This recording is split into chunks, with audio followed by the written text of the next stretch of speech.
booked. Who gave you the guts? The manager smiled bitterly, looking embarrassed. Sorry, Mr. Wang, you didn't make a reservation in advance. I really didn't know you were coming. Wang Li didn't listen at all. Stop talking nonsense with me, now, get the people inside out of here. I, Wang Li, want to eat here, do you understand? While the manager was in a dilemma, Su Wanlong arrived behind him, frowned, and asked, what's going on? Seeing it was Su Wanlong, the manager quickly whispered to him about the situation here, then asked, Mr. Su, what do you think? Should we change a private room for you? Don't worry, I'll give you an 80% discount. Was this about money? Of course not. Back in the day, Su Wanlong also had a certain reputation, and he couldn't afford to do something so embarrassing. Besides, his daughter and future son-in-law were in the private room, and he couldn't lose face. So, Su Wanlong's expression darkened as he looked at Wang Li and said, isn't this gentleman going a bit too far? We were here first, you came later, there are so many private rooms, why insist on this one?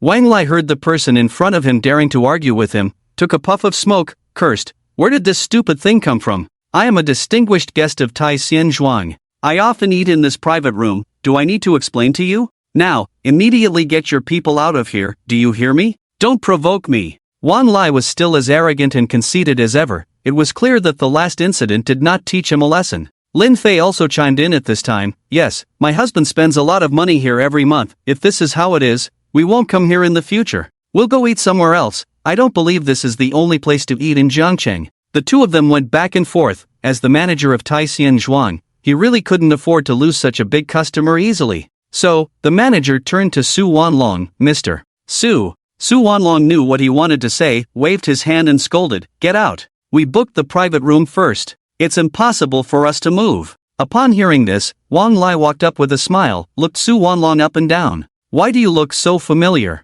Have we met somewhere before? Su Wanlong frowned, also carefully scrutinized Wang Li, then began to recall. Immediately, Su Wanlong's expression turned to shock. You are Wang, the general manager of Xinye Group? Oh, I'm sorry, this is a misunderstanding. Sorry, Mr. Wang, sorry. Seeing Su Wanlong's change in attitude, Wang Li nodded in satisfaction. Well, if I remember correctly, you should be the boss of that real estate company named Long, right?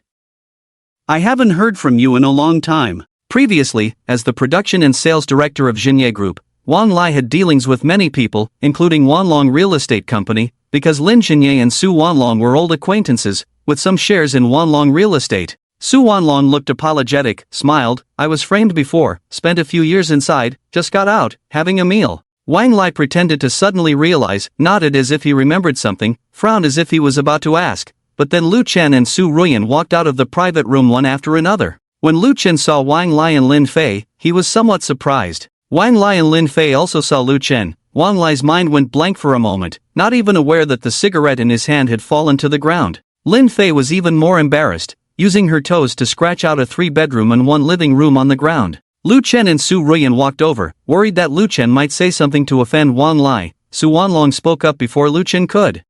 Lu, let me introduce you, this is Wang Lai, the production director of Xinye Group, Mr. Wang. Lu Chen nodded, I know. Without much thought, Su Wanlong then nodded apologetically to Wang Lai, saying, this is my son-in-law, sorry today, we'll change the private room right away. After speaking, Su Wanlong was ready to take the two away. Lu Chen didn't move, Su Ruyan didn't move either. Seeing this, Su Wanlong hurriedly said, go, I'll explain to you later. Lu Chen ignored Su Wanlong, looked at Wang Lai, and smiled faintly, Mr. Wang, long time no see. Lu Chen's words made Wang Lai tremble, he forced a smile, I'm sorry, Mr. Lu, I didn't recognize you. Wang Lai's words left Su Wanlong confused, but soon he realized what was happening, looking at Lu Chen with surprise. Lu Chen, I'm having a meal with my girlfriend and Uncle Su, any problem? Wang Lai shook his head repeatedly, no problem. No problem. No problem, Mr. Lu. Please, feel free to eat, I'll pay for today's bill. Lu Chen waved his hand, no need, just don't cause any more trouble.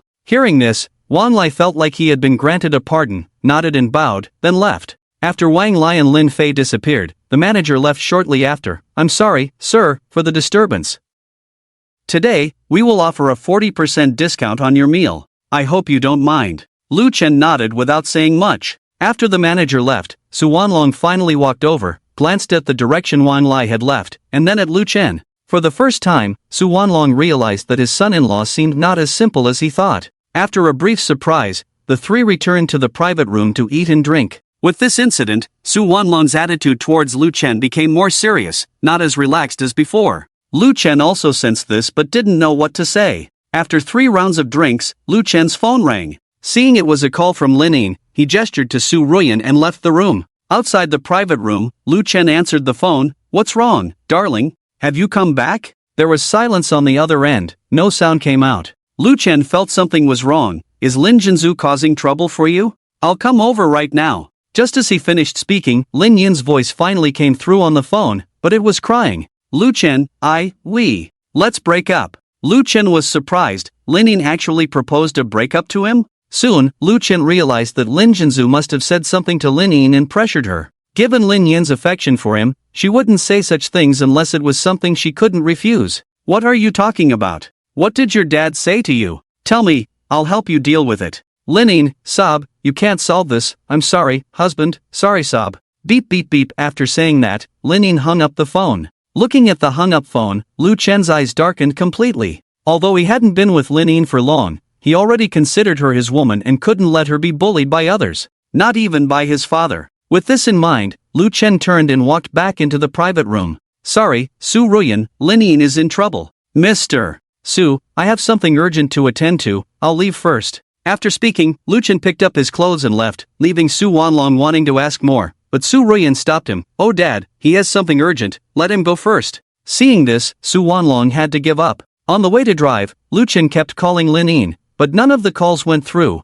which made Lu Chen even more anxious. In desperation, Lu Chen had to go to the residence of Lin Jinya's grandfather and ask what had happened. About half an hour later, Lu Chen arrived outside Lin Jinya's residence and saw Lin Jinya sitting on a rocking chair at the door, drinking tea. As if he knew Lu Chen would come and had been waiting for him. Grandpa, what happened to Lin Yin? Lu Chen walked up urgently and asked. Lin Jinya raised his hand to signal him to calm down, poured a cup of tea for Lu Chen. Sit, let's talk slowly. Lu Chen was not in the mood to drink tea now, he just wanted to find Lin Yin quickly. But he also knew that such matters couldn't be rushed, so he suppressed his anxiety and sat opposite Lin Jinya. Lin Jinya took a sip of tea and said, I suppose that girl has already told you about the situation between our Lin's group and the Zhu's group in Yancheng. How much do you know? Tell me. Lu Chen frowned. Lin Ying did mention this to him, but not in detail, so he said, yes, Lin Ying did tell me. The shoes group in Yanqing is targeting your group's industries. They are powerful, and Lin Jinzu, the general manager, wanted to reconcile with the shoes group through marriage,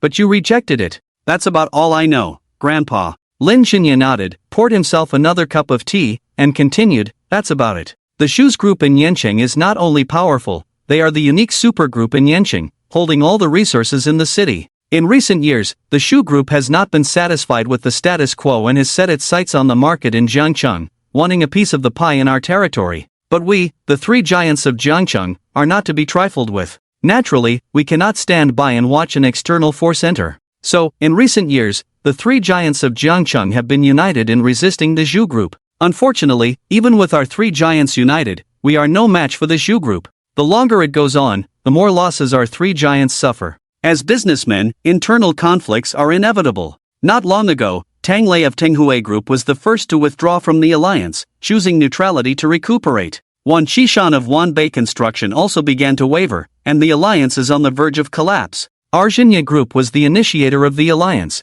and the Zhu Group is our primary target. Now we are completely unable to resist the commercial invasion of the Zhu Group. Just a few days ago, Zhu Lixiao of the Zhu Group, whom you have met, had a conversation with Jinzu and promised us that as long as we marry Lin Ying to him, the Zhu Group will not only overlook past grievances but also give our Xinye Group a 40% market share once they completely control the Jiangqing market. This is a deal that Jinzu cannot refuse. Don't blame him. He is the backbone of Xinye Group and needs to consider the bigger picture. With that, Lin Xinye raised his teacup, took a sip, and sighed. After listening to Lin Xinye's explanation, Lu Chen's anger seemed to consume him. Lu Chen slammed his fist heavily on the tea table, shattering it into pieces and splashing tea all over the floor. Spineless, why bother with so many excuses? Unable to sustain such a large family business on his own, he has resorted to sacrificing his own daughter for the future of the family. What's the point of continuing such a family business even if it survives? Lu Chen was very angry, completely changing his respectful attitude towards Lin Xinye.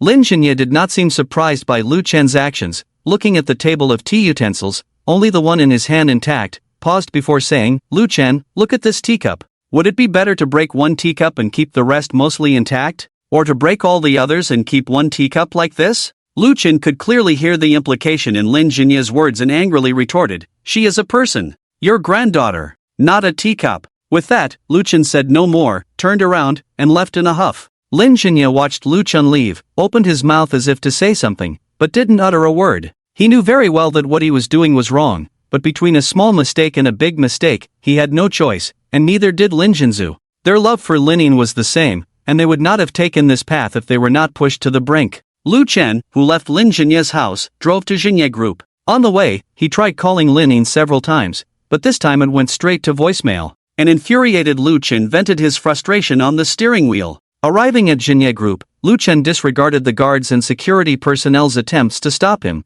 took the elevator straight to the 18th floor. In the office lobby on the 18th floor, in Lin Jinzu's office, the secretary had already informed him of Lu Chen's disturbance in the company and that he was on his way up.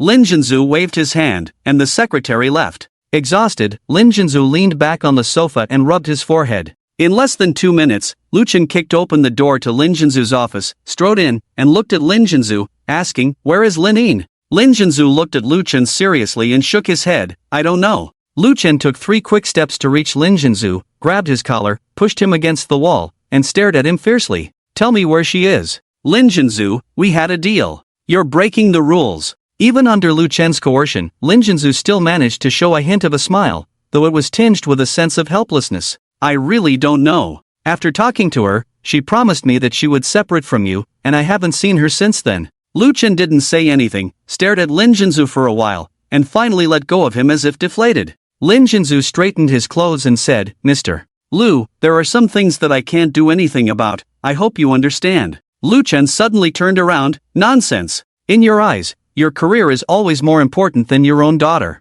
Lin Jinzu, I also want to give up this career, but it's not that simple. There are thousands of employees under my command waiting to be fed. I have to take responsibility for them. Lu Chen waved his hand angrily, walked to the floor-to-ceiling window with his hands on his hips. I don't want to listen. Don't talk to me about these grand principles, I just want to know where Lin Ying is gone. I have sent someone to look for her, but there is no news yet. At this point, neither of them said anything, just remained silent. About a minute later, Lu Chen turned and walked towards the office. Inform me immediately when you find out. No one, no matter who it is, can take Lin Yin away from me. After speaking, Lu Chen left without looking back. Watching Lu Chen leave, Lin Jinzu sighed heavily, looking tired. Back in the car, Lu Chen called Zhang Yan while driving, and when the call connected, he said, Zhang Yan, now, have the employees who have nothing to do in the company go out immediately to find a person. I will send you her information now. Be quick. Even if you have to dig 3 feet underground, find her for me. Zhang Yan, got it. After hanging up the phone, Lu Chen sent Lin Yin's information and drove aimlessly, repeatedly calling Lin Yin. After some time, Lu Chen's phone suddenly rang, and he hurriedly answered, Hello? Have you found her? Wu Su's voice came from the other end of the phone. Lu Gu, I found out about the relationship between Shuang and Master Chang. Upon hearing this news, Lu Chen felt somewhat disappointed, but after sighing heavily, he said, Go on. Wu Su, Shuang and Master Qing are not related by blood. Shuang is a girl adopted by Master Chang. Most importantly, Shui Ying's parents were killed by Master Qing in the early years. Hearing this, Lu Chen furrowed his brows. Is the information reliable? Wu Su, absolutely reliable. I guarantee it with my life. After thinking for a moment, Lu Chen said, Okay, I got it. You organize a detailed report and send it to me. Also, I will send you another set of information. Help me find this person immediately, be quick.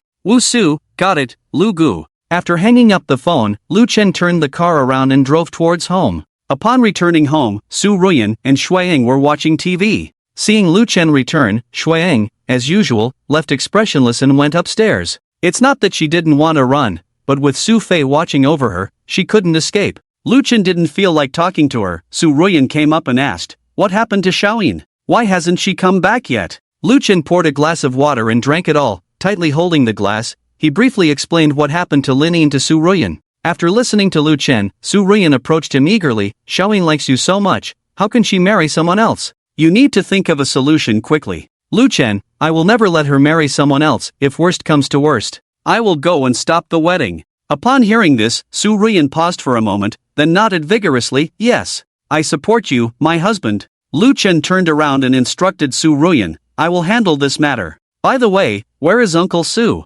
Where did you arrange for him to stay? Su Ruyan, I bought him a house not far from here, about 5 kilometers away. Lu Chen, why not let him stay here? There are plenty of empty rooms. Su Ruyan was very happy to hear Lu Chen say this, and smiled. I told you, my dad doesn't want to stay here himself, he's afraid of affecting us. Lu Chen suddenly, not entangled in this issue, said, Okay, I'll go find Shuang and chat with her for a while. After speaking, Lu Chen went upstairs. Outside Shui Ying's bedroom, Lu Chen knocked on the door, and without waiting for Shui Ying's response, he pushed the door open and walked in. Shuang was originally sitting on a chair, but when she saw Lu Chen barging in, she immediately showed a nervous expression. What are you doing? What do you want? Lu Chen sat expressionless on the chair, while Shuang shrank in fear in the corner. Am I that terrifying? Lu Chen spoke, his tone full of helplessness. Shuang, what do you think? I'm telling you, even if I die, I won't let you succeed. Seeing Shuang resist like this, Lu Chen didn't waste time with her and went straight to the point, asking, You can rest assured, I won't do anything to you, I just want to ask you a few questions, and you just need to answer honestly. The first question, are you sure Shui Chang is your grandfather? Upon hearing this question, Shuang first frowned, then retorted, What do you think? Of course, he is my grandfather. Lu Chen nodded and continued, The second question, do you know if you have any memories of your parents? This time Shuang hesitated, as if Lu Chen's words had stirred up some painful memories. Her face suddenly turned ugly. I don't know. Don't ask. Lu Chen didn't expect Shuang to react so strongly. He vaguely guessed something, and asked, How did Grandpa Qing talk to you about your parents? Shuang covered her ears and crouched down, shaking her head continuously. Don't ask. Please don't ask again. I don't know anything. Lu Chen instinctively stood up to comfort her, but when he thought of Shui Ying's attitude towards him, he stopped in his tracks. Xiaoying, I want to help you. There are things you may not know, or you may have been deceived by Shui Chang. I don't want you to be kept in the dark. Shuang cried and shook her head while crying. When Lu Chen mentioned her parents, that deliberately buried memory in Shui Ying's mind suddenly surged out. It was a rainy night, her parents were driving with a young Shuang. The family was laughing and chatting. What should have been a harmonious and beautiful scene was suddenly shattered by the sound of gunshots. Bullets shattered the car window, her father covered in blood, struggling to hold her and her mother, trying to escape. But a group of executioners in black raincoats followed closely like shadows. They seemed like demons, shooting her parents in front of the young Shuang. The scene of her parents covered in blood falling to the ground was deeply imprinted in Shui Ying's mind, taking root and sprouting. Just when she thought she was also going to be killed, Grandpa Chang arrived unintentionally and saved her, raising her. For more than a decade, this memory would always emerge in the dead of night, like a nightmare, making Shuang feel unbearable pain. As time passed, this memory was gradually buried deep in Shui Ying's mind, until today, when Lu Chen once again brought out that bloody past. That feeling of being swallowed up reappeared, pervasive, like a shadow. Seeing Shuang in pain and collapse, Lu Chen couldn't care about much else. He walked up to Shuang, hugged her tightly. At first, Shuang would resist, but gradually, that resistance became weaker, leaving only heart-wrenching cries. Lu Chen didn't say anything, just held her quietly. After a long time, Shui Ying's emotions gradually calmed down, and Lu Chen timely let go of her, returning to his chair. I'm sorry, I didn't mean to stir up your painful memories, but there are some things that can't be solved by avoiding them. Do you want to find out the truth of the past? If you do, I'll help you find out. Shuang was stunned, then vigorously shook her head. Don't want. I don't want to check, leave me alone, woo-woo. Although Shuang said she didn't want to, discerning people could see that this matter had always been her heartache. If the heartache was not resolved, Shuang would live in the shadow for the rest of her life. Lu Chen didn't say much more, stood up, closed the door, and left. In the room, Shuang slowly slid to the ground, covering her face, tears streaming down. In those days, Lu Chen was almost always out searching for Ling Yin's whereabouts, as well as information about Shui Ying's background. The entire Da-Di security company was mobilized. In this way, after a carpet search, news finally came half a month later. On that day, while Lu Chen was driving, he received a call from Wu Su. As soon as the call connected, Wu Su said, Lu Ji, found Lin Yin. Lu Chen slammed on the brakes. Luckily there were few cars on the road, otherwise, he would have rear-ended. Where is she? Wu Su, at a company called Shuangcheng Jinyi. Lin Yin is now heading towards Linjinye. With the location, Lu Chen didn't say a word, started the car, and headed straight to Linjinye's yard. On the phone, Wu Su was still talking. Lu Ji, the boss of Shuangcheng Jinyi, is named Chun Liwei, and the behind-the-scenes investor is the Yen Chengzhu family group. This matter might. Beep. Lu Chen didn't listen anymore, decisively hung up the phone. For him, no matter who the other party was, he had to bring Lin Yin back. Racing all the way, Lu Chen arrived at Lin Jinye's house after more than 10 minutes, and walked in without knocking. In the courtyard, besides Lin Jinye, there were Julie, Lin Jinzu, Lin Yin, Chun Liwei, and another man with a hooked nose. The man's eyes were dark, sitting there in silence, staring straight at Lu Chen. Lu Chen's sudden visit was not surprising to the others, and Lu Chen didn't intend to say much to them. He walked straight to Lin Yin, grabbed her wrist, and prepared to take her away. Come home with me. Lu Chen remained silent, turned around, and was about to take Lin Yin away from there. However, what happened next caught Lu Chen off guard. Lin Yin shook off his hand, tears in her eyes, and said, Lu Chen, go back. I'm sorry, I can't go back with you. Lu Chen looked straight at Lin Yin, no matter what happens, as long as I'm here, you don't have to worry, I will help you solve it. Lin Yin shook her head, you can't solve it, Lu Chen, go back, please go back. As she spoke, Lin Yin pushed Lu Chen, trying to push him out of the door. But her pushing was a joke in front of Lu Chen, who stood still, and pulled Lin Yin into his arms. If you don't tell me how do you know I can't solve it, I won't let you go. Feeling the familiar warmth in Lu Chen's embrace, Lin Yin cried even louder, hysterically pounding his back. Lu Chen, you don't understand, I am the daughter of the Jinye group, I was born to be married. It can't be changed, Lu Chen woo-woo. Lu Chen was particularly angry when he heard this, and said angrily, nonsense. Who made such ridiculous rules? I just don't believe it. After that, Lu Chen looked at Julie not far away for the first time, and said coldly,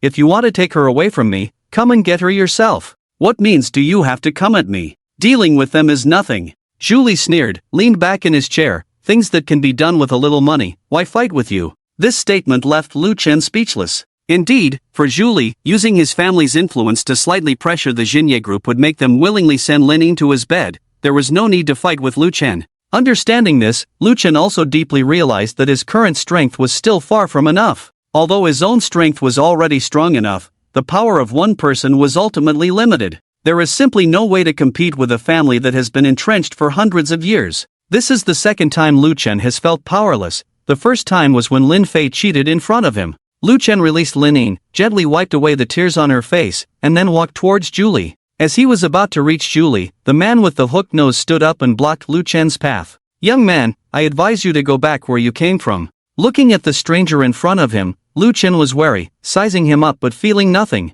It was surprising to see Chang Liwei standing beside him. In the past, Chang Liwei had tried to use a contract to buy out Su Ruyan's 80 million shares with 30 million, but ended up giving away his own shares and his nephew Lu Song's shares. After that incident, Lu Chen thought he would face Chang Liwei's retaliation, but Chang Liwei seemed to have disappeared without a trace. Lu Chen had thought Chang Liwei was scared off by him and wouldn't cause trouble. Now it seemed he had underestimated Chang Liwei's patience. After enduring for so long, Chang Liwei had actually colluded with the Zhu family group in Yanqing just to retaliate against him? Lu Chen sneered. He didn't want to waste words, raised his fist and struck towards the hooked nose. The fist wind howled, mixed with Lu Chen's soaring anger. This punch, even Chao Lu here could only choose to temporarily avoid the edge. However, the man with the hooked nose on the opposite side chose to clash head-on. He also threw a punch, and the two collided head-on. Bang! Crack! Fist clashed with fist, a huge force surged out, pushing the people nearby apart, and the tea set on the table shattered under the impact. On the other hand, the man with the hooked nose took Lu Chen's punch head-on, retreating 6 or 7 steps before barely stopping. He shook his slightly sore wrist, frowned, and thought to himself that there was indeed something. As for Lu Chen, his body didn't move, but his eyes revealed an unprecedented shock. Since he had become invulnerable, Lu Chen had thought that no one in the mundane world could take his punch head-on. Back when he fought with Chao Lu, he had only used 70% of his strength with a kick, and it had already left Chao Lu fatally wounded. Now, this stranger had actually taken his full-force punch head-on, only feeling a sore wrist. Lu Chen's mind went blank, feeling puzzled. Indeed, there is something. But, young man, I still advise you, there are always people stronger than you. It's better to stop in time and not bring trouble upon yourself. The man with the hooked nose walked over again, standing in front of Lu Chen with his hands behind his back, warning in the tone of an experienced person. Lu Chen's eyes became fierce, his momentum majestic, and just as he was about to strike again, Lin Yin stood in front of him. Lin Yin hugged Lu Chen tightly and said, "Tings, I am already engaged to Zhu Xiao, I will not go back."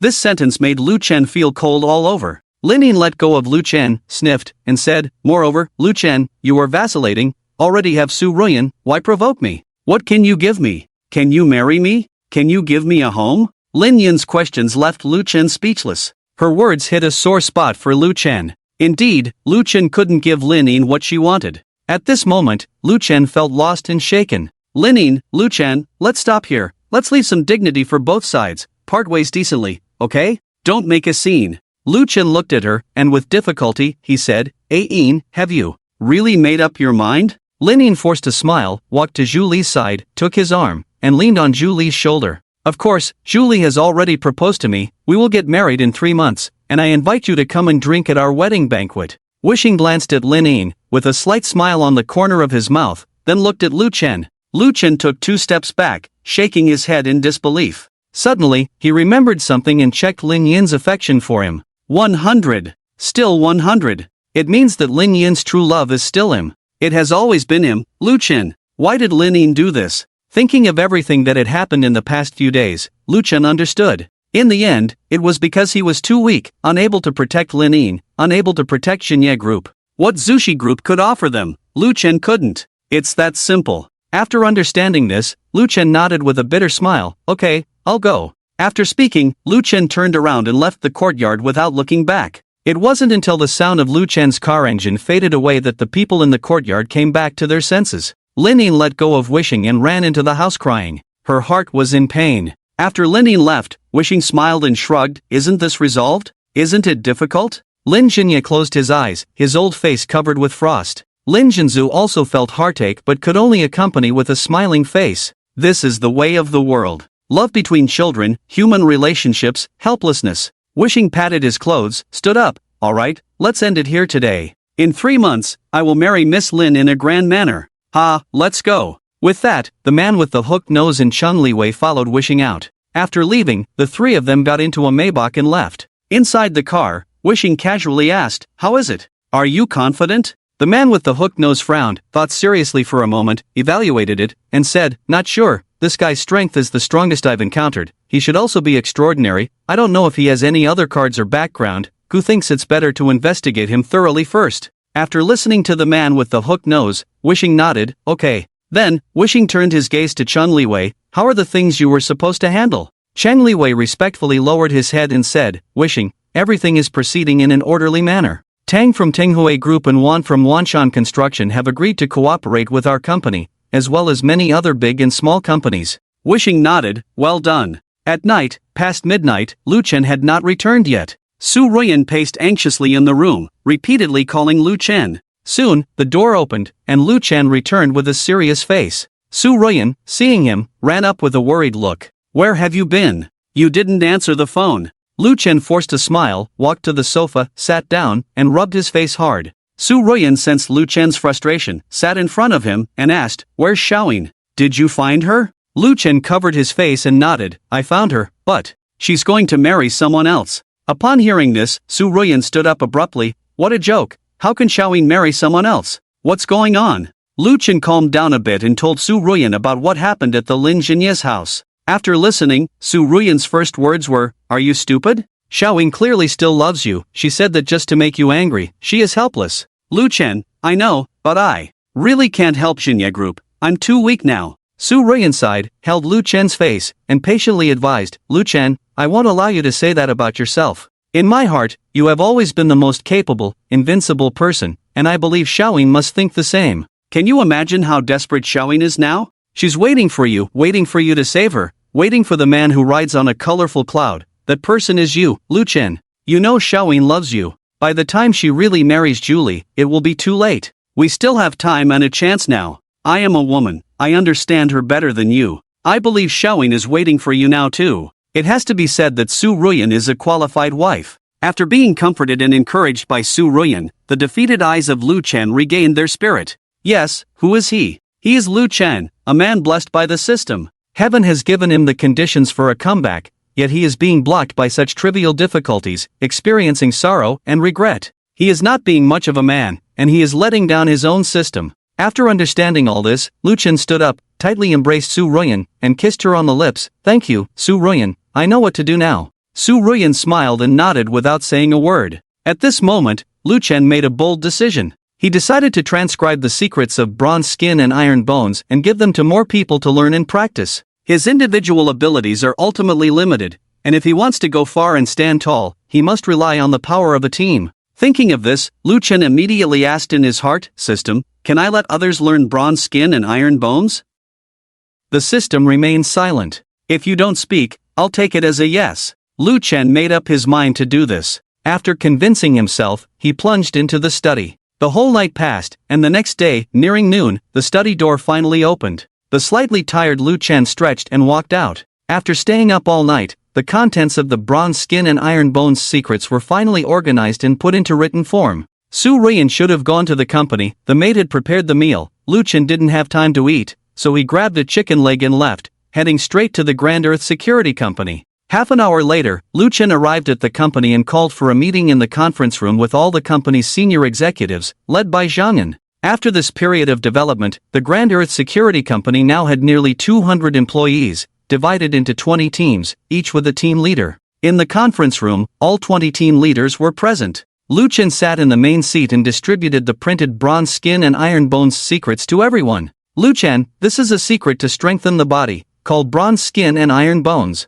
From now on, this will be the main content of your training, replacing military boxing and included in the assessment. As Zhang Yan distributed the secrets, Lu Chen began to explain to everyone. After listening to Lu Chen's explanation, the 20-plus people looked at each other, trying to hold back their smiles, finding it hard not to burst into laughter. Lu Chen frowned, puzzled, what's so funny? What's going on? Many people immediately put on serious expressions at his words, but someone still raised their hand and said, Mr. Lu, is this a martial arts manual? Lu Chen thought for a moment, then nodded seriously, you can understand it that way. Chuckles, Lu Chen's words made everyone laugh. Lu Chen finally understood why these guys were laughing. Martial arts manuals mostly exist in movies and TV shows in modern society. In real life, where are there any martial arts manuals? The most practical ones are still boxing and fighting. Martial arts manuals? Just a joke. Lu Chen, who had figured this out, couldn't explain further. After a moment of contemplation, he said, believe it or not,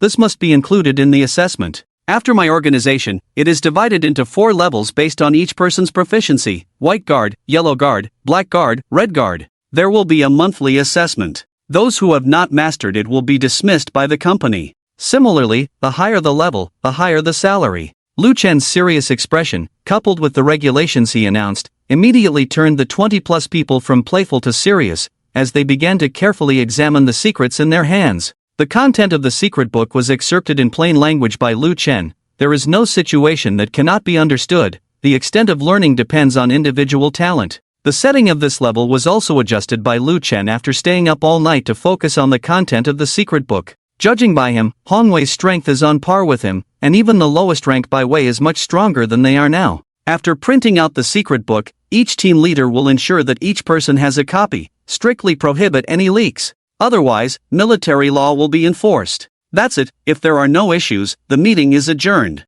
After speaking, Lu Chen got up and left the meeting room. Just as he stepped out, Lu Chen received a call from Wu Su. Hello? What's up? Wu Su, Lu Ge, I found Shui Ying's second uncle. Upon hearing this news, Lu Chen's eyes lit up. Shui Ying's situation was another difficult point for Lu Chen, but unfortunately, he had not found a breakthrough. Wu Su's message was undoubtedly the key to solving the Shui Ying issue. Of course, Lu Chen was also amazed by Wu Su's professional ability, thinking that professional matters should be handled by professional people. Wu Su, being a former reconnaissance soldier, had an efficiency that was exceptionally high. Great! Where are you now? I'll come to you. After getting the location, Lu Chen drove to where Wu Su was. Over an hour later, Lu Chen arrived at the location Wu Su had sent him, a beef noodle restaurant in Shenyang. Inside the restaurant, Wu Su was eating a 5 yuan bowl of hot dry noodles and waved to Lu Chen as he approached. Lu Chen sat down, realizing he hadn't eaten yet, so he ordered a bowl of hot dry noodles. Lu Ge, it took me quite an effort to find this person. He was hiding quite well. Lu Chen, tell me more. Wu Su, according to the information I found, Shui Ying's father was named Qin Shangnan, who was a police officer before he died. He worked as an undercover police officer in the local criminal underworld for 10 years. He was never exposed. Later, someone leaked the information to Shui Chang about Qin Shangnan's police identity, and Shui Chang sent people to assassinate Qin Shangnan. His wife, Shui Ying's mother, Xiao Wanwan, also fell victim to the attack. Upon hearing this, Lu Chen had a bold guess in his mind. Are you suggesting? Wu Su nodded and whispered. After the murder of Qin Shangnan and his wife, Qin Shengdong, Qin Shangnan's brother and Shui Ying's second uncle, moved overnight and changed his identity. I checked Qin Shengdong's bank records from back then. Before Qin Shangnan's murder, Qin Shengdong was just a construction worker earning 4 to 5,000 yuan a month. After Qin Shangnan's murder, Qin Shengdong lost his job, but his expenses increased significantly, with the highest monthly spending reaching 110,000.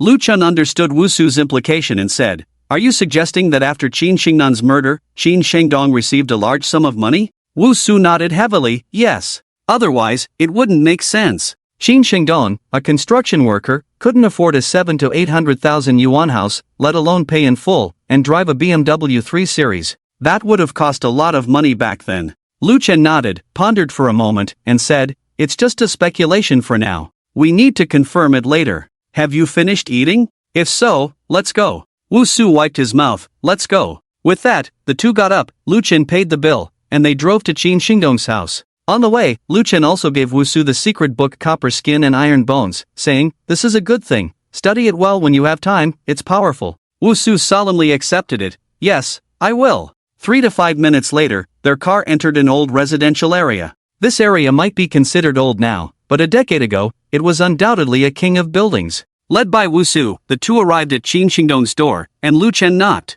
Who is it? A man's voice came from inside the house. Following the opening of the door, a puzzled teenage boy looked at the two and asked, who are you looking for? Lu Chen was slightly taken aback, as he felt a sense of familiarity upon seeing the boy for the first time, noticing many similarities between the boy's features and Shui Ying's. Hello, is this Qin Shengdong's home? Lu Chen inquired without showing any emotions. The boy nodded, yes. What's the matter with my dad? Wu Su said, we are your dad's good friends. It's been many years since we last met. Is your dad at home? Upon hearing that they were his father's good friends, the boy didn't think much and welcomed the two inside. The house had 3 bedrooms and a living room, quite spacious, about 150 square meters. As they sat on the sofa, the boy poured water for them and said, my dad has gone to work and hasn't come back yet, but he should be back soon. Please wait for a moment. The boy placed the water glasses in front of them with a smile. Lu Chen nodded, impressed by the politeness of the child. In terms of seniority, the boy in front of him was Shui Ying's cousin, which explained the resemblance between them.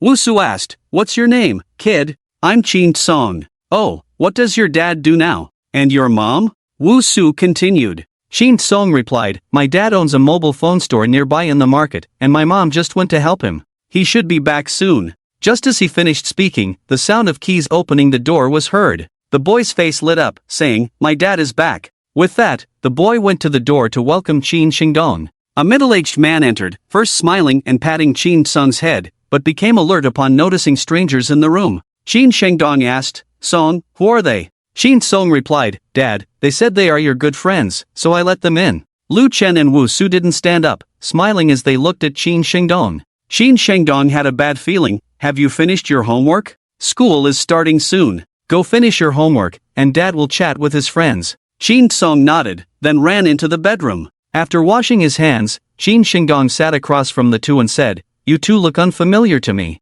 I don't remember having friends like you." Wu Su looked at Lu Chen without saying a word. Lu Chen calmly stared into Qin Shengdong's eyes, knowing that there was something suspicious in his mind. Without beating around the bush, he asked, "Let me ask you something. Do you know about the assassination of your brother Qin Shengnan's family 14 years ago? As Lu Chen finished speaking, Qin Shengdong stood up as if shocked, pointing at Lu Chen and Wu Su, shouting, "Who are you? Please leave my house. Get out." Qin Shengdong's strong reaction confirmed Lu Chen's suspicion that he knew something. Neither of them moved, and Lu Chen continued, "Qin Shengdong, tell me what you know. Rest assured, even if you don't say it, I will find out." Qin Shengdong said, "Then go find out." "I don't know anything. Please leave. Leave my house." Seeing this, the two exchanged a glance, knowing that Qin Shengdong must be related to the matter. If he didn't speak, they had no choice but to find evidence elsewhere. It didn't matter, their goal had been achieved. Lu Chen stood up first, followed closely by Wu Su, and they walked towards the door together.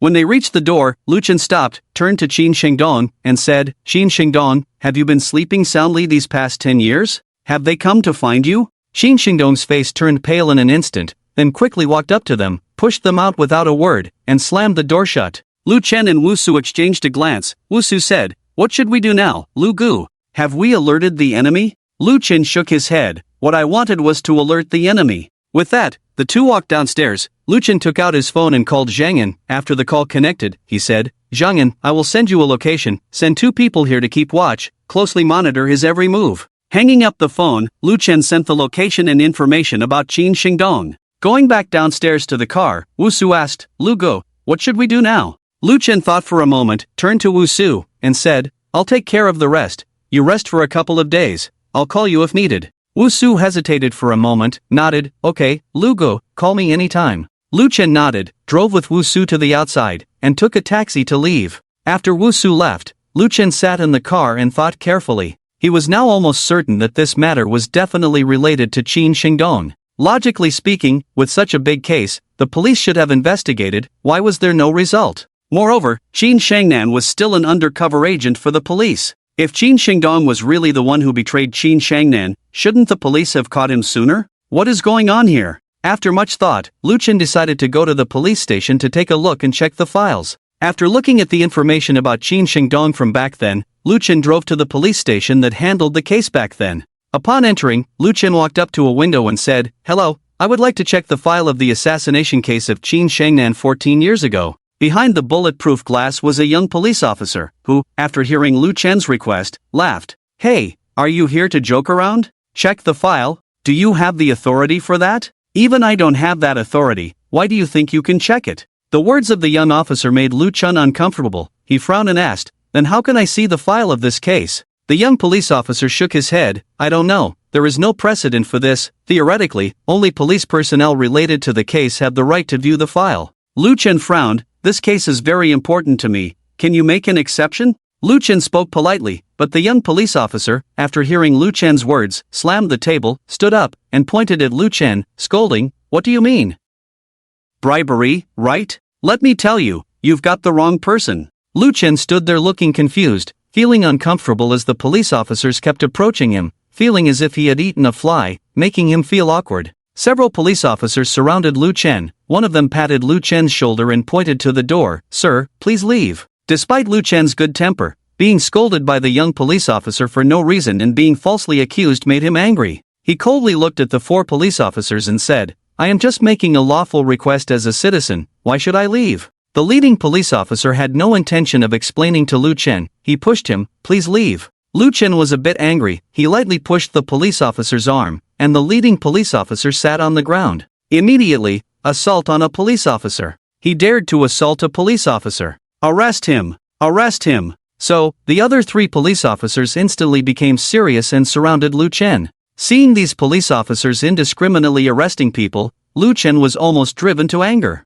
With a bit of effort, he flung the 3 police officers out, causing them to fall to the ground. This action was like poking a hornet's nest. Assaulting a police officer in a police station, if word got out, even criminals would have to give a thumbs up and say impressive. Seeing more and more police officers rushing over, Lu Chen knew that this matter would not be resolved today, so he gave up struggling and let the police handcuff him and lock him up in a detention room. In the detention room, Lu Chen was kept for a whole dozen hours. It wasn't until after 10 in the evening that the door finally opened. However, it was a female police officer who walked in, a beautiful one at that. Despite wearing a police uniform, it did not diminish her well-endowed figure and striking features. Lu Chen quickly shook his head to dispel those unrealistic thoughts. The female officer stood in front of Lu Chen, and behind her came another male police officer. The male officer in his 30s, holding a teacup, took a sip and chuckled, "You've got some guts, causing trouble at the police station. Do you know where you are?" Lu Chen stared at him intently. "It's your staff's disrespectful attitude that came first.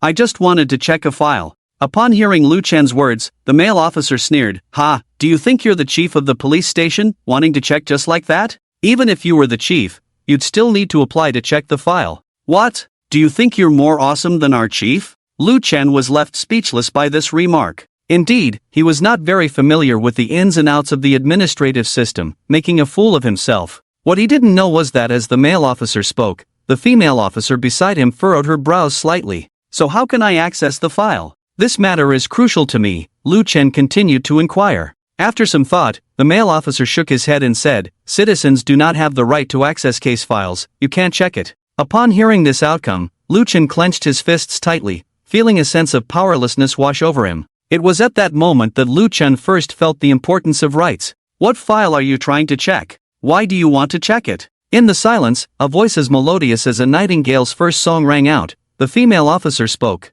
Lu Chen looked up at the female officer and said, "I want to check the case of the Qin family who were murdered 14 years ago. Qin Shangnan was an undercover agent for your police force back then. The information was leaked, and the Qin family was brutally killed in retaliation. This case remains unsolved to this day, and I just want to know what really happened back then." After hearing this, the female officer furrowed her brows, remaining silent. It was the male officer beside her who mocked. "Where did you hear these rumors from? In our Jiangchang, there hasn't been a case unsolved for over 10 years. Upon hearing this, Lu Chen felt a sudden tightness in his chest for no reason. Bang! Without control, he slammed his fist heavily on the table, breaking the handcuffs and shattering the table into pieces. "That's why I need to access the file," Lu Chen roared. The male officer's teacup fell to the ground in fright, his face turning pale. The female officer was also startled by Lu Chen's sudden outburst, her mouth slightly agape, looking at the broken handcuffs and shattered table in disbelief. "What are you trying to do?"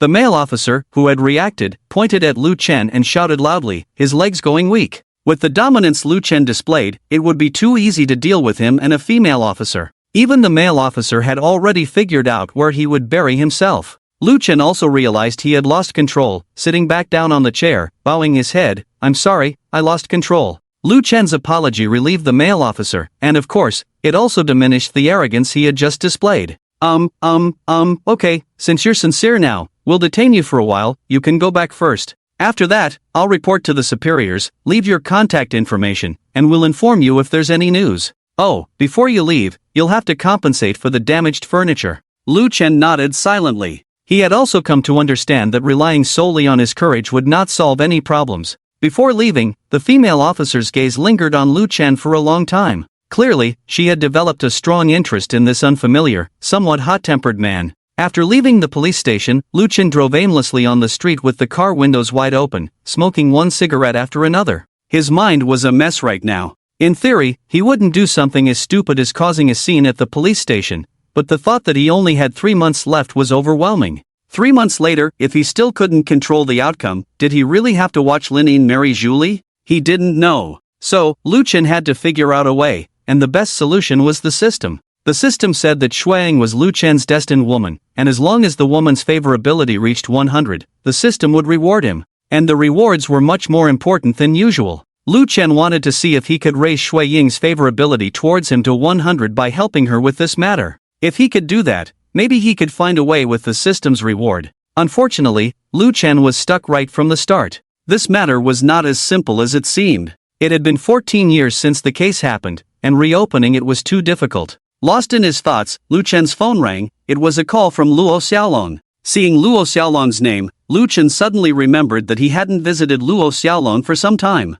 Hello? Xiaolong, how's your recovery going? Luo Xiaolong, it's going pretty well, my body's in great shape. Listening to Luo Xiaolong's relaxed tone, Lu Chen also felt a bit more at ease. Luo Xiaolong, Lu Ji, what have you been up to lately? Lu Chen hesitated and said, nothing much, just some annoying things. You take care of your recovery, let's talk after you're fully healed. Luo Xiaolong, don't do that, Lu Ji. I've been stuck in this hospital all day, I feel like my limbs are about to atrophy. Lu Ji, can you let me go out for a break and recover at home? Lu Chen thought for a moment and said, alright, I'll come over now, wait for me. Okay, I'll wait for you, Lu Ji. Hanging up the phone, Lu Chen drove to the hospital. 20 minutes later, when Lu Chen walked into the ward, he saw Luo Xiaolong, dressed in a patient's gown, pacing back and forth on the floor with a look of melancholy, like an eagle trapped in a cage. Seeing Lu Chen's arrival, Luo Xiaolong immediately walked over, opened his arms. Lu Ji, look at me, I'm almost all better now.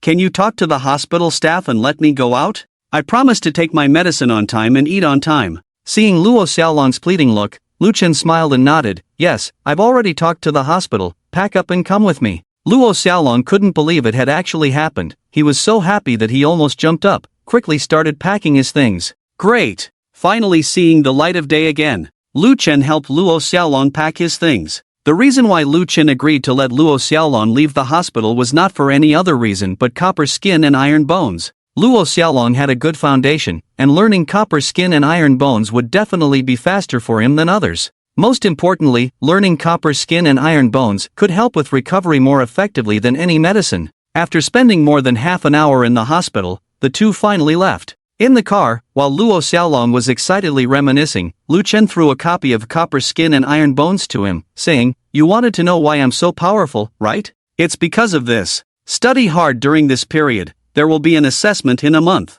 Luo Xiaolong was a bit puzzled, flipping through it briefly, and asked, "This is a martial arts manual?" Lu Chen nodded as he drove, "Yes." Luo Xiaolong's eyes lit up. "Lu Ji, you're willing to give this to me, obediently. This is a treasure. If I study it, can I be as powerful as you?" Lu Chen, in theory, it's possible. Luo Xiaolong hugged the manual to his chest, looking ecstatic. After dropping Luo Xiaolong off at the company, Lu Chen didn't go in but drove away on his own. He was still as confused as ever, not knowing where to start. He wanted to go home, but didn't want to affect Su Ruyan's mood. So, Lu Chen drove aimlessly to the seaside, parked the car by the roadside, and walked alone by the sea. As night fell, the winter sea breeze was unusually cold, but Lu Chen seemed not to feel it, walking by the sea with his mind in a whirl. Bang! Just as he was thinking, a sudden gunshot pierced the silence, startling Lu Chen. Looking in the direction of the gunshot, in the darkness, Lu Chen only saw a police car flashing its lights. 2 police officers were standing behind the police car, aiming their guns at a speedboat on the shore. "Police! Don't move! Hands on your head!" the police officer warned loudly, with a serious tone. On the speedboat, there were probably 5 or 6 people, and Lu Chen didn't know what they had done. Suddenly, the speedboat lit up with dazzling lights, illuminating the police car. With the help of the light, Lu Chen finally saw the 2 police officers clearly. He recognized one of them, the beautiful policewoman he had seen in the afternoon. Under the glaring light, the 2 police officers couldn't see anything and instinctively raised their hands to shield their faces. At the same time, several people on the speedboat quickly jumped into the sea and scattered to escape. The police officers noticed the fleeing individuals, and the policewoman, for some unknown reason, walked out from behind the police car, holding a gun, and chased after them. "Stop! Don't run!" Lu Chen had intended to be a bystander and not get involved, but he clearly saw someone on the speedboat pull out a gun and aim it at the policewoman. Lu Chen knew that if he didn't act, he could only watch as tragedy unfolded. So, Lu Chen quickly approached the policewoman. They were not far apart, about 20 meters away. Lu Chen had already made his move when he saw the criminal pull out the gun. Bang! The gunshot shattered the silence of the night, and the policewoman saw the flames spewing from the barrel, stunned on the spot. She never expected these people to have guns. It was too late to say anything now. The policewoman's mind went blank, losing her ability to think. Sumo-yun, be careful! A teammate nearby shouted, raising his gun and firing several shots at the speedboat. Bang! Bang! The two gunshots almost rang out at the same time. In her daze, Sumo-yun suddenly felt her whole body being embraced. She heard a gust of wind, and then she was lifted away from where she stood. Sumo-yun shook her head, looking at the person in front of her, but it was hard to see clearly in the darkness. In a state of high alert, Sumo-yun thought the person in front of her was an accomplice of the criminals, and reflexively used a restraining move, grabbing Lu Chen's arm and pressing him onto the beach, aiming her gun at him.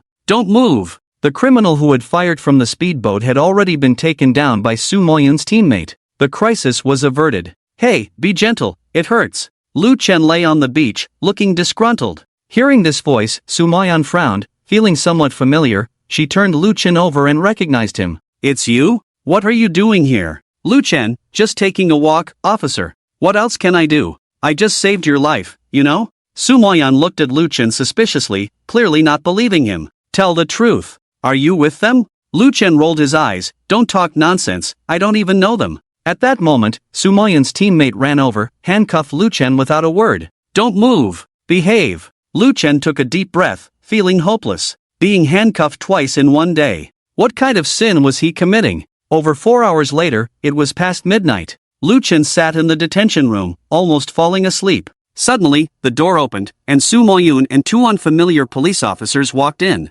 Sumo-yun walked up to Lu Chen and unlocked his handcuffs. Sorry, we have investigated and found out that this has nothing to do with you. We wrongly accused you. Lu Chen rubbed his slightly sore wrist. Can I leave now? Sumo-yun was stunned for a moment, then nodded, of course. Lu Chen didn't say anything more, silently walked towards the door. Sumo-yun and the two police officers watched Lu Chen leave without saying a word. It wasn't until Lu Chen's figure disappeared at the door that Sumo-yun reacted and chased after him. Outside the police station gate, as Lu Chen was walking down the stairs, Sumo-yun called out from behind, Hey, have you eaten yet? Lu Chen stopped, turned to look at Sumo-yun. What do you think? Sumo-yun blushed, walked up to Lu Chen. I just finished work. Let me treat you to a meal, as an apology and a thank you. Lu Chen shrugged, consider it your conscience. With that, Lu Chen left first, and Sumo-yun hurried to catch up without even changing her clothes. Around 1 a.m., the two found a barbecue stall, ordered a table of skewers, 2 bottles of beer, and chatted while eating.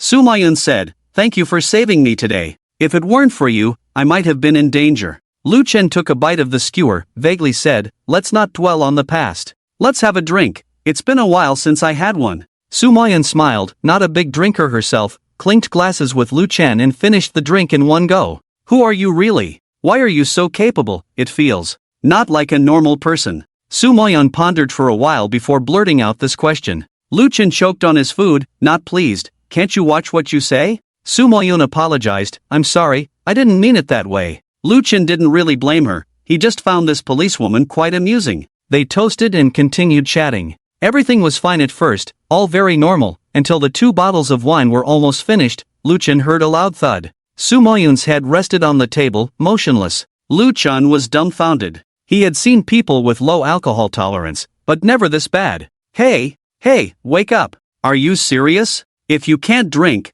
then don't. Hey, where do you live? I'll take you back. Sumo-yun showed no response. Drunk Sumo-yun's face was pale with a hint of redness, particularly attractive, and Lu Chen couldn't help but want to take a bite. But seeing her police uniform, he shook his head. Forget it. Helpless, Lu Chen had to search Sumo-yun's body, found her phone, unlocked it with her fingerprint, and then dialed the number saved as Dad. After several rings, a slightly deep voice answered, Xiaoyun? Lu Chen asked, are you Sumo-yun's father? There was a moment of silence on the other end of the phone, then the voice said, Yes, who are you? Why do you have Xiaoyun's phone? Lu Chen explained, Well, uncle, I was having barbecue with your daughter outside, and she got drunk. I just wanted to ask where you live so I can take her back. After listening to Lu Chen's explanation, there was silence on the other end for a while. Shanchuan Road, Building 3, Unit 901 in XXX Community. Lucien said, "Alright, I'll take her back now, right away." After hanging up the phone, Lucien sighed, settled the bill,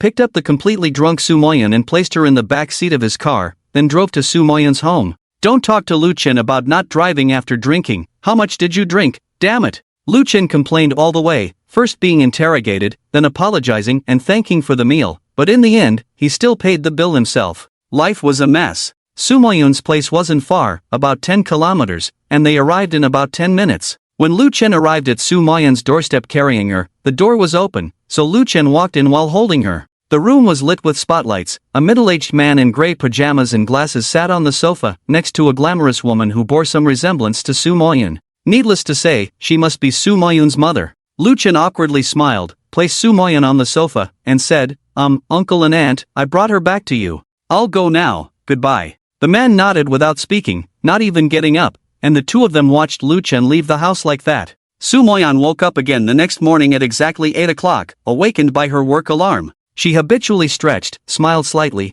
and prepared to embrace a beautiful new day. Suddenly, Su Moyan remembered something and immediately sat up in bed. She first lifted the blanket to look at her clothes, realizing that her outerwear had been removed, leaving her in close-fitting pajamas. Seeing this, Su Moyan's face blushed instantly, and she hurriedly got out of bed to get dressed. During the process, Su Moyan recognized that this was her parents' home, and her eyes began to show confusion. After getting dressed, Su Moyan opened the door slightly, didn't see her parents, and quietly walked towards the door. "Wake up, come have breakfast before going to work." Her father Su Zhenghao's voice sounded after a few steps. At the dining table, Su Zhenghao was having breakfast, and Su Zhenghao's wife, Su Moyan's mother Tang Shoyun, happened to be placing a plate of fried eggs on the table. "What are you standing there for? Come over," Tang Shoyun urged. Su Moyan took a deep breath, walked over to sit opposite her father, and started eating. The family of three ate quietly, without anyone speaking. Su Moyan finished breakfast quickly and was ready to leave.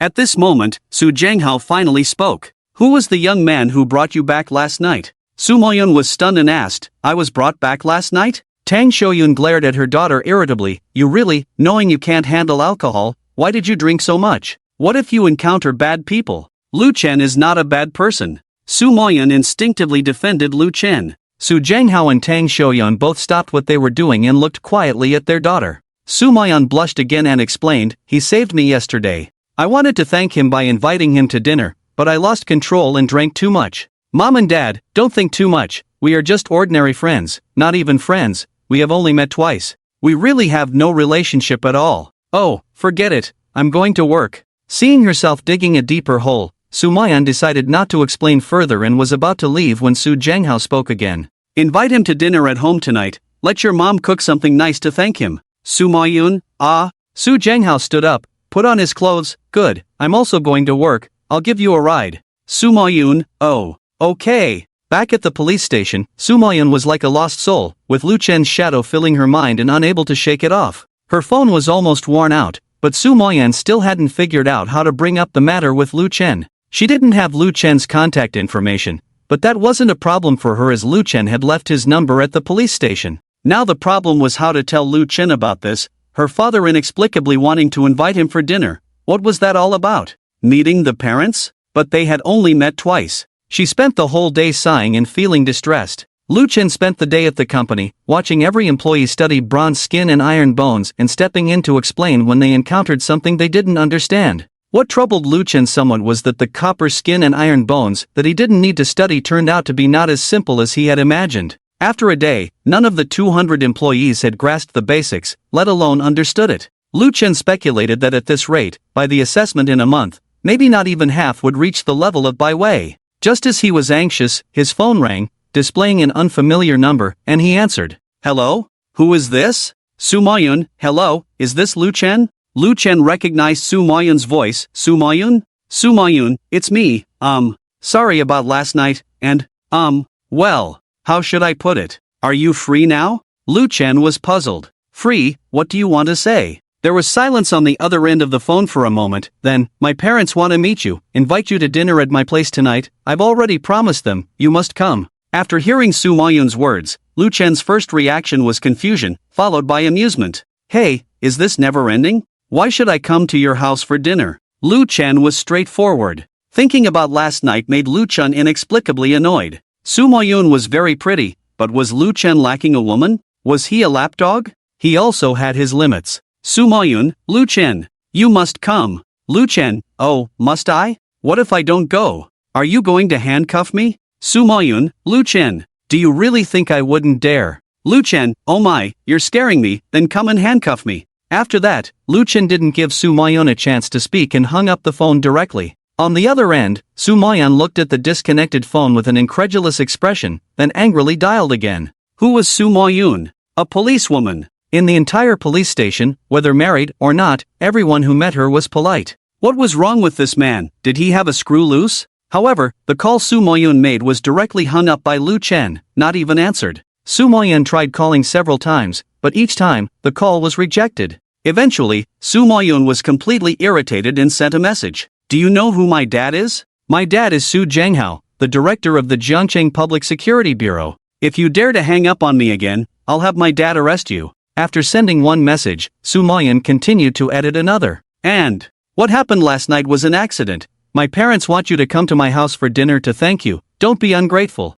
Before the second message was finished, Lu Chen's phone unexpectedly called back. Seeing the incoming call, Su Moyun finally smiled, a smug look on her face, thinking the guy knew better. Hello, what's up? Scared? Lu Chen, you said, your dad is the director of the Public Security Bureau? Su Moyun, yes, what's the matter? Lu Chen, what time? Tell me the time, I'll definitely be there. Su Moyun pursed her lips, humph, I thought you were different from others, turns out you're all the same, I misjudged you, 7 o'clock tonight, don't stand me up. On the other end, Lu Chen, who had hung up the phone, rubbed his face vigorously, his eyes filled with excitement. There's a saying, when the road ahead seems blocked, a new village appears when the flowers are dimly visible in the dark. Lu Chen was just worrying about how to solve the case of Qin Shangnan, and now the opportunity had come. Su Zhenghao was the director of the Public Security Bureau. As long as he could establish a good relationship with him, there was hope for Qin Shingnan's case. Thinking of this, Lu Chen checked the time. It was almost 6 o'clock. He grabbed his car keys and left. In the car, Lu Chen called Su Ruyan to inform her that he wouldn't be coming back for dinner and headed straight to Su Moyun's house. As luck would have it, just as Lu Chen parked his car, he happened to run into Su Moyun returning from work. The third time Su Moyun saw Lu Chen, her heart inexplicably beat faster. The two of them barely spoke, and it wasn't until they reached the door that Lu Chen realized his hands were empty. He had brought nothing. The door opened, and Lu Chen thought it was too late to go buy something. Hello, Uncle Su, sorry to bother you again. Su Zhenghao smiled kindly and welcomed the two inside. Tang Shouyun was busy in the kitchen. Su Zhenghao led Lu Chen and Su Moyun to the dining table, saying, sit down, relax as if you were at home. Lu Chen was indeed nervous. It was his first time meeting such a high-ranking official. The director of the Jiangcheng Public Security Bureau. This position held a lot of weight. Plus, Lu Chen had forgotten to bring anything in his excitement, unable to hide his embarrassment. Sorry, Uncle Su, I came in a hurry and didn't bring anything for you. Su Zhenghao waved his hand with a smile. It's okay, it's better not to bring anything. It would be awkward if you did.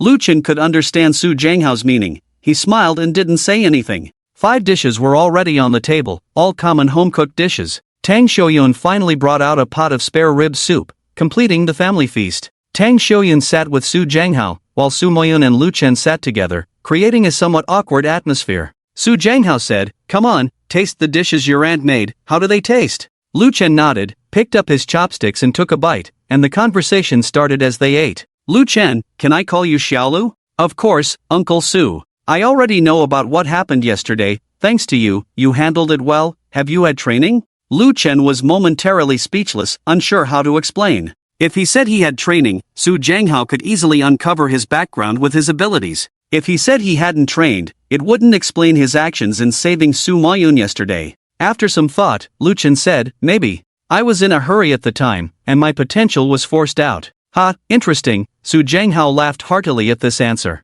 As they chatted, the initial awkwardness gradually dissipated. Thank you for yesterday, on behalf of my daughter. If it weren't for you, I can't imagine the consequences. It was nothing, Uncle Su, I believe any citizen would step forward in such a situation. Su Zhenghao nodded, then turned to Tang Shouyun and asked, oh, I remember Minister Li sent us some wine last time, right? Bring it out, let's have a drink with Xiaolu. Tang Shouyun frowned, huh? Didn't the doctor say you shouldn't drink? I'm happy today, just a little drink, it's fine. Tang Xiaoyun glared at Su Zhenghao, charmingly. Alright, I'll go get it for you, but don't drink too much. As Tang Xiaoyun went to get the wine, Su Zhenghao casually asked, Xiaolu, I heard about you causing a scene at the police station, can I ask why? Lu Chen was debating whether to bring up this matter with Su Zhenghao, but since he brought it up, he was happy to explain. So, Lu Chen recounted the incident involving Qin Shangnan 14 years ago to Su Zhenghao. Su Zhenghao listened attentively without interruption. After Lu Chen finished, Tang Xiaoyun returned with the wine.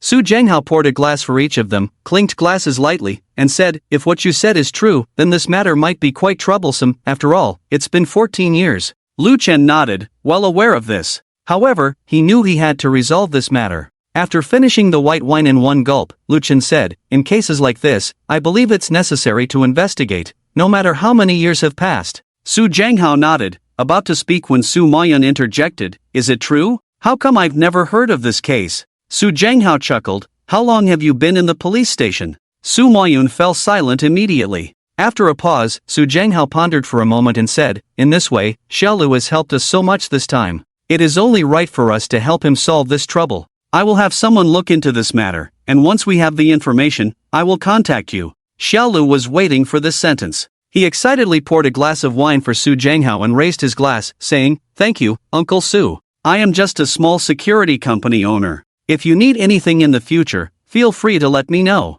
Su Zhenghao smiled, sure.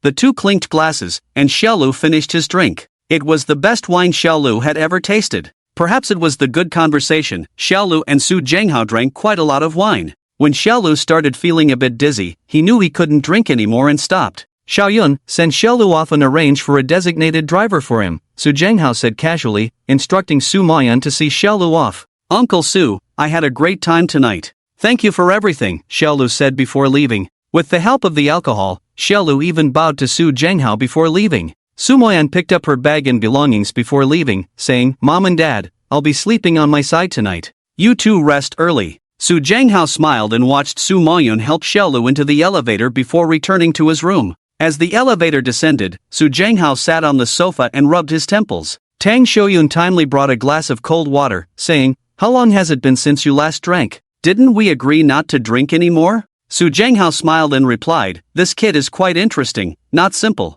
Tang Xiaoyun asked, did you investigate him? Su Zhenghao answered, he's been getting close to our daughter. How can I not investigate him? Tang Xiaoyun became curious and asked, how is he? Is his background clean? Su Zhenghao said, his background is pretty clean. He graduated from college, his parents were ordinary self-employed individuals who have passed away. Tang Xiaoyun remarked, oh, the poor kid. Su Zhenghao continued, but what's interesting about him is that 3 months ago, he was just an ordinary office worker earning 5,000 a month. His ex-girlfriend cheated on him. Tang Xiaoyun exclaimed, oh, what happened next? Well, mysteriously, he started to rise, making big money through the stock market, cryptocurrency, gambling, and various unconventional means. From a salaryman with less than 100,000 in savings, he became a young hero with billions in assets. Such a person, isn't he interesting? If Xiaolu were here and heard that Su Zhenghao had investigated him so thoroughly, he would be shocked. But thinking about it, it was normal.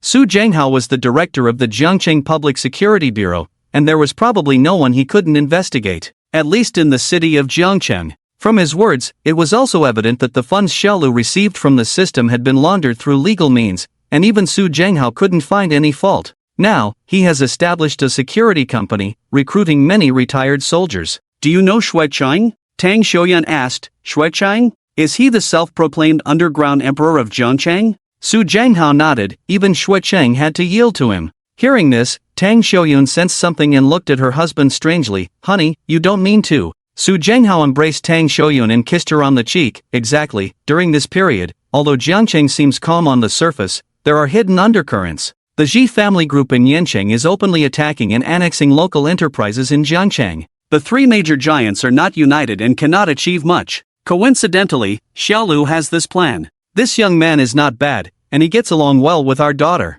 Why shouldn't I help him? Speaking of this, Tang Xiaoyun basically understood her husband's plan and didn't say much. Outside, Su Moyun didn't call a designated driver, but drove herself to take Lu Chen home. It was her first time driving an Audi A8, and she wrinkled her nose, saying, "Hey, where do you live? I'll take you back, and we'll call it even." Lu Chen had already passed out drunk, with only a slight snoring sound coming out. Soo Moyeon parked the car on the side of the road, ran to the back seat and tried to wake him up for a while, but to no avail. She had no choice but to drive Lu Chen back to her own place. Soo Moyeon didn't live with her parents. She bought a 2-bedroom apartment near her workplace and only went home on weekends or holidays. After parking the car in the underground garage, Soo Moyeon exerted a lot of effort to finally carry Lu Chen back. At the moment she threw him on the sofa, Soo Moyeon sat down exhaustedly, breathing heavily, not wanting to move at all. Luckily, she was a police officer with a certain level of physical strength. If it were an ordinary woman, Lu Chen might have had to spend the night in the car.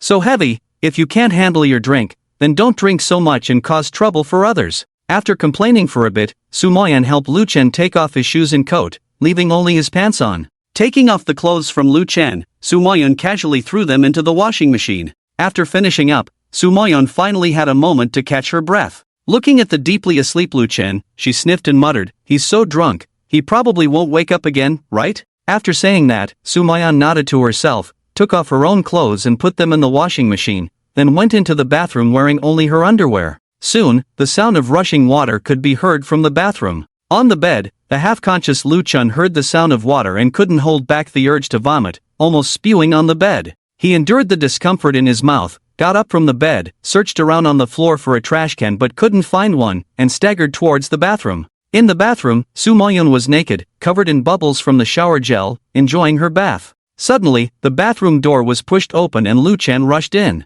Ah! Soo Moyeon was stunned and couldn't help but scream. Without even looking at her, Lu Chen rushed to the toilet and started vomiting uncontrollably. Soo Moyeon was on the verge of tears. She usually lived alone and no one had ever visited her home, so she didn't have the habit of locking the door. At this moment, Soo Moyeon could only instinctively cover her important parts and scream loudly. After vomiting for a while and feeling better, Lu Chen, in a daze, heard someone screaming beside him and turned his head to look at Soo Moyeon. Well, Soo Moyeon, a sheltered girl, had been clearly seen by Lu Chen tonight. With just one glance, Lu Chen collapsed to the ground and fell into a deep sleep. The next morning, after 11 o'clock, Lu Chen woke up groggily, looking around at the unfamiliar environment in confusion. Getting out of bed and walking out of the room, he found himself in a strange living room filled with a faint fragrance. Memories of last night flooded back, and Lu Chen immediately took out his phone and opened WeChat. There were a series of messages on WeChat, some from Soo Royeon, some from Zhangyan, and some from Soo Moyeon.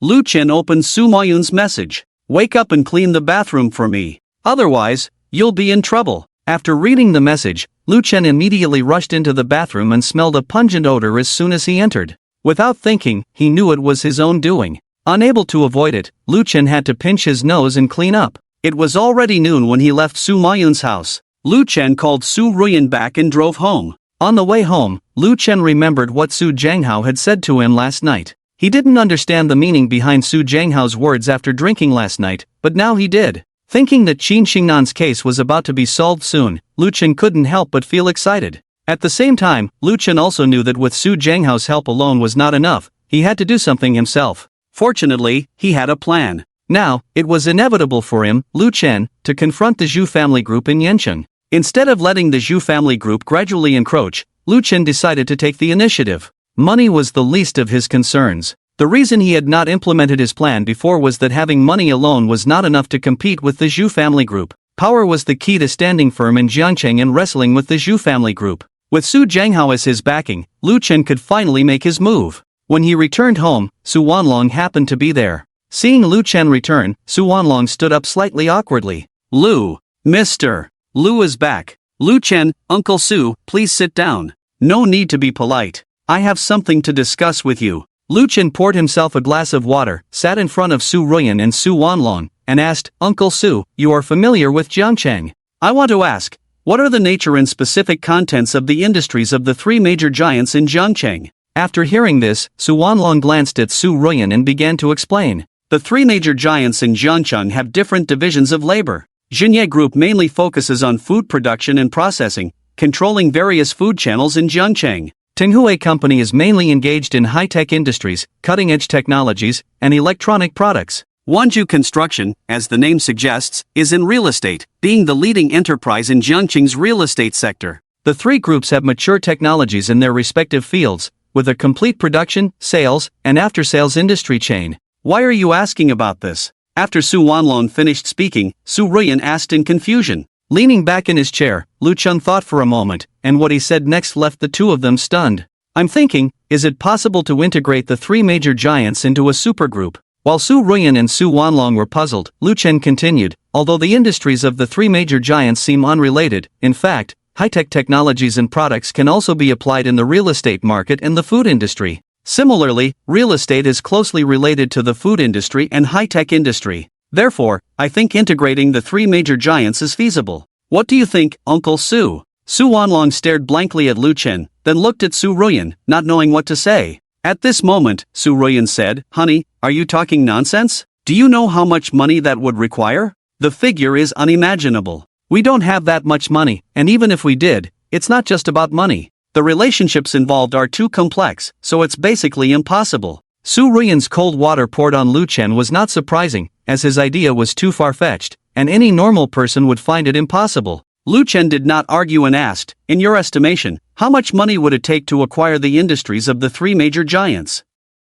Seeing Lu Chen's seriousness, Su Ruyan, who knew Lu Chen well, thought for a moment and said, not considering a complete acquisition, just acquiring 51% of the shares, for just one of them, it would be around 500 billion. After much thought, Su Ruyan stated this relatively conservative figure. Lu Chen nodded after hearing this, finding that the number was not far off from what he had envisioned. However, all his current savings combined probably amount to around 2.5 billion, which is quite far from the number Su Ruyan mentioned. Thinking about this, Lu Chen knew he had to make money again. And this time, the way to make money couldn't be as slow as before. So, Lu Chen's eyes turned and he suddenly asked, by the way, are there any buildings or skyscrapers for sale in Zhangcheng? Su Ruyan and Su Wanlong were once again puzzled. Suddenly, a voice came from the building. There is a 107-story unfinished building in the new city district. The construction was nearing completion when the funding chain broke, leaving it unfinished. It is currently up for auction. The three looked towards the voice and saw Shuang, dressed in white, walking down from the building.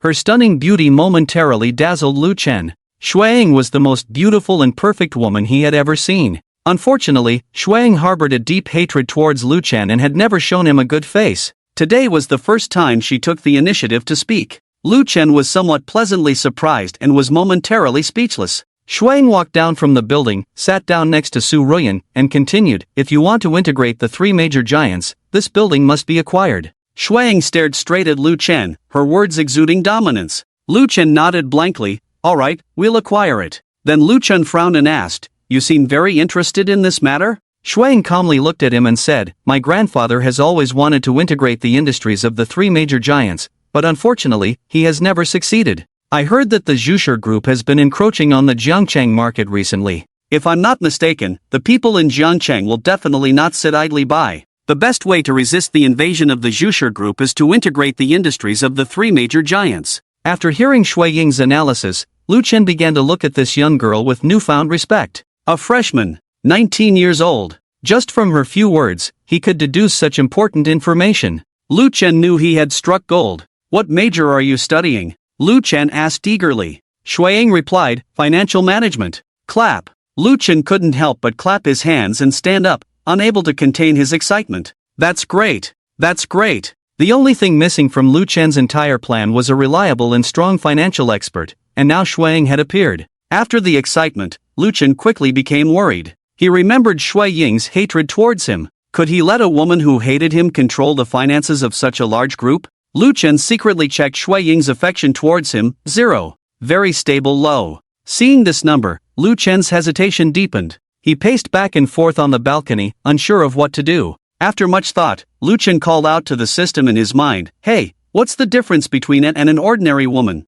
This time, the system didn't remain unresponsive as before, and a mechanical voice sounded. Affection is harder to increase compared to ordinary opposite sex, identified as a female who will not leave or betray the host. After hearing the system's explanation, Lu Chen felt a huge weight lifted off his shoulders. This statement was enough. Although it might be difficult to increase Shui Ying's affection towards him, at least she wouldn't betray him. This meant that once the affection of a increased, it wouldn't decrease. Unlike Su Ruyan or Lin Yin, who occasionally had situations where their affection decreased. Realizing this, Lu Chen quickly walked up to Shui Ying, leaned in close, and eagerly said, if I integrate the three major giants, you will be the group's financial expert. Shuang leaned back slightly, furrowing her brows. You won't succeed. Lu Chen smirked. Oh? Are you that sure? Shuang, yes. My grandfather is the most formidable person I have ever seen. He has been working towards this goal for decades without success. I don't think you will succeed. Lu Chen, then how did your grandfather lose you to me?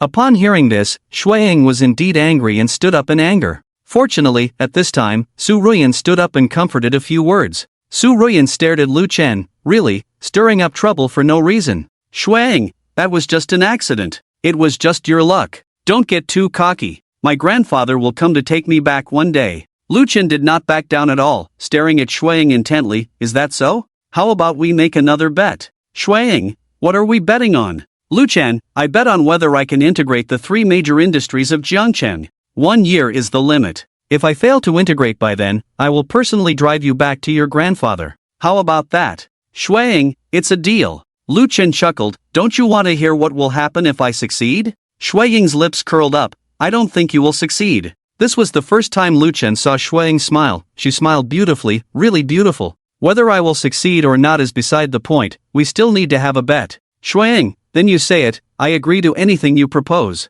Lu Chen, alright, if I succeed, I want you to tie a tie for me. Upon hearing this bet, not only Shuang was stunned, even Su Ruyan and Su Wanlong were surprised, not knowing what medicine Lu Chen was selling. Shuang stared at Lu Chen blankly, and Lu Chen was pleasantly surprised to see that Shuang's affection for him had finally changed. 1, 0, 1, 0. Shuang's affection for herself sometimes was 1, sometimes 0, constantly fluctuating, just like her current mood. In Shuang's view, Lu Chen's condition was almost like returning her freedom without any cost. She couldn't help but think that since being brought back here by Lu Chen, he had never forced her to do anything she didn't like. She thought that after losing to Lu Chen, she would be at his mercy, but that was not the case. This was also the reason why her attitude towards Lu Chen changed somewhat later on. Lu Chen smiled. It's settled, but let's make it clear, in this year, if I need your help, you can't refuse. Shuang paused. Naturally, if I want to win, I will do so fairly and squarely. Lu Chen nodded. Alright,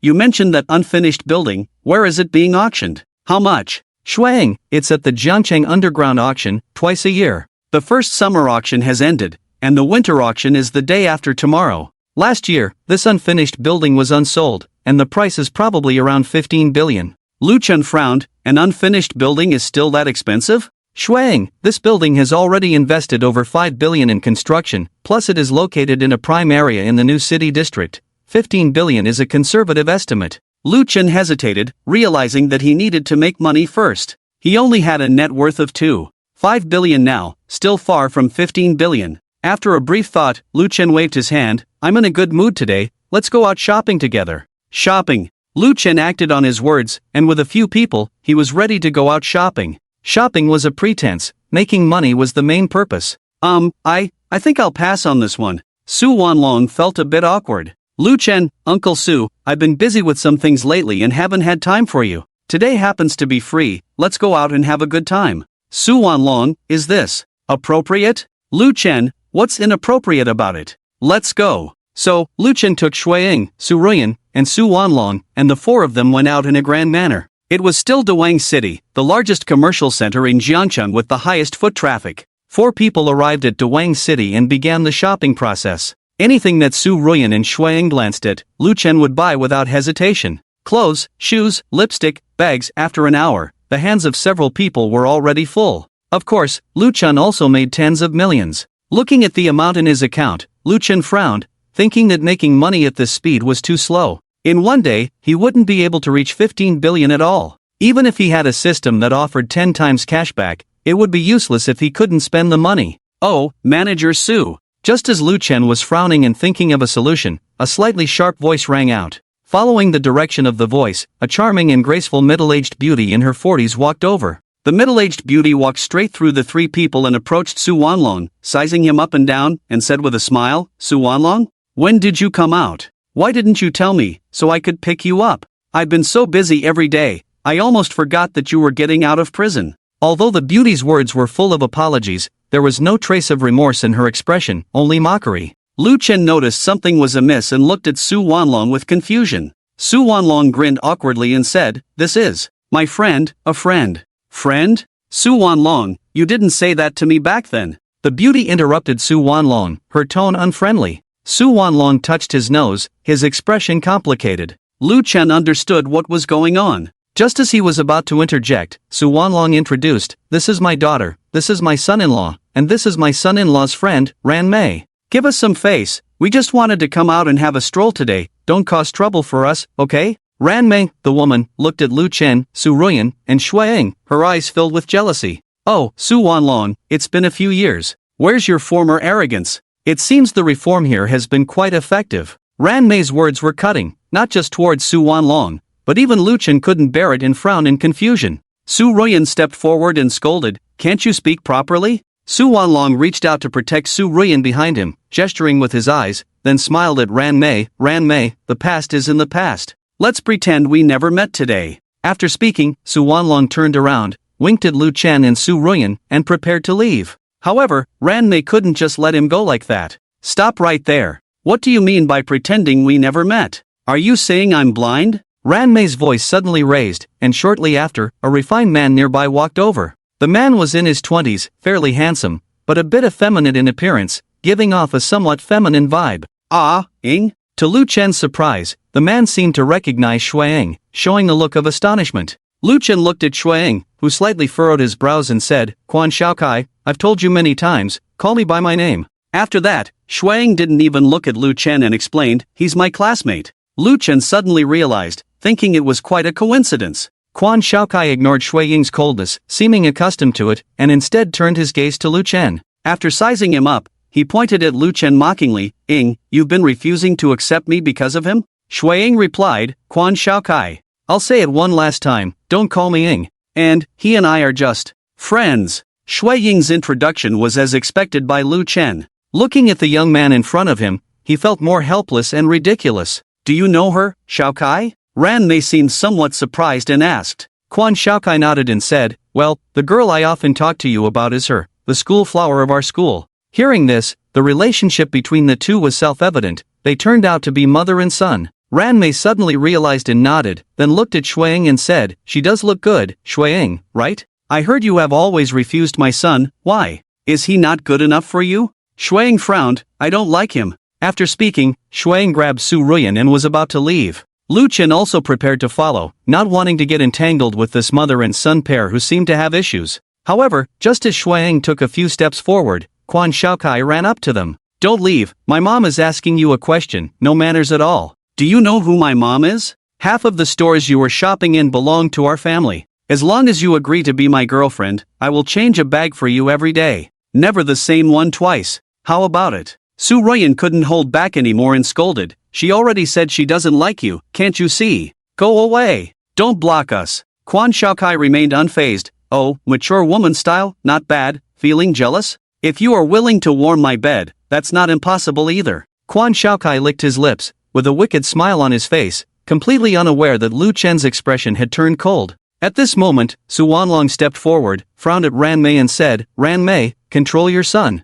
Ran Mei retorted, "Why should I control my son? It's not your place to teach. Besides, did my son say anything wrong? Look at those seductive looks. Wearing so little in the middle of winter, isn't it just to seduce men?" Just as she was about to say more, a crisp sound rang out, Lu Chen slapped her, and Ran Mei fell to the ground. "How dare you hit me? How dare you hit my mom?" Ran Mei and Quan Shaokai spoke one after the other. Even Su Wanlong was startled by Lu Chen's sudden action. Afraid of things escalating, he quickly stood in front of Lu Chen. "Don't use violence. Don't use violence, let's talk it out." After calming Lu Chen down, Su Wanlong went to help Ran Mei up from the ground, but Ran Mei pushed him away. Pushing Su Wanlong aside, Ran Mei stood up, pointing at Lu Chen and cursing loudly. "How dare you hit me? Do you know who I am?" Another crisp slap interrupted her. Ran Mei fell to the ground again, blood already oozing from the corner of her mouth. Seeing his mother being hit, Quan Shaokai became furious and threw a punch at Lu Chen. Lu Chen sneered. His strength was so weak that even scratching an itch would be more exciting. Lu Chen grabbed Quan Shaokai by the neck, lifting him up with one hand, suspended in the air. The commotion attracted many onlookers. Seeing Lu Chen lifting an adult with one hand, a gasp of cold air swept through the crowd. "Quan Shaokai, cough. Let me go. Cough." Quan Shaokai kept patting Lu Chen's arm, his face turning red. Ran Mei, who was on the ground, ignored the pain and stood up, running towards Lu Chen, but was slapped away by Lu Chen with his other hand. She already said she doesn't like you, is it fun to harass and bother with a straight face? Quan Shaokai couldn't say a word, just coughing incessantly, legs kicking wildly. Seeing this, Shuang was afraid of things escalating and said, "Let him go." Lu Chen nodded slightly, painted face, posing and preening, not a bit of masculine aura. Do you think you're handsome? With that, Lu Chen exerted a little force, flinging Quan Shaokai 7 or 8 meters away, or he landed on the ground coughing violently. A miserable sight indeed. During this process, Ran Mei made a call to someone, definitely calling for reinforcements. You brat! Just you wait for me. If you have the guts, don't leave. Today, I won't let you off, you little brat. Ran Mei pointed at Lu Chen and cursed, then ran to Quan Shaokai, showing concern for his safety. Upon hearing Ran Mei's words, Su Wanlong knew she must have called someone and walked over to Lu Chen with a worried expression, saying, "Should we leave first? Her husband has some background, I'm worried." Lu Chen waved his hand, "Uncle Su, don't worry, I want to see who he can bring." With that, Lu Chen sat down on a nearby public bench with Su Ruyan and Shuang, looking calm and composed. Su Ruyan and Shuang both knew Lu Chen's capabilities and were not afraid. Quan Shaokai had been bothering Shuang many times, and she wanted to resolve this trouble. Only Su Wanlong looked anxious and helpless. Finally, Su Wanlong approached Lu Chen and had to explain, Ran Mei's husband has some underworld connections, and it is said that he has shares in Dawang City, which is owned by Master Chang. You should know about Master Qing, right? Lu Chen raised an eyebrow. Oh, Shui Chang? Su Wanlong nodded, yes. Master Chang is in charge of the underground in Zhangchang. Lu Chen interrupted Su Wanlong, smiling, I know him too well, Uncle Su, don't worry, everything will be fine. Su Wanlong still felt worried, but Su Ruyan reassured him, Dad, trust Lu Chen, he's confident. Seeing this, Su Wanlong didn't say anything more. Lu Chen was surprised to learn that Dawang City was owned by Master Qing, and he looked at Shuang with a smile. Do you know about this? Shuang remained silent with a serious expression, which was taken as confirmation. Lu Chen shook his head with a wry smile. Before long, a group of people rushed over, about 20 of them. The leader was a bald man with a goatee, dressed in a black and gold shirt, black suit with the buttons undone, who strode over to Ran Mei. Are you okay, wife? Seeing the man, Ran Mei burst into tears at the sight of him, and the man immediately noticed the red handprint on her face and the blood at the corner of her mouth. Instantly, the man's eyes widened in anger as he turned to Lu Chen and his companions who looked calm. Clear the area.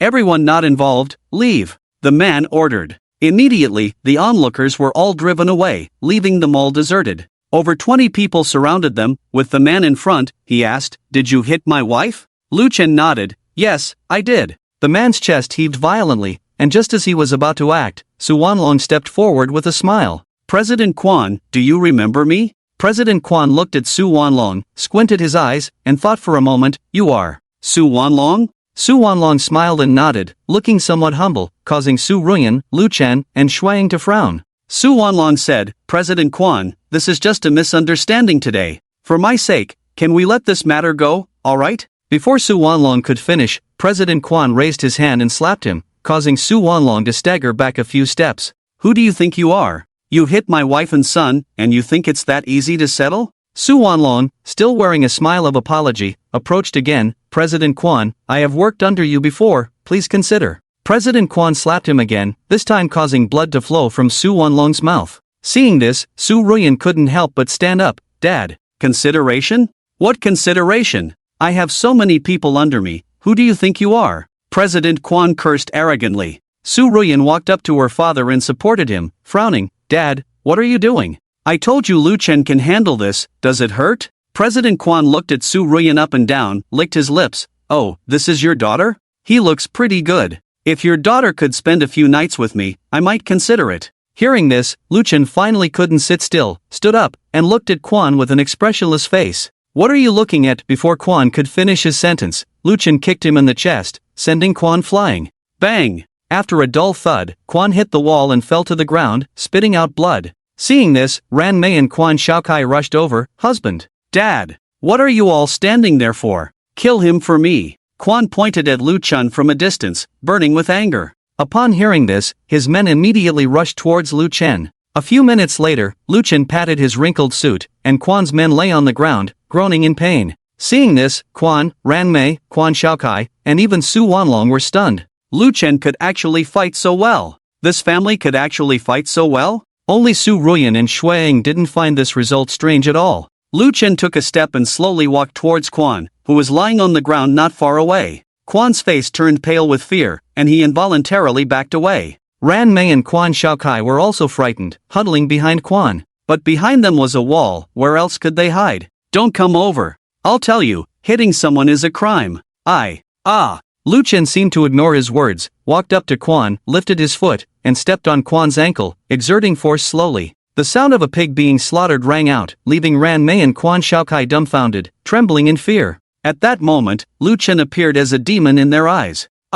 It hurts. I was wrong. Whoa. As Lu Chen continued to exert force, Quan even started crying, tears streaming down his face. Lu Chen didn't show mercy until he broke Quan's ankle, causing a comminuted fracture. In the future, when you see me, Lu Chen, in Jiangchang, lower your head and behave. Quan kept nodding, the excruciating pain from the comminuted fracture making him unable to speak, the pain piercing. Ran Mei and Quan Shaokai were even more speechless. If they had known that Lu Chen could fight so well, they wouldn't have dared even with 3 times the courage. Lu Chen didn't make things difficult for Ran Mei and Quan Shaokai. After all, he had achieved his goal. Just as he was about to turn and leave, a group of people walked over in a crowd not far away, and Lu Chen recognized the leader from a distance. Dressed in a stylish white suit with gold-rimmed sunglasses, looking quite dashing, except for missing an ear, he looked a bit strange. Yes, it was Liao Fei, the son of Qing Ye's boss at the Gully nightclub. Seeing Liao Fei, Lu Chen guessed that the person behind Quan, as mentioned by Su Wanlong, was Liao Fei. He chuckled lightly, shook his head, and thought it was quite a coincidence. Liao Fei had nothing to do at the Gully nightclub, so he came over for some fun after receiving a call. He didn't pay attention when he was far away, but he recognized Lu Chen when he got closer, instantly turning pale, covering his mouth with both hands. Fei Gu. Woo. Fei Gu, you must help me seek revenge. Woo. Seeing Quan, who was lying on the ground upon Liao Fei's arrival, begging with tears streaming down his face, Liao Fei was now determined to die. Looking at his groaning men on the ground, he couldn't help but think of what Lu Chen did at his place. He didn't care about Quan anymore. Under the bewildered gaze of his men, he turned around and ran. Stop! Lu Chen called out lightly. Liao Fei had just run a short distance before stopping, turning around with a bitter melon face. Lu Gu, I said this is a misunderstanding, do you believe me? Upon hearing this, everyone except Xueying and Su Ruyan was once again confused. Especially the above-ground power, who still held a glimmer of hope, felt a chill in his heart when he heard the words Brother Lu. Lu Chen waved to Liao Fei, come here. Liao Fei reluctantly moved over, like a little wife, and was embraced by Lu Chen on the shoulder. He whispered, let's discuss something. Liao Fei forced a smile, Brother Lu, please don't tease me. Lu Chen looked serious. I heard this shopping mall is your adoptive father's property. I want to buy some shares, can we negotiate? Yes, this was a sudden idea that Lu Chen came up with. He urgently needed to make money, and buying things was too slow. Liao Fei said, Brother Lu, you're not kidding me. If you want it, I'll give it to you. Lu Chen's face darkened at this and he said, do you think I'm you? I want to make a proper purchase. Name your price. 51% of the shares, how much? Liao Fei replied, Brother Lu, I really want to give it to you. Lu Chen said, if I ask you to quote a price, just quote it, why so much nonsense? Hurry up. Liao Fei, not knowing Lu Chen's intentions, carefully observed Lu Chen's expression and after some consideration, tentatively said, then, how about 200 million? Lu Chen frowned, and Liao Fei panicked, quickly changing his offer, 1 billion. 1 billion. How about 50 million? 30 million is also fine, Brother Lu, please don't tease me, okay? Lu Chen ignored him, walked over to Xueying and asked, for this shopping mall, 51% of the shares, what is the market price approximately? Xueying replied, around 15 billion. Lu Chen nodded, then turned back to Liao Fei, continuing to embrace his shoulder, and said, 15 billion. Not a penny less for you, let's sign the contract and notarize it immediately. Any problems? Liao Fei nodded, then shook his head, feeling extremely wronged. Lu Chen patted his shoulder, good brother, it's settled. After that, Lu Chen went back to Xueying and said, go handle the procedures with him, I'll buy 51% of the shares of this shopping mall and give it to you. From now on, you'll be the boss of this shopping mall. Despite Xueying not being interested in money, she was still puzzled when she heard Lu Chen's words. She couldn't understand, what was this man up to? As for the others, they were even more surprised, their jaws dropping. Lu Chen didn't explain to them, he left with Xueying, Su Ruyan, Su Wanlong, and Liao Fei. Liao Fei would never believe that Lu Chen would actually spend 15 billion to buy this shopping mall, until he received the transfer information and realized it wasn't a dream. The share structure of the shopping mall was complex, but it didn't stump Shuang. Under her work, it took less than 3 hours to sign the contract. Ding! Detected that the host spent 15 billion. System cashback 150 billion. Funds received. Hearing the familiar sound of the system, Lu Chen breathed a sigh of relief, thinking that at least he wasn't busy for nothing. He had managed to get the money. Now he had earned another 150 billion, plus his original savings of about 10 billion. He now had a fortune of 160 billion. As for whether it was enough or not, he would continue to bid on a few items at the auction tomorrow and continue to earn. On the way back, Shuang and Su Ruyan chatted incessantly, not knowing where they found so many topics to talk about. Lu Chen focused on driving, while Su Wanlong sat silently in the passenger seat, not saying a word since leaving the shopping mall. He was digesting. After returning home, Su Wanlong went back to his own place. While during dinner, Lu Chen spoke up. Su Ruyan, I heard that Chen Liwei has started a new company called Shuangqing Construction. Have you looked into it? Su Ruyan frowned. I've heard of it, but I don't know much about it. Lu Chen originally thought that Su Ruyan would know some information. He frowned and was about to continue speaking when Shuang said, Shuangqing Jianye is a puppet company funded and controlled by the Yanqing Zhu family group, the vanguard invading the Jiangqing market. Under the operation of the Zhu family group's funds, Jiangcheng has already cooperated with 71 companies of all sizes, including Wanzhou Jianye and Tinghui Company. After listening to Shui Ying's words, Lu Chen's eyes lit up, and he immediately asked, what else? Shuang glanced at Lu Chen and said, it's right to target Shuangqing Jianye, but it's best to integrate the 3 major giant companies first. Now we are in the dark while they are in the light, which is an advantage for us. After hearing Shui Ying's words, Lu Chen increasingly felt that it was really worth it to have brought Shuang over in the first place. A treasure girl, a proper treasure girl. Even if her affection for him had not increased, just Shui Ying's business acumen and knowledge were enough for Lu Chen to enjoy. Shui Ying's thoughts coincided with Lu Chen's. Currently, Shuangqing Jianye was in the light, they were in the dark. He was waiting for an opportunity, a moment to strike decisively. Alright, let's eat. Where do you want to go tomorrow? I'll take you out to play. At night, when it was quiet. In the bedroom, Su Ruyan was sweaty and lying on Lu Chen's chest, drawing circles continuously. The two had just experienced a passionate moment, which had left Su Ruyan exhausted and unwilling to move. Husband, am I really useless? In the silence, Su Ruyan's voice was as soft as a breeze, but her words left Lu Chen puzzled. Why would you suddenly say that? Lu Chen asked patiently. Su Ruyan pursed her lips, seeming hesitant, unsure if she should speak. Lu Chen guessed her thoughts, kissed her smooth forehead, and said, do you think Shuang knows everything and can help me a lot, while you can't help me with anything? Are you jealous? Su Ruyan pouted without retorting, tacitly agreeing. Lu Chen said, what are you thinking? Each person plays a different role and excels in different areas. Shuang has a talent for business, which is her strength, irreplaceable by anyone else. As for you, you are gentle and considerate, you know what I need, you bring me water when I'm thirsty, cook for me when I'm hungry, and can tell when I have something on my mind. This is your strength, equally irreplaceable by anyone else. Don't compare your weaknesses to others' strengths. No one can replace the place you hold in my heart. Lu Chen's confession as a scumbag moved Su Ruyan to tears, and she hugged Lu Chen tightly, rubbing against him affectionately. Husband, you're so good. Lu Chen smiled and then changed the subject, asking, oh, by the way, your dad and that Ran Mei. Their relationship seems complicated, right? Yes, the events of the day were vivid in her mind, the conversation between Ran Mei and Su Wanlong, as well as her subsequent relationship with the executive Liao Fei, made Lu Chen vaguely feel that their relationship was not ordinary. Su Ruyan pursed her lips, glanced at Lu Chen, and said, isn't it the same as you, sowing wild oats when you were young? Lu Chen suddenly realized and laughed, I didn't realize your dad was so formidable, daring even to. Well, in that case, what about Quan Shaokai? Su Ruyan knew what Lu Chen was thinking and said, don't think about it. Quan Shaokai has no relationship with my dad. He is indeed the child of Executive Quan and Ran Mei. Lu Chen nodded, finally understanding everything. You dare say I sowed wild oats everywhere. Alright, I'll show you one more. What are you doing? I'm exhausted. Meanwhile, in another part of the estate of Lord Qing. What? Bye? Lord Qing's voice involuntarily rose. Liao Fei nodded pitifully.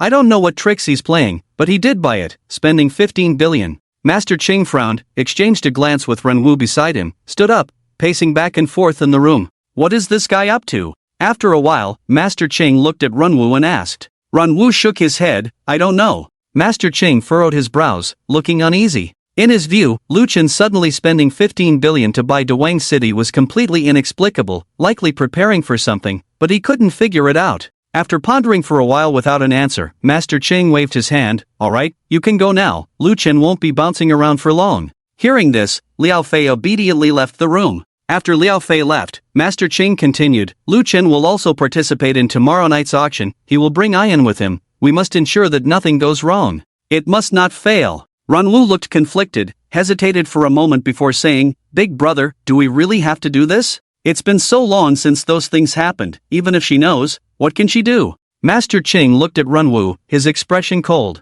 There is news that someone higher up is investigating this matter. Runwoo, hasn't this matter been resolved? Who is investigating? Master Ching, I don't know yet, but it seems serious, so I can't allow this hidden danger to exist. Runwoo, understood, big brother. The next day, Lu Chen was still asleep when he was awakened by a ringing phone. Groggily picking up the phone without looking, he answered, Hello, who is it? Hey, it's already 10 o'clock and you're still sleeping. Get up. A slightly playful voice came from the other end of the phone. Who else could it be but Su Moyan? Su Royan also heard it and asked with sleepy eyes, Who is it, honey? Lu Chen rubbed his eyes and sat up, a police officer. Then, yawning, Lu Chen asked, What, is it a crime to sleep in? On the other end, Su Moyan fell silent for a moment. Are you married? Lu Chen, are you crazy? Just get to the point. Su Moyun, Lu Chen, can you show me some respect? I am at least a girl, at least a police officer. Okay, there is progress in that matter of yours. My dad asked me to tell you to come over when you have time. He wants to talk to you in person.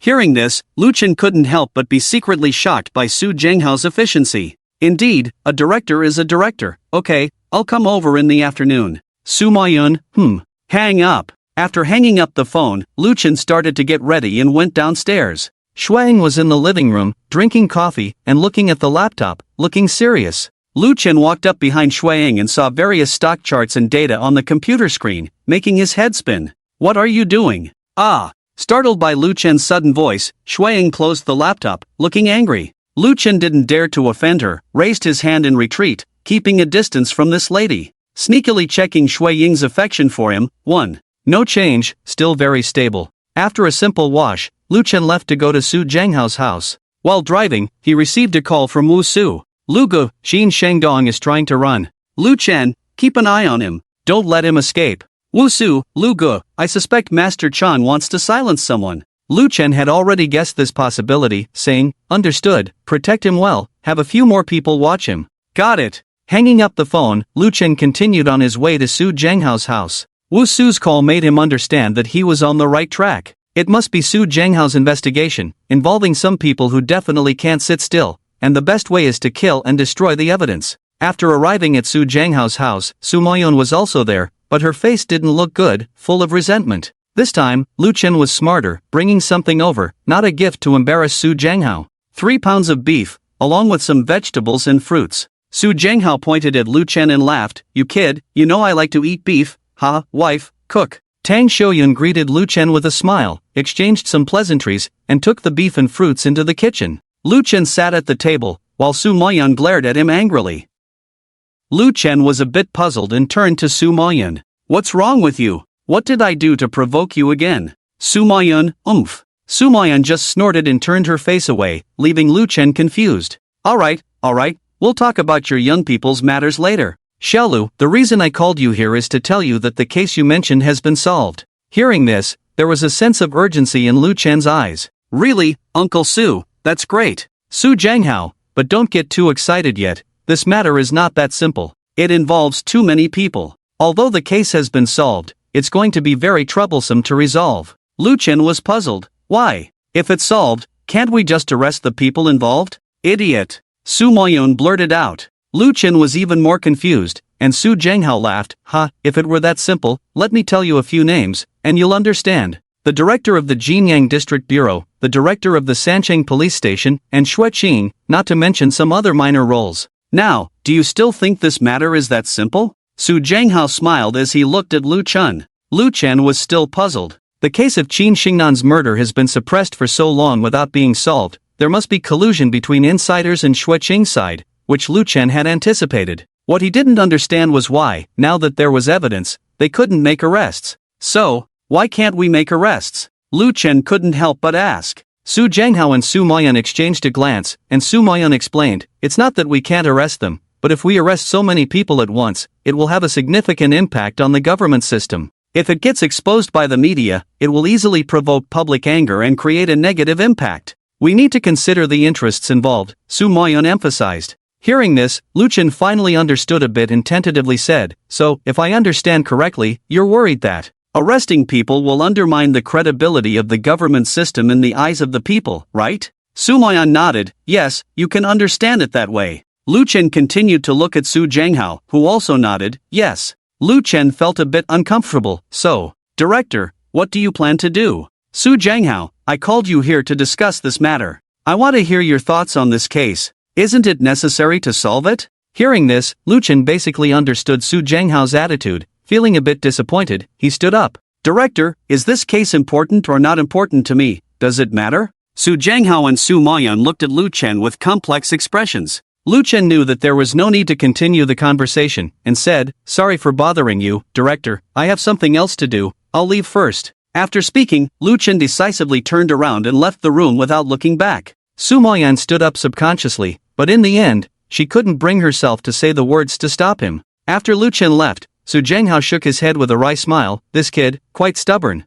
Did I say not to arrest anyone?" Su Moyan, "Oh Dad, he is not part of the system, how could he understand those rules and meanings in your words? You are really something, not stopping him either." Su Jianghao, "It's okay, let him go, just to dampen his spirit a bit, so he won't dare to bully you in the future." Hearing this, Su Moyan felt both angry and helpless. Downstairs, Lu Chen drove to where Qin Shengdong lived. On the way, he kept recalling what Su Jianghao had said, feeling like something was pressing on his heart, making him uncomfortable. Arriving outside the old residential area, Lu Chen noticed some unusual figures early on. Some of these people were arranged by him to protect Qin Shengdong's family, while others were sent by Qin Yi to assassinate Qin Shengdong. Lu Chen drove into the residential area and called Wu Su. Soon after Lu Chen parked the car, Wu Su arrived. "Lu Ge, there are at least 5 assassins outside now, planning to target Qin Shengdong." Lu Chen nodded, and the two of them walked towards Qin Shengdong's home. "How is Qin Shengdong now?" "Wu Su, originally, we were protecting him in secret, but this morning he suddenly wanted to leave.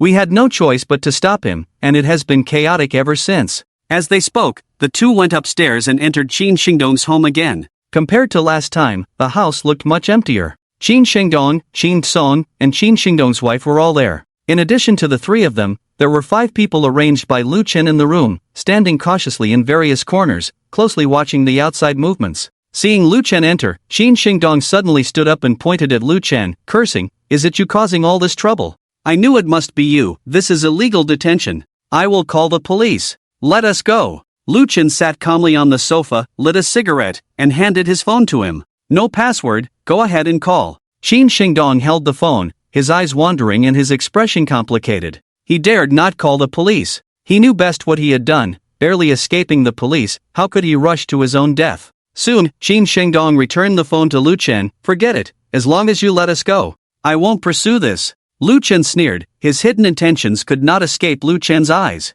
"Sure, you can go, but I guarantee that if you can walk 100 meters, you are lucky." Initially, Qin Shengdong was somewhat relieved, but upon hearing this, his face turned pale. "What nonsense are you talking about?" Lu Chen, "Nonsense? Qin Shengdong, you know best what you have done. The police are investigating this matter now. Do you think Qin Yi will let you live? Now, as long as you dare to step out of this door, the assassins outside will dare to blow your head off. If you don't believe me, you can try." With that, Lu Chen made a gesture of invitation, and Wu Su, who was blocking the door, timely stepped aside. Seeing this, Qin Shengdong swallowed hard, and his wife and son, Qin Song, immediately prepared to run when they saw the opportunity, but were stopped by Qin Shengdong. "Come back! Get in! All of you get in!" Qin Shengdong pushed his wife and son into the bedroom, closed the door, and held the doorknob, pausing for a while. Then, Qin Shengdong walked quickly to Lu Chen and knelt down with a thud. "I'm sorry. I did this. It has nothing to do with my wife and son. I can surrender myself. I will surrender myself. Please spare my wife and son. Spare them, please?" Qin Shengdong cried bitterly, looking miserable. Lu Chen showed no sympathy, asking coldly, "Was it you who leaked the information about your brother being an undercover agent to Qin Yi back then, right?" Qin Shengdong kept nodding, "Yes, it was me." It was me, it was me, it was me, I'm a bastard. I deserve to die. I'm worse than an animal. It was me, I'm sorry, woo-woo. Indeed, the situation was not much different from what Lu Chen had guessed. How much money did Qin Yi give you back then? Where is the grave of the Qin Shengnan couple? Lu Chen asked. Qin Shengdong, 2 million. There, their graves are in Huashan Cemetery. Mr. Lu, the police are here. Just as Qin Shengdong finished speaking, an employee who was airing the window reminded Lu Chen, it's okay, they will find their way here sooner or later. The sound of police sirens grew closer, sounding like a death knell to Qin Shengdong, making him tremble all over. Soon, 5 police officers entered, and upon seeing a room full of people, they were momentarily stunned before immediately drawing their guns. Nobody move. Hands on your head. Get down. Everyone looked at Lu Chen in unison, and Lu Chen nodded, do as they say. Hearing this, several employees followed the police's orders and got down on their knees with their hands on their heads, except for Lu Chen. The leading police officer walked up to Lu Chen and with a click, handcuffed him. Lu Chen rolled his eyes. Bro, why are you handcuffing me? Police, shut up. Did we ask for your opinion? Lu Chen promptly fell silent, looking disheartened. He was truly puzzled by these police officers, seemed like they had a handcuffing addiction. Even so, couldn't they find someone else to handcuff? While Lu Chen was being handcuffed, another police officer approached Qin Shengdong. Your name is Qin Shengdong, right? Qin Shengdong's face turned pale, and he nodded blankly. We suspect you are involved in a murder case, please come with us for questioning. Qin Shengdong stood up, and as the police pushed him to leave, the mother and daughter from the bedroom ran out, stunned to see a room full of police officers. The following scenes could be guessed: crying, explaining, comforting. As they were being taken downstairs by the police, Lu Chen shouted indignantly, "Hey! Why aren't you handcuffing him? Police, we consider you a dangerous individual, please cooperate. Once the investigation is clear, we will release you." Lu Chen. On the way back to the police station, 2 police cars whizzed past, with Lu Chen and several employees sitting in the carriage, resting with their eyes closed.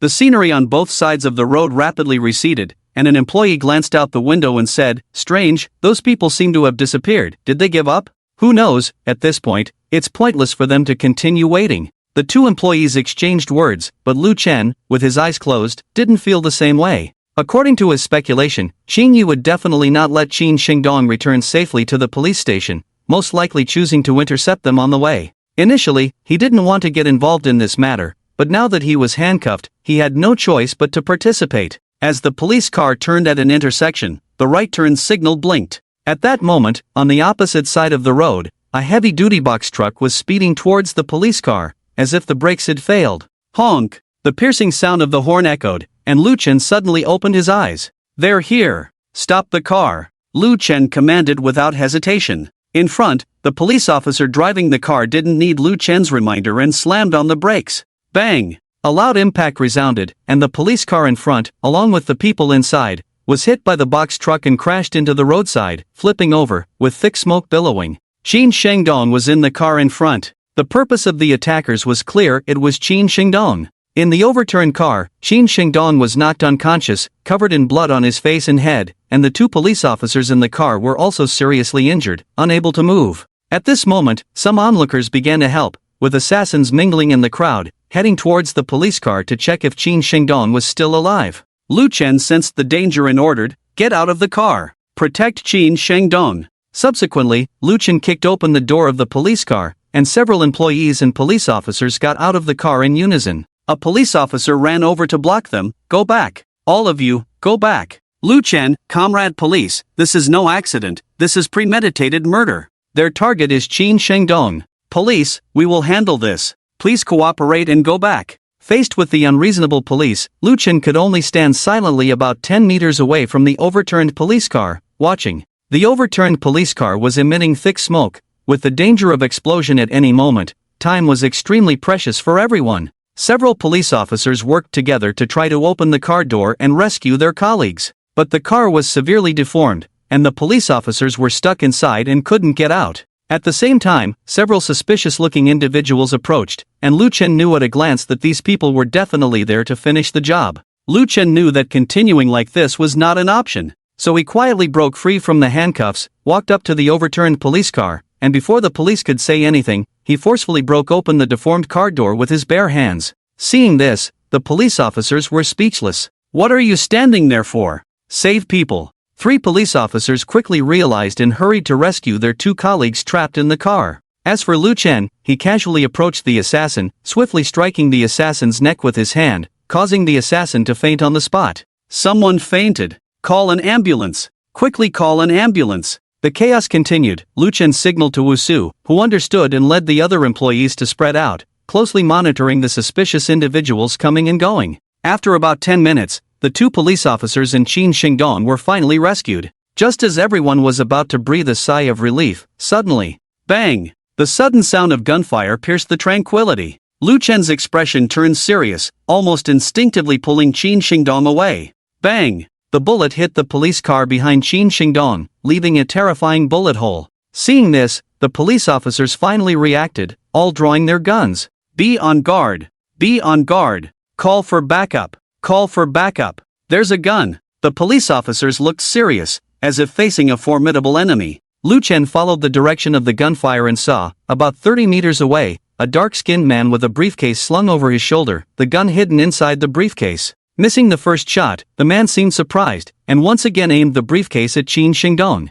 Unfortunately, he was not going to succeed this time. Lu Chen picked up a piece of broken handcuffs from the ground and threw it out. The fragment accurately pierced the man's hand about 30 meters away. Bang! The gunfire rang out again, but due to the injury, the bullet veered off course. Because of this gunshot, several police officers also noticed the shooter and quickly surrounded the man. Don't move! Hands on your head! Get down! Knowing the situation was lost, the man obediently lay down on the ground, allowing the police to handcuff him. The man's gaze remained on Lu Chen, with a sinister look that indicated he had taken many lives. After 5 o'clock in the afternoon, Lu Chen, Wu Su, and a few others walked out of the police station. The investigation ended quickly, and because Lu Chen had helped the police, they were relatively polite to them. Qin Shengdong was arrested, and what happened during the interrogation was no longer Lu Chen's concern. You guys go back first, Wu Su, you too, I'll call you if needed. Lu Chen gave a brief explanation. On the other side, in Qingye's courtyard, bang! A harsh sound rang out as Qingye slammed a teacup hard on the ground. Useless. A bunch of useless people. 7 people. Can't even kill 1 person. Useless. Qingye paced back and forth in the courtyard with his hands behind his back, his face dark. Renwu sat quietly on the side and said, I heard they were disrupted by Lu Chen and his men. Qingye naturally knew this, but remained silent, his face filled with worry. Renwu didn't say anything more and sat quietly. After 3 to 5 minutes, Qingye stopped and said, Make an appointment with Director Chen, let's have dinner tonight. Renwu replied, Okay. On the other side, Lu Chen went to Huashan Cemetery. Huashan Cemetery was vast, with endless towering tombstones. It was not a simple task to find the grave of Qin Shengnan couple in such a large area. An hour later, Lu Chen finally found the tombstone of Qin Shengnan couple. On the tombstone, the black and white photo smiled quietly, with many similarities to Shuang. Looking at the newness of the tombstone, although more than 10 years had passed, it was clean and tidy, with dried flower bouquets placed underneath.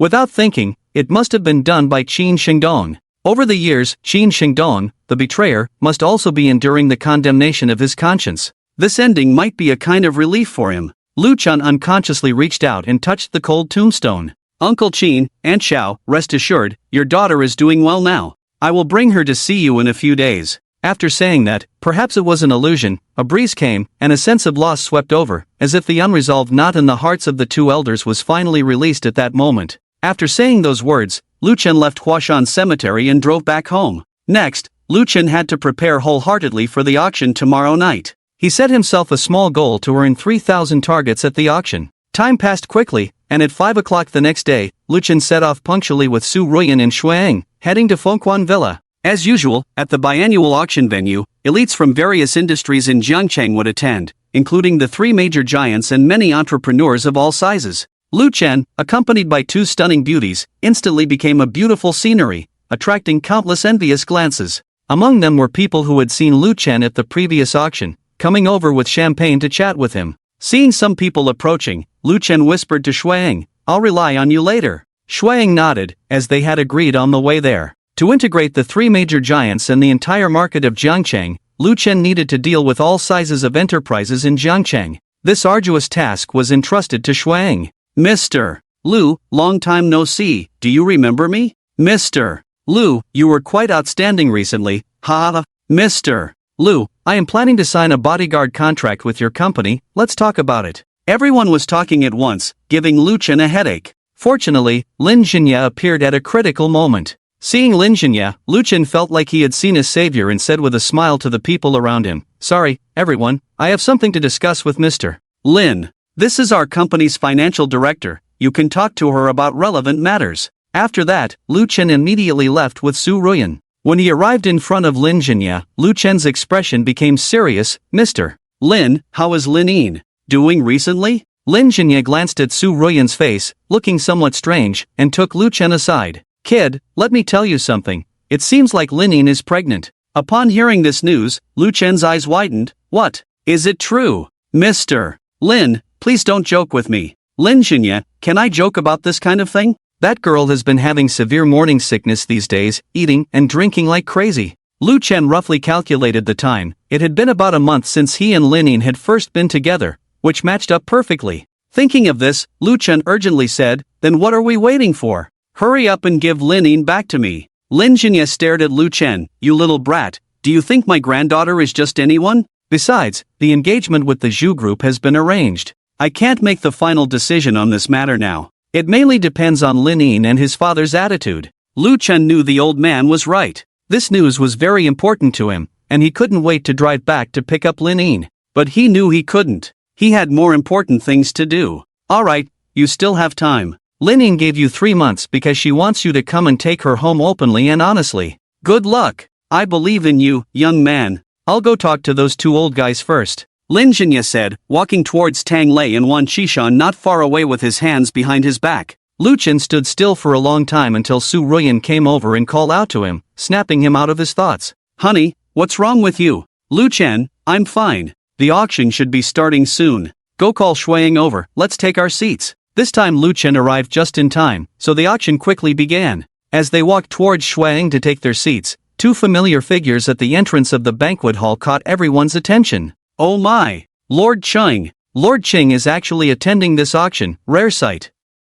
"Who would have thought? As far as I know, Lord Cheng hasn't attended an auction in years, right?" Lu Chen stared straight at Lord Cheng, and as their eyes met, it seemed like sparks were flying between them. "Grandpa!" Beside him, Shuaying saw Lord Cheng and rushed over, calling out. Lu Chen didn't stop her because he understood Shuaying's longing for Lord Cheng. Shuaying leaped into Lord Cheng's arms, and he patted her shoulder, saying, "Alright, easy there, you're shaking me apart." Run Wu, standing slightly behind, furrowed his brows imperceptibly, a detail noticed keenly by Lu Chen. For some reason, Lu Chen suddenly felt uneasy, but he couldn't pinpoint why. "Grandpa, when will you take me back, Wu Wu?" Shuaying cried as she buried her face in Lord Cheng's chest. Lord Cheng stroked her hair, his face full of kindness. "Soon, Grandpa will take you back soon." Shuaying nodded heavily. "Yes. I'll wait for Grandpa." Many people witnessed this scene. The story of Lu Chen winning Shuaying from Lord Cheng in a boxing match had spread far and wide, and now almost everyone knew about it. Combined with this emotional scene, many people suddenly felt a slight resistance towards Lu Chen. Why would someone want to separate such a loving grandfather and granddaughter? How heartless. After spending some time with Lord Cheng, Shuaying returned to Lu Chen's side, returning to her usual calm demeanor. Lu Chen didn't say much, just took his seat with the 2 of them. As before, Lu Chen sat in the front row, with Su Ruyan on his left and Shuaying on his right. The 3 major tycoons and Shui Qing were also in the front row. The auction officially began, with the same host as last time, a seductive woman with fiery red lips. Thank you all for attending the winter auction of Jiangcheng Auction House. Without further ado, let's move on to the auction. Let's introduce our first item of the evening. With that, a waitress in a cheongsam brought up a porcelain piece and placed it on the display table. Our first item today is a blue and white porcelain piece. Authenticated by our professional agency, this blue and white porcelain belongs to the Ming Dynasty and is highly collectible. Starting price is 100,000, with increments of no less than 10,000. After the host's introduction, the banquet hall immediately filled with whispers as people discussed the porcelain piece. Slightly understanding people all know that the value of Ming Dynasty blue and white porcelain is extremely high. The 3 pieces of blue and white porcelain that were auctioned off before had a starting price of at least 120 million. Is the first item today going to be this outrageous? This led to a situation where, as soon as the host's voice fell, no one dared to bid. Lu Chen smiled, raised the number plate in his hand, and loudly declared, 200 million. Wow! A series of gasps sounded in the banquet hall, followed by a more chaotic discussion. Su Ruyan and Shuang frowned at Lu Chen. Shuang said, "Don't blame me for not reminding you. Our main goal today is that building. How could Lu Chen not know?" He winked at Shuang and ignored her. Obviously, the host was also shocked by Lu Chen's high bid, and after a moment of daze, he loudly said, "This gentleman bids 200 million. Is there a higher bid? 200 million once, 200 million twice, 200 million 3 times. Bang! Congratulations, Mr. Lu. You have successfully won this piece of blue and white porcelain." With the sound of the host's gavel, the first item ended in this slightly absurd manner. The 3 big shots looked at each other, shaking their heads with a smile. In their eyes, Lu Chen's way of auctioning was simply extravagant behavior. Ignoring the discussions below, the host continued to bring up the second item, a thumb-sized, all-red diamond. The diamond sparkled with a blood-red light, attracting everyone's attention. This second item is a blood diamond named Zhuoma. As we all know, blood diamonds are the most precious type of diamonds. Its value doesn't need me to explain, everyone understands. Starting price is 100,000. Each bid must not be less than 10,000. Looking at this blood diamond, Lu Chen remembered a news article he had read before. In 1989, at a jewelry exhibition in Paris, France, a blood diamond named Lucky was exhibited. At that time, Lucky weighed only 23 carats and was auctioned for a staggering $42 million. The current Zhuoma in front of him was estimated to weigh at least 5 carats. 10 million. 50 million. I bid 100 million. The people present were all top-tier individuals who knew the value of this blood diamond, and bidding immediately began. The price quickly rose to 550 million. At this price, it had almost reached the value of this blood diamond, and the bidding slowed down. 600 million. Suddenly, a voice broke in, and looking over, the person bidding was Qing Yi. Seeing that it was Qing Yi bidding, the others fell silent for a moment and did not bid again. Lu Chen sneered and raised the number plate in his hand. 1 billion. Wow! The whole room was in an uproar. But considering the grievances between Lu Chen and Qing Yi, it didn't seem so surprising. Qing Yi's chest heaved for a moment, he closed his eyes, and gave up bidding. Shuang looked angrily at Lu Chen, wanting to say something, but in the end, she swallowed her words. 1 billion once, 1 billion twice, 1 billion 3 times. Bang! Congratulations, Mr. Lu. The blood diamond Zhuoma fell into Lu Chen's pocket without any surprises. Next, the third item was a bronze ding from the Shang and Zhou dynasties. Bronze dings from the Shang and Zhou dynasties are mostly collected in national museums, and very few are in private hands. Their value cannot be measured by money. Skipping the hassle of bidding, this item was eventually won by Lu Chen for 300 million. Seeing this, Lu Chen's intentions were quite clear. He was here tonight to make money. Not to mention the upcoming auction of the building that required 15 billion, acquiring the shares of the 3 big shots would also require a huge amount of funds. So, Lu Chen had no choice. It wasn't about showing off, he had to do it. The fourth item is an oil painting by a Western artist, which Lu Chen bought for 1 billion. The fifth and sixth items are also Western oil paintings by renowned artists, which Lu Chen bought for 900 million and 1.4 billion respectively. After the sixth item was auctioned, there was hardly any sound of other bids in the banquet hall. Everyone understood that Lu Chen would not let go of any item tonight. At the same time, everyone was shocked by Lu Chen's wealth. None of the people present could compare to this kind of asset, not even the 3 major giants combined. This made many people re-evaluate Lu Chen, wondering if he was a young master from a superfamily in Kyoto. Who knows? Even Su Ruyan, who thought she knew Lu Chen well, couldn't help but feel confused at this moment, wondering how much this person had hidden from her. Shuang was too lazy to remind them later. She figured out that Lu Chen was the one buying shares from the 3 major giants, which would require at least 150 billion. Compared to that, the money spent at the auction was indeed insignificant. After a few more items were auctioned, Lu Chen spent a total of 3.7 billion. After completing the handover procedures later, he would receive 37 billion in funds. Next is the last item of this auction, the Ninyang building in the K-12 area of the new city district. The Ninyang building has appeared on our auction list before. The building has a total of 107 floors, located in a prime location in the new city district of Jiangqing City. The project is 90% complete, and the starting price is 1 billion, with increments of no less than 10 million each time. Finally, Lu Chen waited for the unfinished building that he was determined to acquire tonight. 150 billion. As before, Lu Chen raised his bidding number and directly quoted the price Shuang had told him.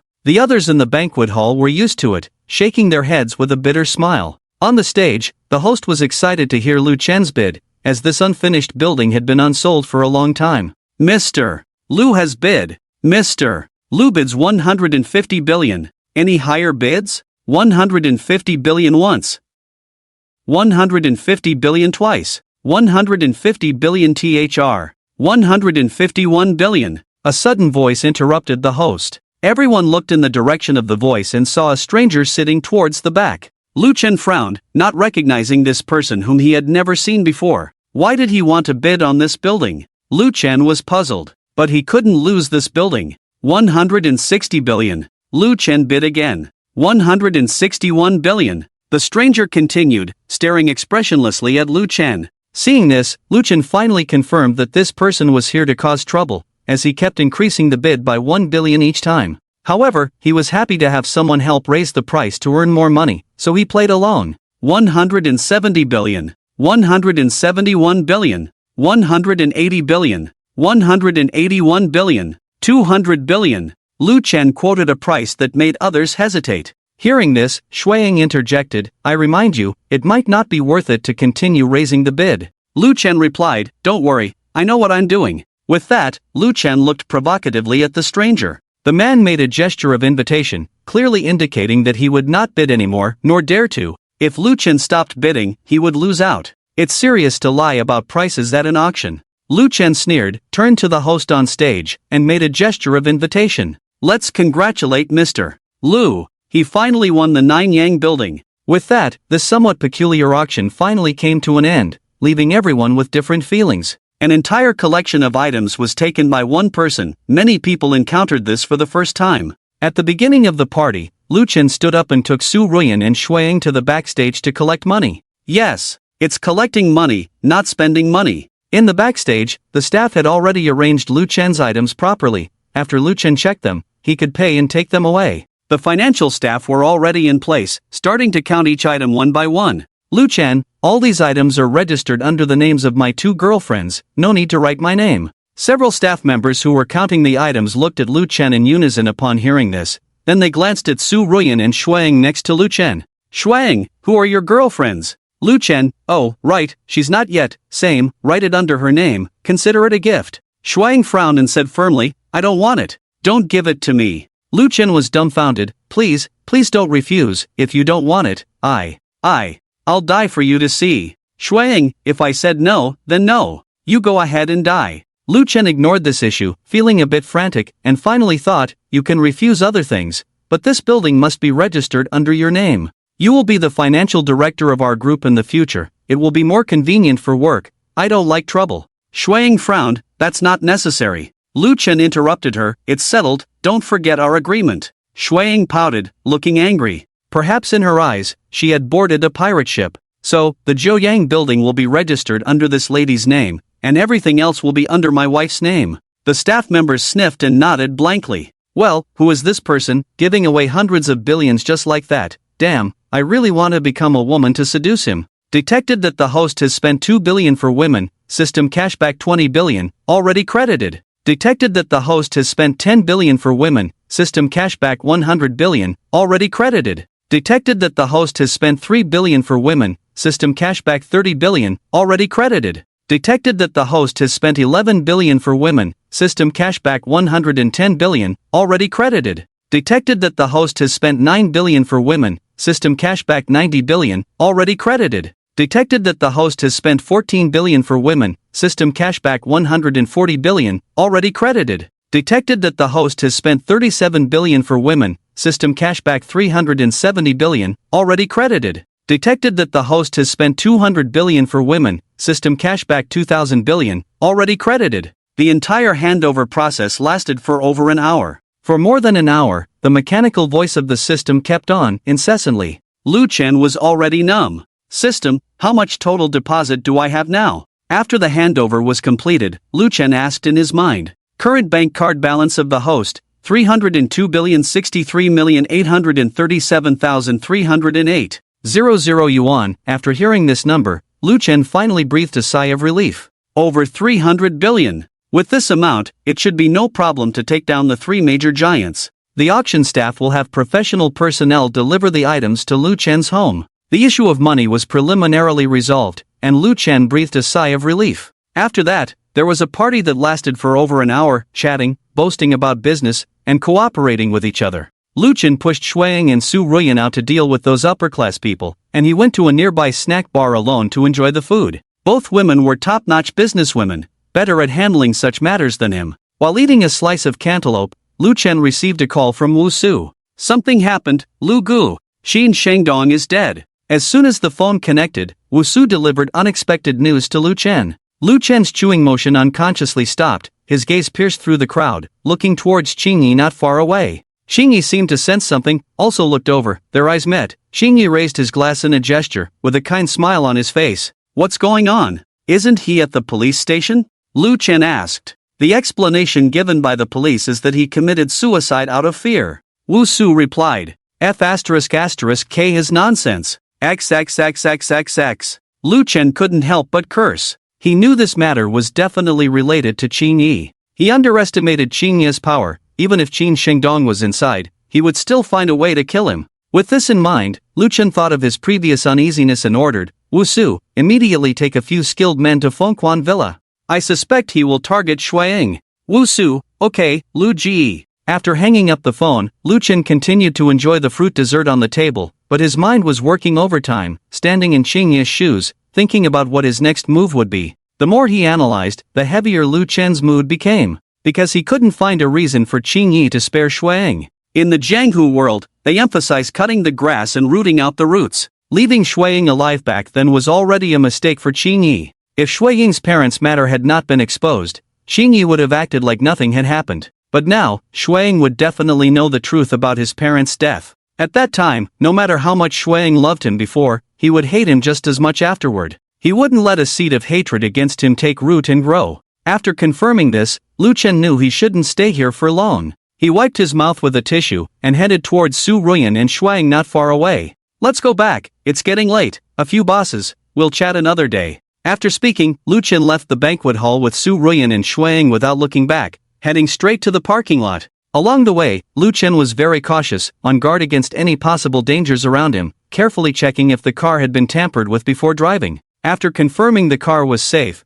the three got in, and Lu Chen started the car and drove away. What's wrong, Lu Chen? Why do you look so bad? What happened? Su Ruyan noticed something was wrong and asked. Lu Chen, driving and said, Shuiying, no matter what happens later, don't be afraid, I will protect you. Shuiying frowned, nonsense, what danger could I be in? Lu Chen didn't explain. The car drove out of the gate of Fengquan Villa, speeding along the same route as before. It was late at night, the moon was dark and the wind was high. Fengquan Villa was far from the city center, very quiet, with few cars on the road. Lu Chen drove about 6 or 7 kilometers, everything seemed normal, nothing out of the ordinary. But the more normal it seemed, the more uneasy Lu Chen felt. The next second, on the opposite side of the road, a refrigerated box truck came towards them, seemingly driving normally, but in Lu Chen's eyes, the performance was so clumsy. Hiss! The second before the two cars met, the box truck that was driving normally seemed to have a steering failure, turned sharply, and headed straight for Lu Chen's car.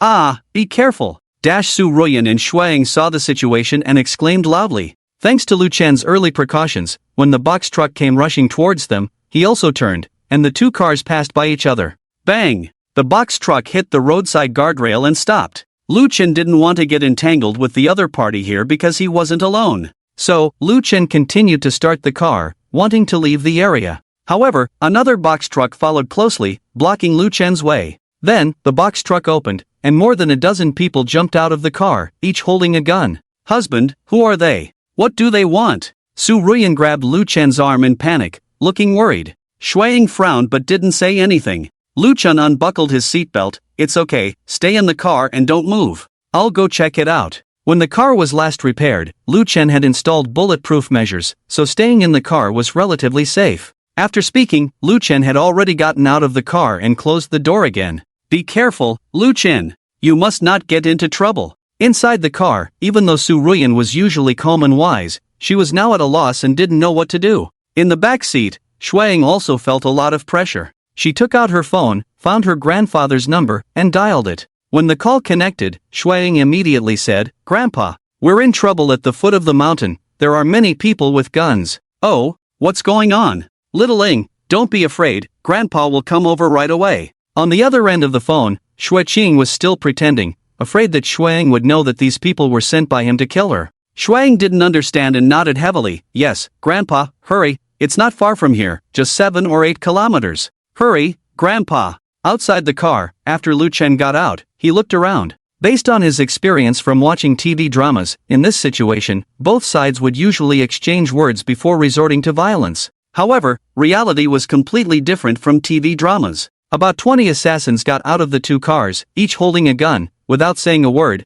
they aimed at Lu Chen's position and the vehicle and pulled the trigger. Bang! Bang! Bang! In an instant, gunshots rang out. In the darkness, all that could be seen were spitting tongues of fire. Inside the car, Su Ruyan and Xuang were terrified, their faces pale, huddling under the seats, screaming repeatedly. Outside the car, Lu Chen's expression darkened. In the split second before the gunshots rang out, he had disappeared from his original position and reappeared in the crowd. These assassins couldn't see Lu Chen's movements clearly, they could only see a blur of figures flashing around, making it impossible for them to aim their guns at him. Lu Chen was now very angry. Since reaching the peak of his strength, this was the first time he had unleashed his full power. Faced with an enraged Lu Chen, the fate of these assassins was already sealed. Over 20 people, 23 seconds. They all fell to the ground, becoming lifeless corpses. When the gunshots stopped, inside the car, Su Ruyan and Xuang cautiously raised their heads to look out the window. They saw people lying on the road, eerily quiet. Lu Chen stood in the middle of the road, facing 2 other people. It was not very clear in the darkness. Lu Chen could see clearly. One of them was the hawk-nosed man he had seen at Lin Jinye's house some time ago, the one who had punched Lu Chen without getting hurt. As for the other person, it was the stranger who had deliberately raised the bid at the auction. One on the left and one on the right, the hawk-nosed man was dressed in a suit, the wax in his hair reflecting the moonlight, his dry fingers like vines, his eyes and eyebrows shrouded in shadow, mysterious and dangerous. As for the stranger, he was wearing loose casual clothes, holding a curved dagger in his hand, with a serious expression. Number 9. You deceived me. The stranger spoke expressionlessly, but his words were directed at the hawk-nosed man beside him. The hawk-nosed man smiled. Sorry, number 10, he's stronger than the last time I saw him. Hearing their conversation, Lu Chen understood. It must have been that after the hawk-nosed man, number 9, had underestimated his combat power when they clashed last time, he had called for help, only to witness Lu Chen going all out just now. So the Zhu group still wants to meddle? Lu Chen asked calmly. The hawk-nosed man's lips lifted slightly, his voice as cold as before. The Shu group wants to take over Jiang City. Whoever stands in the way will die. With a hooked nose, Lu Chen couldn't help but think of Lin Yin, his woman who couldn't meet him because of the Zhu group and herself. And she was pregnant. Anger rose in his heart. Lu Chen, well, sooner or later, I will offend someone. As the words fell, Lu Chen no longer gave the 2 a chance to speak, his figure flashed past, and he was already close to the hooked nose. His palm, like a knife, steadily aimed at the neck of the hooked nose. The hooked nose seemed relaxed and casual, never underestimating Lu Chen, and at the moment he moved, he also flashed back. Lu Chen's strike missed, he changed his palm to a claw, grabbing at the hooked nose's neck. At this moment, number 10 raised a dagger and fiercely chopped towards Lu Chen's wrist. His movements seemed slow to Lu Chen, who grabbed number 10's hand with a sudden force, crushing his hand bones directly. Ugh! Number 10 groaned in pain. Just as Lu Chen thought he could easily deal with the 2, suddenly, a faint electric arc flickered in number 10's eyes, especially visible in the night. Lu Chen felt uneasy, and just as he was suspecting, a violent electric current struck. Lu Chen quickly released number 10's hand and floated back. After retreating a dozen steps, Lu Chen shook his slightly numb hand and looked puzzled. But looking across, number 10 was shimmering with electric arcs all over, charging straight at Lu Chen. What the hell? Lu Chen muttered, floating back again. Now, something he had never seen before appeared in the scene, leaving Lu Chen unsure how to act. Fortunately, Lu Chen's speed was beyond number 10's reach. As he tried to dodge, number 10 couldn't even touch Lu Chen's clothes. Just as he was analyzing the situation in front of him, number 10 attacked again, and when Lu Chen tried to dodge as before, suddenly, a bunch of unknown liquid abruptly rose under his feet, binding Lu Chen's legs tightly, unable to move, at least for 3 to 5 seconds. At this moment, Lu Chen was dumbfounded. What was this situation? Was this still a human? He thought he was twisted enough, but now he realized how naive his thoughts were. Sizzle! Bound by the body, number 10 approached as he wished, his left hand with electric arcs gripping Lu Chen's neck, his right hand curved knife moving from bottom to top, about to disembowel Lu Chen. Kid, Be an ordinary person in your next life. Number 10 grinned maliciously, his actions relentless. Lu Chen was stunned, truly stunned, paralyzed by electricity. In the car, the two women cried out at the scene. Su Ruyan ignored Lu Chen's instructions, opened the car door, and ran towards Lu Chen.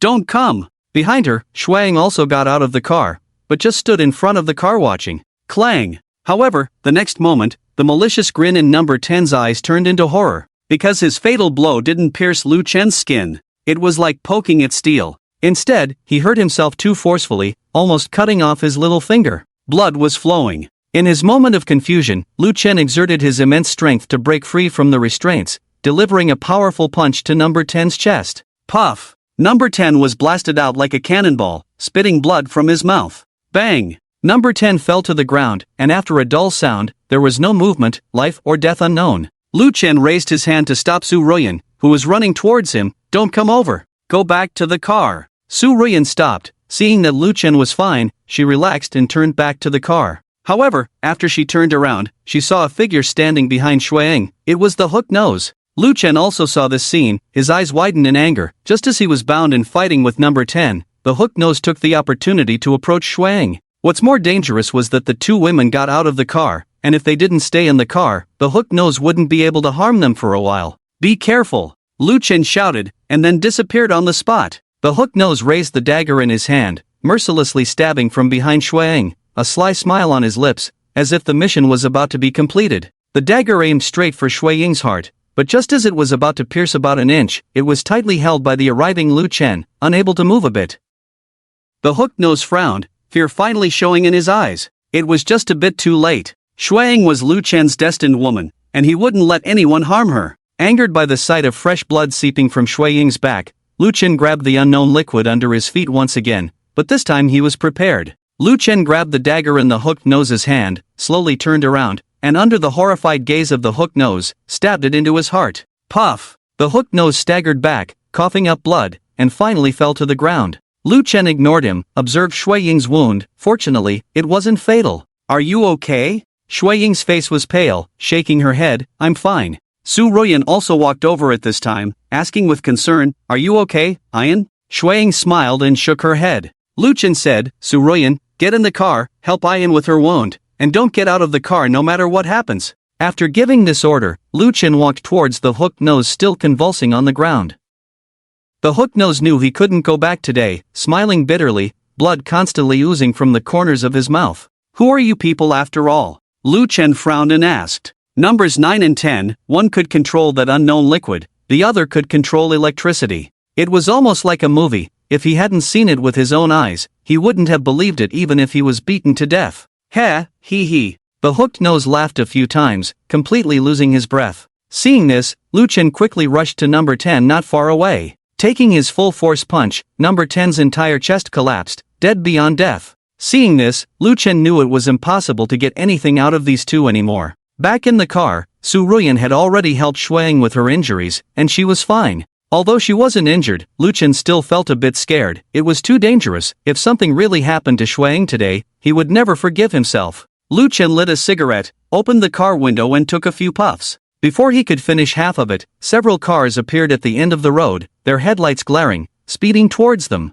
Lu Chen, more people are coming, what should we do? Su Ruyan thought it was another enemy approaching. Lu Chen knew they should be people from his company, and reassured her, it's okay, they are our people. After that, Lu Chen got out of the car, leaned against the front of the car, smoking, and waiting for the others. Soon, 6 commercial vehicles stopped not far away, and 2 to 3 dozen people got off the cars, led by Wu Su and Luo Xiaolong, running towards Lu Chen. Along the way, everyone was shocked to see corpses everywhere. Brother Lu, are you okay? Lu Chen waved his hand, I'm fine. Wu Su pointed at the bodies on the ground, puzzled. Brother Lu, are these assassins? Lu Chen nodded, threw the burned cigarette butt on the ground. Xiaolong, Wu Su, you take the brothers to send your sister-in-law back first, make sure to protect her. The two nodded, and then Luo Xiaolong frowned. What about you? Aren't you coming with us? Lu Chen said, I have something to take care of, don't worry, no one can hurt me. Seeing this, the two looked at each other and said no more.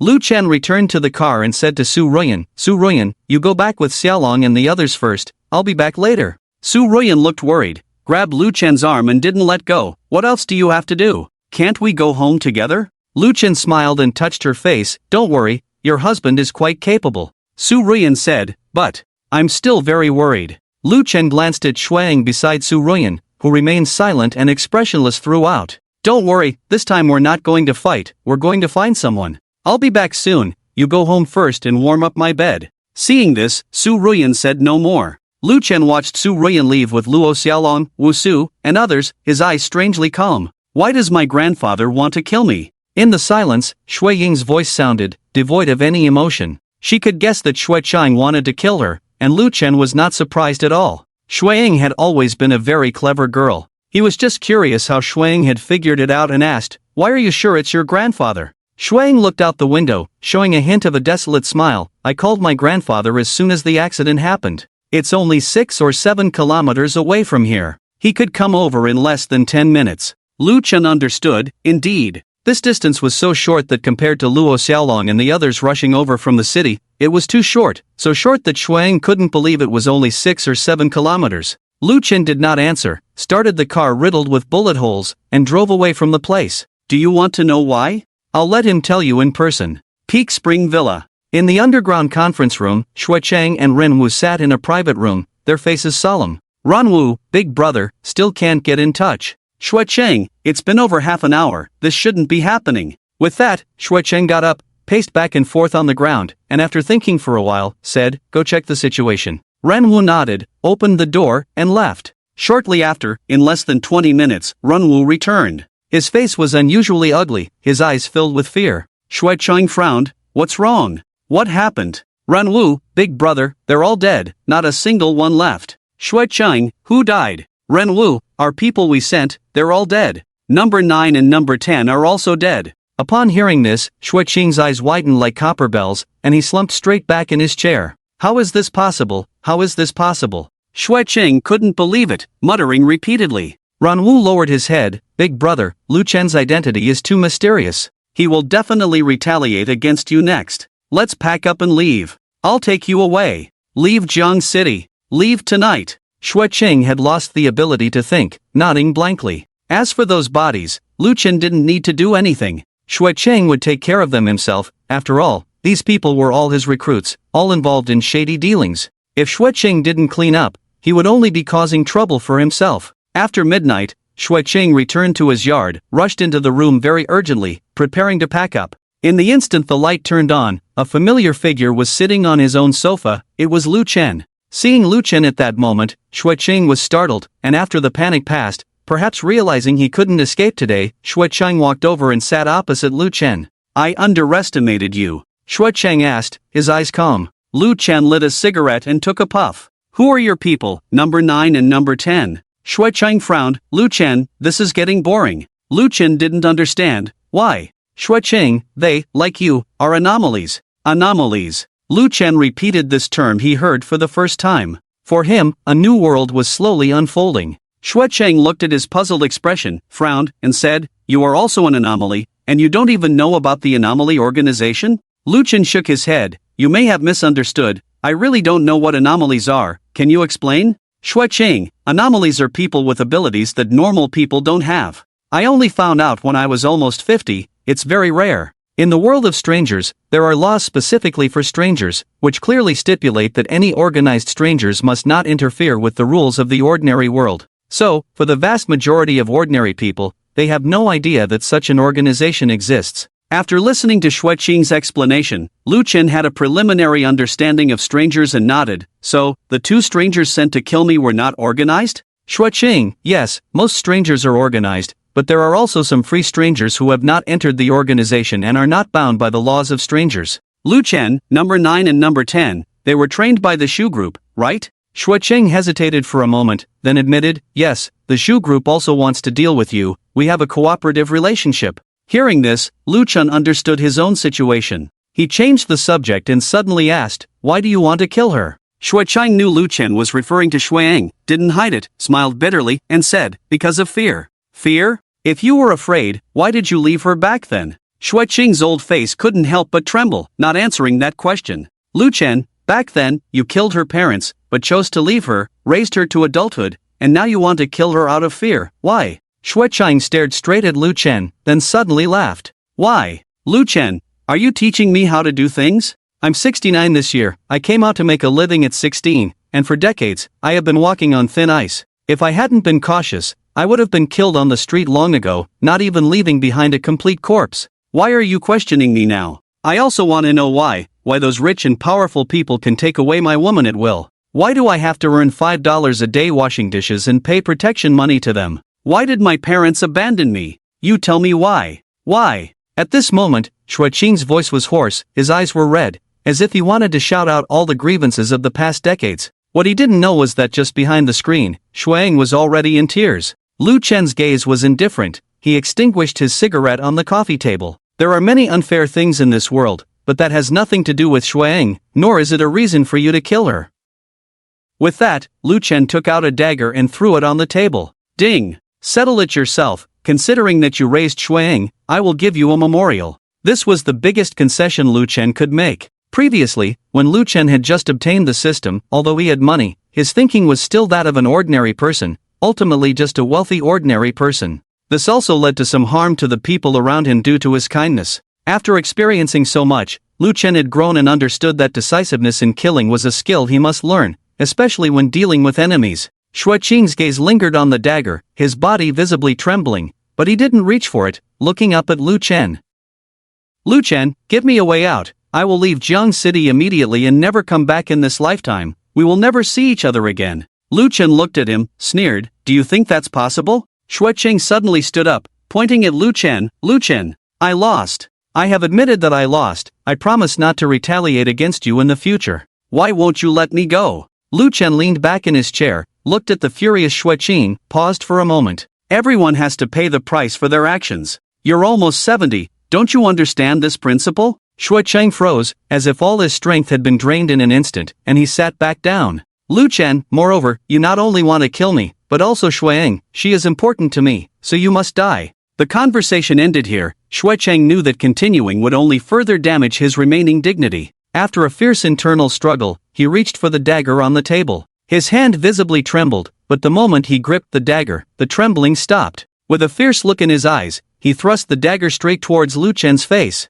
Just a step away from each other, this thrust was Xue Qing's final struggle before death. Unfortunately, he was being unrealistic. The dagger was blocked just a fist's distance away from Lu Chen's face. Lu Chen grabbed the dagger barehanded, calmly looking at Xue Qing. In Xue Qing's eyes, fierceness turned into despair. At that moment, Xueying emerged from behind the screen. Though the tear stains on her face had dried, it was evident she had cried bitterly. When Xueying appeared, Xue Qing was stunned. After a few seconds of daze, Xue Qing pulled the dagger back from Lu Chen's hand and decisively stabbed it into his own throat. His body slowly fell, sitting on his favorite chair, the vitality fading from his eyes. Xue Qing was dead. The underground emperor who had dominated Jiangcheng for decades had ended his life like this.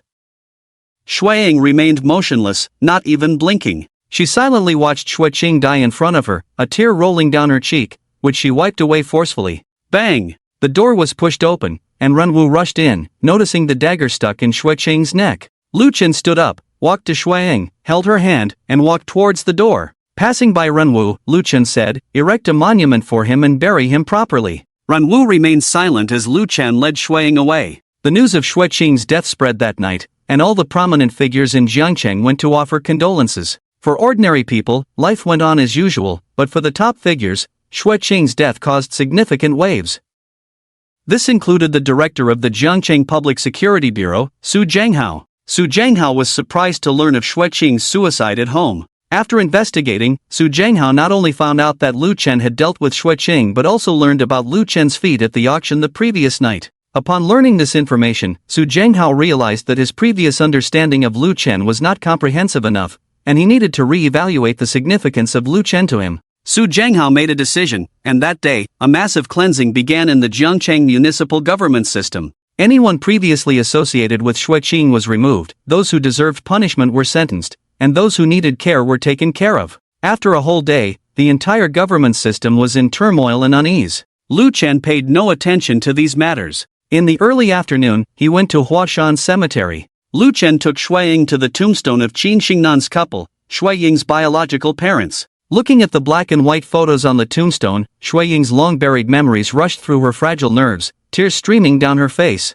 She knelt in front of her parents' tombstone, crying hoarsely. Lu Chen stood quietly on the side, smoking a cigarette. This matter finally came to an end here. On the way back, while driving, Lu Chen said, "After we return, you should immediately start acquiring shares of the three major groups. I will transfer 200 billion to your card, let me know if it's not enough." Still lost in grief, Shuang nodded blankly, then suddenly realized, "No, I have to go back to school." Lu Chen glanced at her, "Can you take a leave of absence?" Without Shuang, he couldn't handle these matters. Shuang replied, "What do you think?" "Definitely not." Lu Chen said, "Then can you take a leave? Take a month off, and after finishing these matters, you can go back." Shuang frowned, "Are you in a hurry?" Lu Chen, "Of course, time is very precious to me, every second counts. There are just over 2 months left until the engagement between the Zhu Group and Lin Yin. Time is indeed tight." Shuang frowned, "All right then." Lu Chen smiled, "That's more like it. What do you want to eat?" "Anything." Shuang looked out the window.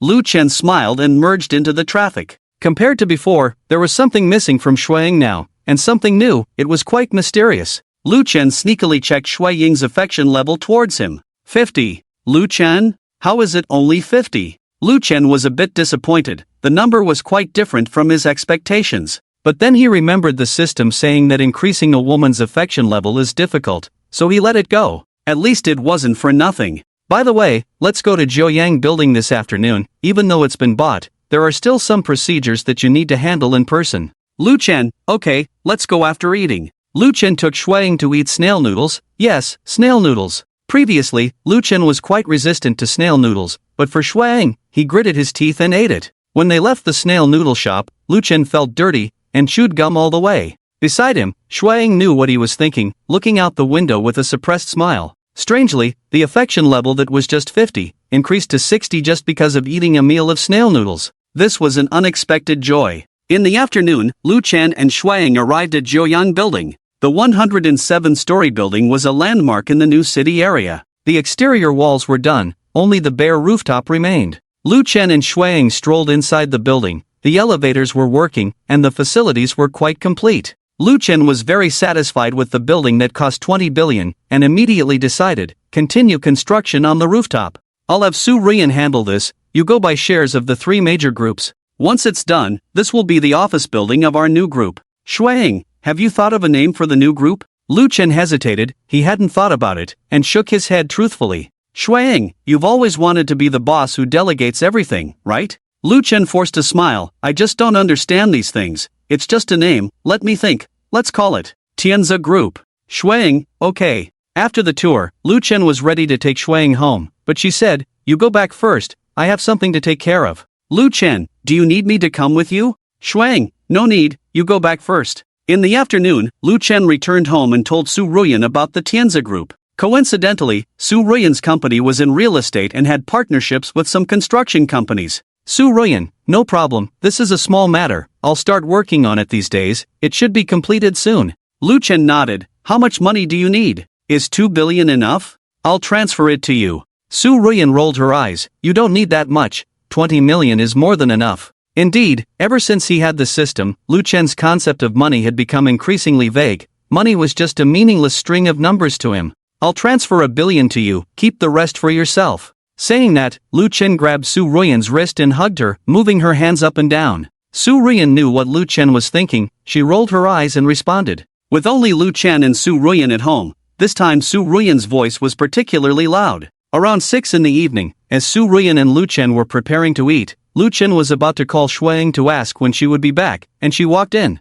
Lu Chen, I was just about to call you. Shuang, come wash your hands and have dinner. Shuang, I've changed my name, now I'm called Qining. Lu Chen and Su Ruiyan exchanged a glance, somewhat surprised but also expected. Respected Princess Qin, please have dinner, Lu Chen joked. The next day, Lu Chen and Qining went to the Industrial and Commercial Bureau to register the company, and Tianzi Group was officially established. In the following period, Qining was busy acquiring shares of the three major groups, while Su Ruiyan was busy with the continued construction of the Tianzi building. It was the most leisurely time for Lu Chen, but at the same time, his longing for Lin Yin grew stronger. Especially when he thought about Lin Yin carrying their child, Lu Chen felt as if his heart was in turmoil. On that day, Lu Chen's scheduled 1-month assessment with Dadi Security Company arrived. In the morning, when Lu Chen arrived at the school, Zhang Yan had already organized the team, ready to undergo Lu Chen's assessment. In a month's time, the company had recruited more than 20 new employees. Wu Su, Luo Xiaolong, Zhang Yan, Su Fei,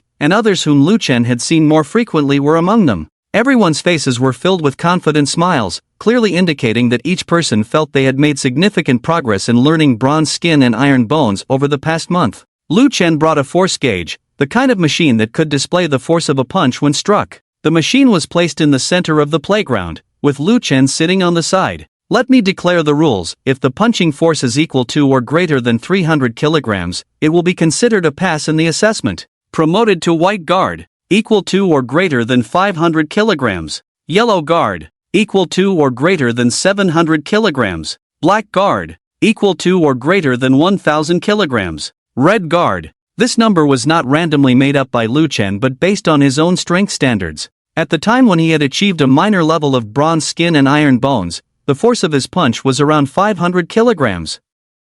Don't underestimate this number. The force of a punch by the world boxing champion Tyson is only around 498 pounds. Converted to kg, it's just over 200 kilograms. Of course, Tyson is just a particularly strong ordinary person. Any questions? Lu Chen asked. None. Everyone shouted in unison. Good. Let's begin. The first to step up was Zhang Yan. After licking his lips and twisting his shoulders, Zhang Yan exerted all his strength and landed a heavy punch on the force gauge. The number on the gauge began to rise rapidly, finally stopping at 313. Seeing this number, Zhang Yan jumped up in excitement. It's worth noting that the force of a normal person's punch is around 50 or 60, and before he started learning bronze skin and iron bones, Zhang Yan's punch was only a little over 100. In just 1 month of learning, his strength had increased so much. How could Zhang Yan not be excited? Congratulations, Zhang Yan, promoted to white guard. Lu Chen officially announced the result. Next, the conspicuous Luo Xiaolong stepped forward, eager to try. Lu Chen frowned at him. Are you fully recovered from your injury? Luo Xiaolong, I've been fine for a while, Lu bro. Lu Chen nodded, not surprised at all. With the assistance of bronze skin and iron bones, Luo Xiaolong's rapid recovery was inevitable. Like Zhang Yan, Luo Xiaolong exerted all his strength and punched the force gauge. The number skyrocketed, finally stopping at 507. After seeing this number, Zhang Yan's previous excitement instantly extinguished, as if being doused with cold water. Lu Chen was also somewhat surprised, marveling at Luo Xiaolong's reputation as the king of soldiers. Talent is something you either have or don't have, envy is useless, and hard work is also useless. Congratulations, Luo Xiaolong, promoted to yellow guard. The level of a yellow guard was similar to Lu Chen's minor level of bronze skin and iron bones. Luo Xiaolong sniffed and happily returned to the team. The next person to appear is Wu Su, 376 kilograms, promoted to Bai Wei. Next is Su Fei, 277 kilograms, failed to be promoted. The entire testing process lasted for over 2 hours. After more than 2 hours, out of over 200 people, less than 30 people successfully promoted to Bai Wei, to be precise, 28 people. And Huang Wei is even worse, only Luo Xiaolong. Lu Can was somewhat disappointed but not surprised by this result. The test is over. I'm sure everyone is disappointed with the result, right? What I want to say is, this is normal. 28 have exceeded my expectations. As agreed a month ago, those who fail the assessment will be dismissed, but now, due to the large number of people, the time has been extended to 2 months. Next month's end-of-month assessment, if failed, will be dismissed. As for those who have not passed the assessment now, they will be arranged to work as security guards at Tianzi Group as a punishment. This is the strategy Lu Can had planned long ago. These guys are idle anyway, and his company has just been established and needs manpower. Being a security guard won't delay their study of copper skin and iron bones. In addition, those promoted to Bai Wei will receive a salary increase of 10,000. Huang Wei will receive a 50,000 increase. That's it, you can all leave now. Some employees who were initially unhappy about being assigned as security guards were suddenly energized upon hearing about the significant salary increase after promotion. Lu Ken left and on his way back, he received a call from Su Moyan. Seeing this name, Lu Ken frowned, hesitated to answer, but eventually picked up the call due to saving face. What's up? Lu Chen's tone was very indifferent. Su Moyun, where are you? Come to my house for dinner tonight, my dad wants to see you. Su Moyun's tone remained the same as usual, which annoyed Lu Ken. Do I have to go if he wants to see me? I'm busy. Hang up. After saying that, Lu Ken directly hung up the phone, not wanting to have much interaction with this woman. On the other end, Su Moyan looked at the hung-up phone, puzzled, and then looked at her father. Su Jianghao was also a bit puzzled, smiling. This kid has quite a temper. Give me the phone, I'll call him myself. Su Jianghao took the phone and dialed Lu Chen's number again. Sorry, the user you dialed is busy, please try again later. This time, Lu Ken didn't answer directly and hung up. When Su Jianghao looked speechless, Su Moyan snatched back the phone, found Lu Chen's WeChat, and held down the voice button. Lu Ken, listen to me. Answer the phone immediately. Otherwise, you'll regret it. Upon receiving Su Moyan's message, Lu Ken coldly chuckled and casually threw his phone aside. He really didn't like Su Moyan and Su Jianghao. Initially, he had planned to leverage Su Jianghao's background to do some things he wanted, but the second meeting made him realize that in Su Jianghao's eyes, he was not treated fairly. Su Jianghao saw him not as a partner but as a subordinate, the one who gives orders. In his subconscious, there was a sense of superiority granted by status, position, and power, which made him unconsciously look down on businessmen like him. Unfortunately, Lu Ken was not an ordinary businessman. The phone rang again, and Lu Ken continued to hang up and added Su Moyun's number to the blacklist. On the other end, when Su Moyun called again, sorry, the number you dialed is temporarily unavailable. Hearing this voice, both father and daughter knew that Lu Ken had blocked them. Su Jianghao's expression darkened, and his tone became somewhat unpleasant. This kid, he doesn't know what's good for him. Su Moyun was anxious. With her 70% fondness for Lu Ken, being blocked by him was quite hurtful. It's all your fault, Dad. It's all your fault. Who told you to always act high and mighty? Are you satisfied now? Are you satisfied? Su Moyun flew into a rage, red-eyed, and left home. Tang Xiaoyun heard the argument and came out, asking, what's wrong? Where is Xiaoyun? Su Jianghao sighed, it's nothing, she's gone. With that, Su Jianghao walked to the window, lit a cigarette after a long time, his brows furrowed, muttering to himself. Does this kid want me to apologize before he stops? Outrageous. Meanwhile, Lin Jinya's home welcomed an unexpected guest, Zhu Li. The deaths of Shui Chang and No. 9 and No. 10 were a significant blow to the Yan City Zhu family group. In response, Zhu Li's father flew into a rage and scolded Zhu Li harshly. It is important to note that nurturing a mutant is a huge cost. Even though the Zhu family group is wealthy and powerful, they only support 10 mutants in total. Losing 2 at once to Lu Chen, who wouldn't be heartbroken. So, Zhu Li pushed aside all his current affairs and rushed to Jiang City to investigate what had happened. Master Lin, where is Xiaoyin? Upon entering, Zhu Li inquired about Lin Yin, whom he hadn't seen in a long time. Lin Jinya's face darkened. Xiaoyin hasn't been feeling well these past few days, she's resting inside.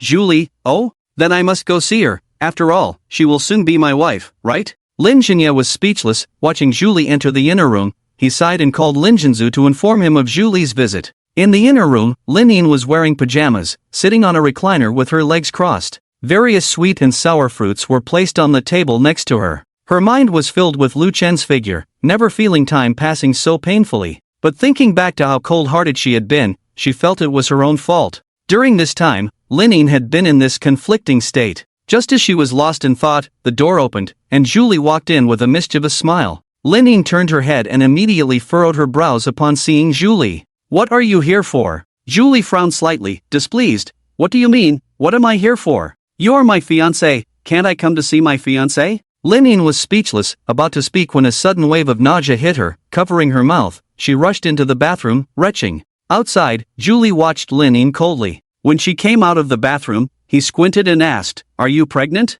Lin Yin wiped her mouth, ignoring Zhu Li, and walked straight to her recliner. It's none of your business. This answer made Zhu Li inexplicably angry. Of course, he knew it had nothing to do with him. His fiancée was pregnant with someone else's child. If other families found out, the face of the Zhu family group would be completely lost. Thinking of this, Zhu Li took big strides towards Lin Yin, grabbed her wrist, and threatened, now, go get rid of it immediately. Lin Yin struggled, you're dreaming. I will never get rid of the child. Zhu Li's chest heaved violently, thinking of Lu Chen killing 2 mutants from his family, just being scolded by his father, and his fiancée carrying another man's child. Zhu Li couldn't hold back anymore, clenched his fist, and heavily punched Lin Yin's abdomen. Bang! Ah! Lin Yin cried out in pain, falling to the ground. Zhu Li didn't stop there. Lifting his foot, he ruthlessly kicked Lin Yin's stomach. Outside, Lin Jinya heard Lin Yin's screams and rushed in, seeing Zhu Li's brutality as soon as he entered. Lin Jinya's eyes widened in anger, quickly rushing to Zhu Li and kicking him away. Xiaoyin, are you okay? Are you alright? Lin Yin's face was pale as a sheet, she fainted, a trickle of crimson flowing from under her, staining the floor. Lu Chen had just walked in the door when Su Ruyan and Qi Ning were not at home. He was about to take off his shoes when his phone rang, and he answered. "Hello, what's wrong, Grandpa?" "What? Which hospital?" Lu Chen rushed out the door. On the way, Lu Chen ran countless red lights, his eyes filled with frost, intimidating. He raced all the way, covering a distance of 10 kilometers in just over 10 minutes. After bursting into the ward, Lu Chen automatically ignored Lin Jinye and his son Lin Feng standing by the bed, his gaze falling on the weak-faced Lin Yin. Lin Yin was already awake, just a little weak. When she saw Lu Chen arrive, tears streamed down her face, soaking the pillow. "I'm sorry, Lu Chen, I couldn't save our child, woo-woo." Lu Chen didn't say anything, walked to Lin Yin, lifted her from the bed, and headed out of the ward. Throughout the process, neither Lin Jinye nor his son, nor Lu Chen, exchanged a single glance. Lin Jinye opened his mouth to say something, but in the end, he didn't say a word. "Lin Jinzu, Lu Chen, you can't take her away." Lu Chen didn't answer, walked towards the door on his own. Lin Jinzu stood up to block the doorway, his face stern. "Lu Chen, I feel worse than you about Xiao Yin's situation. But, get out of the way." Lu Chen looked at him expressionlessly, speaking bluntly. "Your own daughter was beaten like this in your own home by a stranger. You're such a great father." Lin Jinzu frowned, wanting to say something, but before he could, Lin Feng pulled him away and opened the ward door. Lu Chen glanced at Lin Feng and said, "Tell Julie, I will personally kill him." After that, Lu Chen left without looking back, carrying Lin Yin. After Lu Chen left, Lin Jinzu reacted first, turned to Lin Feng. "What are you doing? What about Lin Yin and Zhu Li's engagement?" As Lin Yin's brother, Lin Feng did not back down this time. "Dad, they're not married yet, and he did this to my sister. What about after they get married?" Lin Jinzu was speechless when asked, and said in a deep voice, "But, what about our Jinye group? What do we do?" Lin Feng, "Survival is not achieved by swallowing your pride, it's fought for." At this point, Lin Jinye also stood up, looking at his son with a serious face. "Feng is right.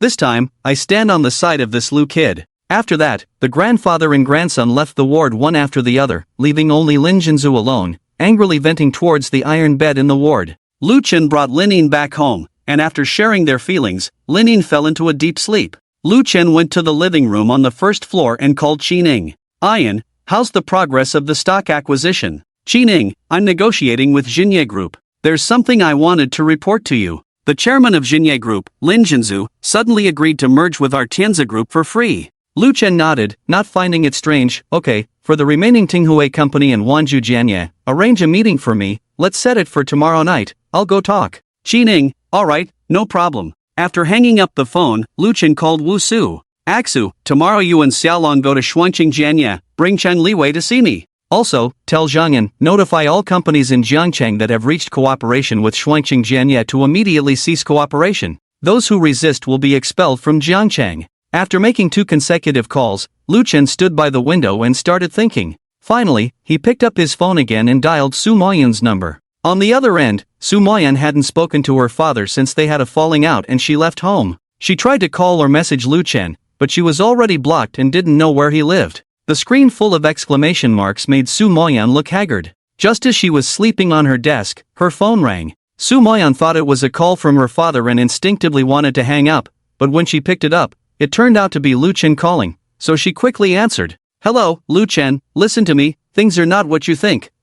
I'll go to your dad's place tonight." Lu Chen interrupted her directly. Su Moyan was stunned for a moment. "Oh, okay, I'll tell my dad now. When will you come?" "Lu Chen, I'll come over now, probably in about an hour. Is that convenient?" Su Moyan, convenient, I'm almost off work, just come over directly." "Okay." After hanging up the phone, Lu Chen immediately set off for Su Zhanghao's house. On the other side, after Su Moyan finished the call, she immediately told her father about Lu Chen's visit, then hurried back after work without stopping. She just wanted to see Lu Chen as soon as possible. In less than an hour, Lu Chen arrived at Su Zhanghao's house for the 3rd time. The familiar dining table was still there. Su Zhanghao was wearing a cadre sweater, and Su Moyan seemed to have just returned, still in her police uniform. Lu Chen didn't bring anything. He walked straight to the opposite side of Su Zhanghao and sat down. Su Zhanghao smiled. "Kid, you've got quite a temper. If you don't take me off the blacklist soon, I'll be thinking of going to your house to apologize." "Ha?" Lu Chen stood up. Then, to the surprise of Su Moyun and Su Zhanghao, he bowed. "Sorry Uncle Su, I was impulsive." Su Zhanghao and Su Moyan exchanged a glance. There wasn't much anger in his heart to begin with, Lu Chen's apology instantly eased the somewhat tense relationship. "Oh, what's this? Sit down, wife, serve the dishes." And so, another family banquet began amidst laughter and joy. Su Zhenghao knew that Lu Chen must have come to him for a reason, and Lu Chen also knew that Su Zhenghao knew he had something to discuss. However, in the first half of their conversation, they chatted casually, tacitly avoiding other topics. After 3 rounds of drinks, Tang Xiaoyun went to the kitchen to tidy up. Su Zhenghao looked at Su Moyan and said, "Xiaoyun, go help your mom." Su Moyan knew that the two had something to discuss, so she got up and went to the kitchen. At the dining table, only Su Zhenghao and Lu Chen were left. Su Zhenghao poured a glass of wine for Lu Chen and said with a smile, "I heard about your participation in the auction in Jiangcheng, and I also heard about the matter with Shui Qing. Quite impressive, well done." Lu Chen raised his glass and clinked it with Su Zhenghao, then drank it all in one go. "Uncle Su, you flatter me. I had no choice but to do it. I came to you today, hoping you can help me with something." Su Zhenghao nodded, indicating for Lu Chen to continue. "Lu Chen, you should know about the Zhushi group encroaching on the Jiangcheng market. I've always kept your words in mind, and coincidentally, I have some personal grievances with the Zhushi group. So, I want to integrate the Jiangcheng market, unite the 3 major corporate giants, and establish a supergroup that can compete with the Zhushi group. I think, Uncle Su, you would also like to see this happen." As Lu Chen spoke, he refilled Su Zhenghao's glass. Su Zhenghao nodded. "Well, since we're on this topic, let's be frank. The government does indeed hope to integrate the Jiangcheng market. We previously placed our bets on Shui Qing, but unfortunately, his methods were not up to par, and his abilities were lacking. Especially with the encroachment of the Zhushi group, this matter has been discussed at higher levels. Rest assured, we will definitely support your work." "When you say help, can you be more specific?" "Lu Chen, I have arranged to have dinner with the chairman of the 3 major giants tomorrow night to discuss the acquisition and merger of the 3 major industries. Now, Xinye Group has agreed to merge with my Zetian Group, but Wanjian Construction and Tinghui Company may not agree so easily. So, if possible, I hope Uncle Su can come forward at that time and help me out." Upon hearing this request, Su Zhenghao hesitated for a moment, then smiled and said, "This is a good thing. As government officials, of course we hope for better economic development in Jiangcheng. No problem, just send me the time and location, I will be there." With the agreement, Lu Chen breathed a sigh of relief, raised his glass. "Thank you, Uncle Su, I toast to you. Oh, by the way, if you arrive late, you'll miss the show." Lu Chen was confident that he could handle Tinghui Company and Wanju Jianye, but with Su Zhenghao as a backup, it was more secure. "You left in a hurry last time, I didn't have a chance to say. There has been a major cleanup within the municipal system, all the staff related to Shui Qing's organization have been dealt with." Su Zhenghao brought up the matter again. For him, this was a necessary measure to improve relations with Lu Chen. "Lu Chen, thank you, I was rude last time, I'll drink as a self-punishment." This time, Lu Chen's sharpness had softened a lot, becoming more solid and mature, a result of his growth. Later, the two chatted about some other things, and it was almost past 9 o'clock when they left Su Zhenghao's house. Compared to last time, Lu Chen was relatively sober this time, and Su Moyan still drove him home. In the car, Su Moyan glanced at Lu Chen in the passenger seat while driving, hesitating to speak. "Do you have something to tell me?" Lu Chen took the initiative to speak. Su Moyan blushed inexplicably. "No, it's just, I want to apologize to you, I didn't consider it well before, and didn't take your feelings into account." Hearing this, Lu Chen was slightly surprised. He secretly checked Su Moyan's favorability towards him, 85. It was 70 last time. This increase of 15 favorability points must be the result of this incident. Thinking that he would soon face the Zhu group head-on, and there might still be some of those strange people under the Zhu group, Lu Chen knew he needed to enhance his strength. Xin Ying's favorability was rising too slowly, he couldn't rely solely on her. Whether for Su Zhenghao's relationship or for his own strength considerations, he needed to gain Su Moyun's 100% favorability. So, Lu Chen had an idea in mind and said, "There's Beihu over there, let's park and get some fresh air, sober up at the bar." Su Moyan also didn't want to part ways with Lu Chen so soon, obediently driving the car into the Beihu parking lot. After parking the car, the two walked side by side on the path by Beihu in the night, the cold winter wind blowing along the lake, chilling. "Xiaoyun, thank you for taking me in last time," Lu Chen spoke first, breaking the silence. She didn't say anything, but when he did, Su Moyan subconsciously remembered that night when the drunken Lu Chen looked at her with a gleam in his eyes, her head deeply lowered. "It's nothing. By the way, what happened that night? Do you remember?" Su Moyan wanted to confirm if Lu Chen remembered. "Lu Chen, how could I remember, it's all a blur." Hearing Lu Chen's words, Su Moyan breathed a sigh of relief, feeling relaxed yet accompanied by a strange sense of loss. Just as her emotions were complicated, her hand suddenly felt warm as Lu Chen grabbed her hand and pulled her into his arms. Su Moyun was stunned, her body stiff like a fish frozen for 99 days, her cheeks under the streetlight blushing. "What are you doing?" Just as she was about to ask what he was doing, before she could finish her sentence, Lu Chen kissed her. The words that followed were all stuck in her throat. Lu Chen knew his actions were a bit rash, but he didn't have much time to develop feelings with Su Moyun, so he decided to be a bit reckless. Su Moyun's reserved nature made her subconsciously resist, but soon, under Lu Chen's domineering attack, she surrendered. The kiss lingered for a long time, and it wasn't until 2 or 3 minutes later that the two finally separated. Su Moyun shyly buried her head in Lu Chen's chest, not sure what she was feeling, happy and scared at the same time.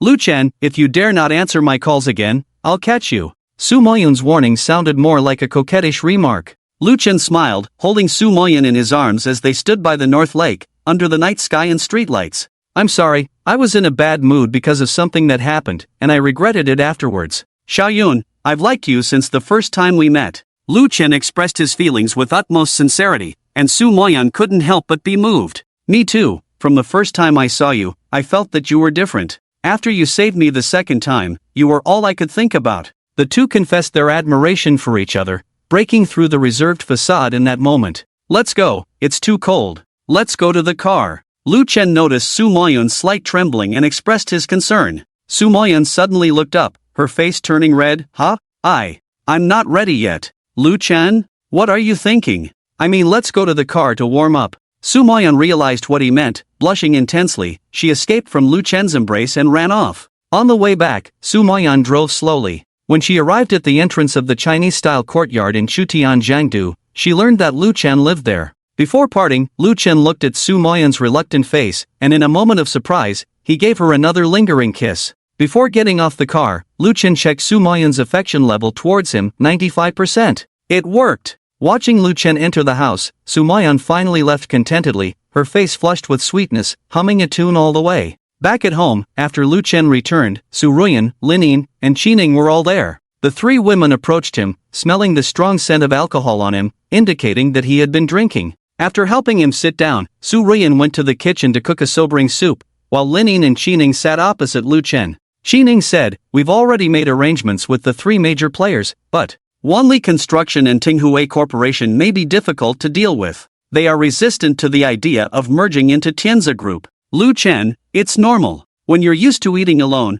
how can you accept sharing the pie with others?" "Qining, are you confident?" Lu Chen smiled at Qining and said, "You should always unconditionally trust your husband, you know?" Qining was speechless, she glared at him and went upstairs. No sense of propriety. After Qining left, Lin sat next to Lu Chen, leaning on his shoulder. "I'm sorry, husband, I shouldn't have been so willful." Lu Chen touched her face. "What are you saying? It's my fault for not protecting you, not yours." Su Ruyan approached with the sobering soup and placed it in front of Lu Chen. "The construction project will probably be completed in about a month." Lu Chen, "Well, thank you, my wife." The next evening, at 7 o'clock sharp, at the Agarwood restaurant, Lu Chen arrived 10 minutes early with Qining. After entering the private room, Lin Jinye and Lin Jinzu were already there. When they saw Lu Chen enter, they both stood up. "General Lu." Lu Chen nodded slightly, without saying much. He went straight to the main seat and sat down, with Qining on his left, and Lin Jinye and Lin Jinzu on his right. After taking their seats, Lin Jinye spoke first, asking, "General Lu, how is Xiaoyun?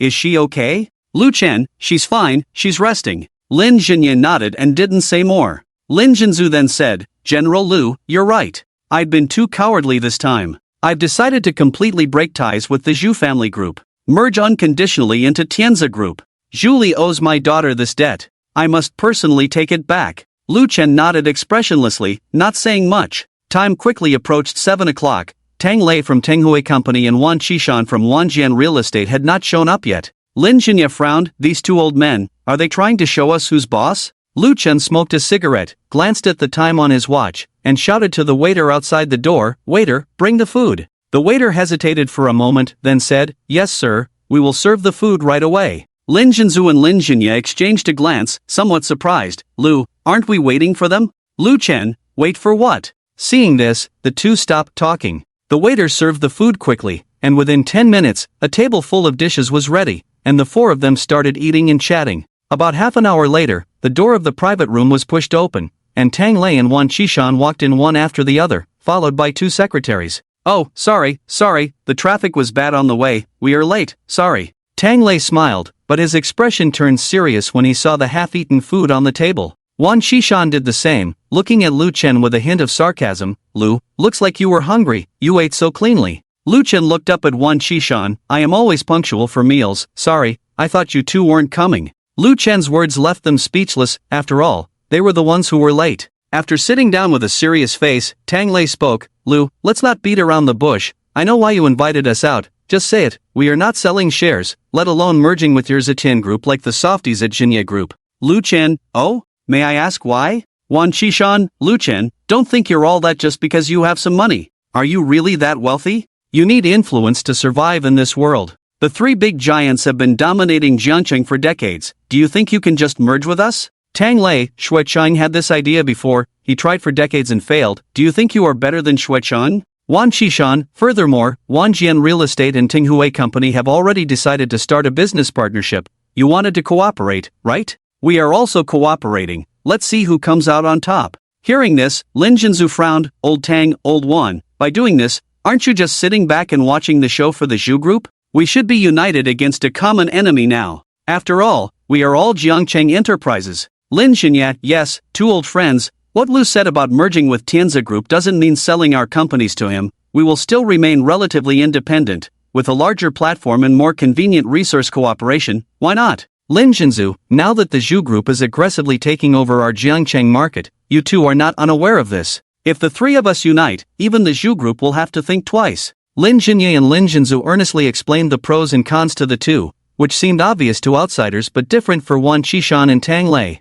Tang Lei, ridiculous. What's this if not selling the company? I've been a good chairman, why do I need someone above me to manage me? Wan Qishan, besides, the market should be about fair competition. The entry of the Zhu Group might not be a bad thing. Listening to the back and forth between the two, Lu Chen continued eating naturally. Finally, Lu Chen wiped his mouth with a napkin and asked, "Finished?" Everyone quieted down and looked at Lu Chen. Lu Chen lit a cigarette, took a deep drag, and looked at Wan Qishan. Good thing? Let's see if it's a good thing when the Zhu Group controls the Jiangcheng market and tries to forcibly acquire your Wanjian real estate. Later, Lu Chen looked at Tang Lei again. You're right, I am indeed more powerful than Xuecheng. Have you forgotten how Xuecheng died? This obvious warning made Tang Lei tense all over, squinting and saying, Mr. Lu, are you threatening me? Lu Chen stood up. I know what you're thinking. You all want to dominate the market in Jiang City, become the leader, and are willing to cooperate with the Zhu Group to achieve this, such as with Xuancheng Construction. You want to reap the benefits without doing the work, right? Hearing this, Tang Lei and Wan Qishan exchanged glances, frowned, and remained silent. Lu Chen took out his phone and sent a message. Soon, the door of the private room was pushed open, and Luo Xiaolong and Wu Su walked in with someone. Get in! Hurry up! Everyone looked towards the door and saw a beaten-up person being kicked by Luo Xiaolong to kneel in front of Lu Chen. Mr. Lu, spare me. Spare me, please. I dare not anymore. I will immediately cut ties with the Zhu Group. I will cut ties now, please spare me. Upon hearing the voice, everyone present recognized the person as Chang Liwei, the boss of Xuancheng Construction, the vanguard of the Zhu Group's entry into the Jiang City market. A puppet company. Looking at Chun Liwei's appearance, Tang Lei and Wan Qishan both swallowed nervously. Wan Qishan stood up, pointing at Lu Chen and scolding, Lu Chen, if you want to die, go ahead. Don't drag us down. Do you know the power of the Zhu Group? You're playing with fire. Tang Lei, kid, now, go to Yanqing immediately, kneel and beg for mercy from the Zhu Group.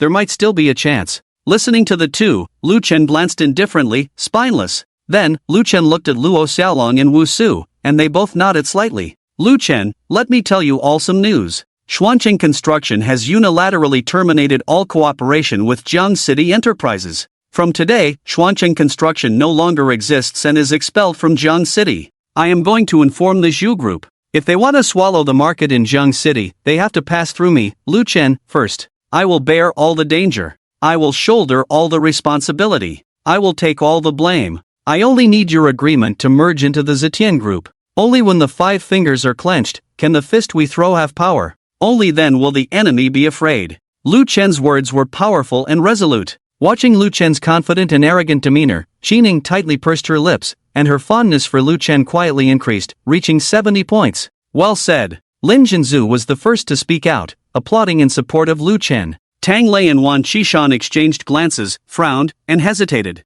Lu Chen continued, "Of course, if you refuse to merge into the Zetian group, I will have to forcibly acquire your companies. I believe you both know that I have the capability. But by then, you might have to retire early to enjoy your old age." Offering the olive branch before the sword. A typical negotiating tactic. The two were in a complex mood, still hesitant. Lu Chen didn't give them extra time to think, nodded at Qining, and she understood, opening her bag and taking out several pre-prepared documents, placing them in front of Tang Lei and Wan Qishan. There were also pens and ink ready. "Lu Chen, take a look. If there are no issues, then sign." Tang Lei and Wan Qishan exchanged glances, then looked at Lu Chen. "Mr. Lu, aren't you a bit too impatient?" Lu Chen, impatient? "The Shu group is almost at your doorstep. You're still sitting pretty here. I'm not as leisurely as you. Time is precious to me." The two exchanged glances again, still hesitating, and did not sign. "Damn it, sign when I tell you to sign." "What are you hesitating for?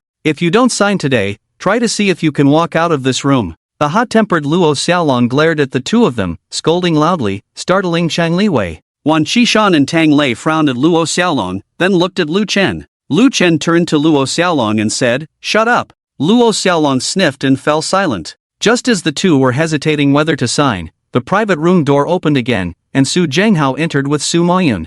"Ha, Xiaolu, I'm not late, am I?" Lu Chen checked the time and said, "Not at all, just in time." "Uncle Su, please take a seat." Lu Chen invited Su Zhenghao to sit down, and during the process, several people recognized Su Zhenghao's identity, their faces changing drastically. Lin Zhenzu stood up first and said with a smile, "Director Su, you actually came in person. This is really shining." Su Zhenghao chuckled, "Ha, it's nothing, it's nothing. I heard from Xiaolu that you were discussing things here, and I also wanted to listen, so I came over." "Continue, don't mind me." Su Zhenghao said so, but apart from Lu Chen, who would dare to ignore him? He was the director of the Jiangcheng Public Security Bureau, a senior official. Even the three major tycoons couldn't easily invite him out. The group warmly greeted Su Zhenghao and started toasting. The matter of the company merger seemed to have been forgotten. During the process, Su Moyan secretly glanced at Lu Chen, her eyes full of admiration. After a few drinks, Su Zhenghao took the initiative to say, "I heard from Xiaolu that we are going to establish a supergroup in Jiangcheng.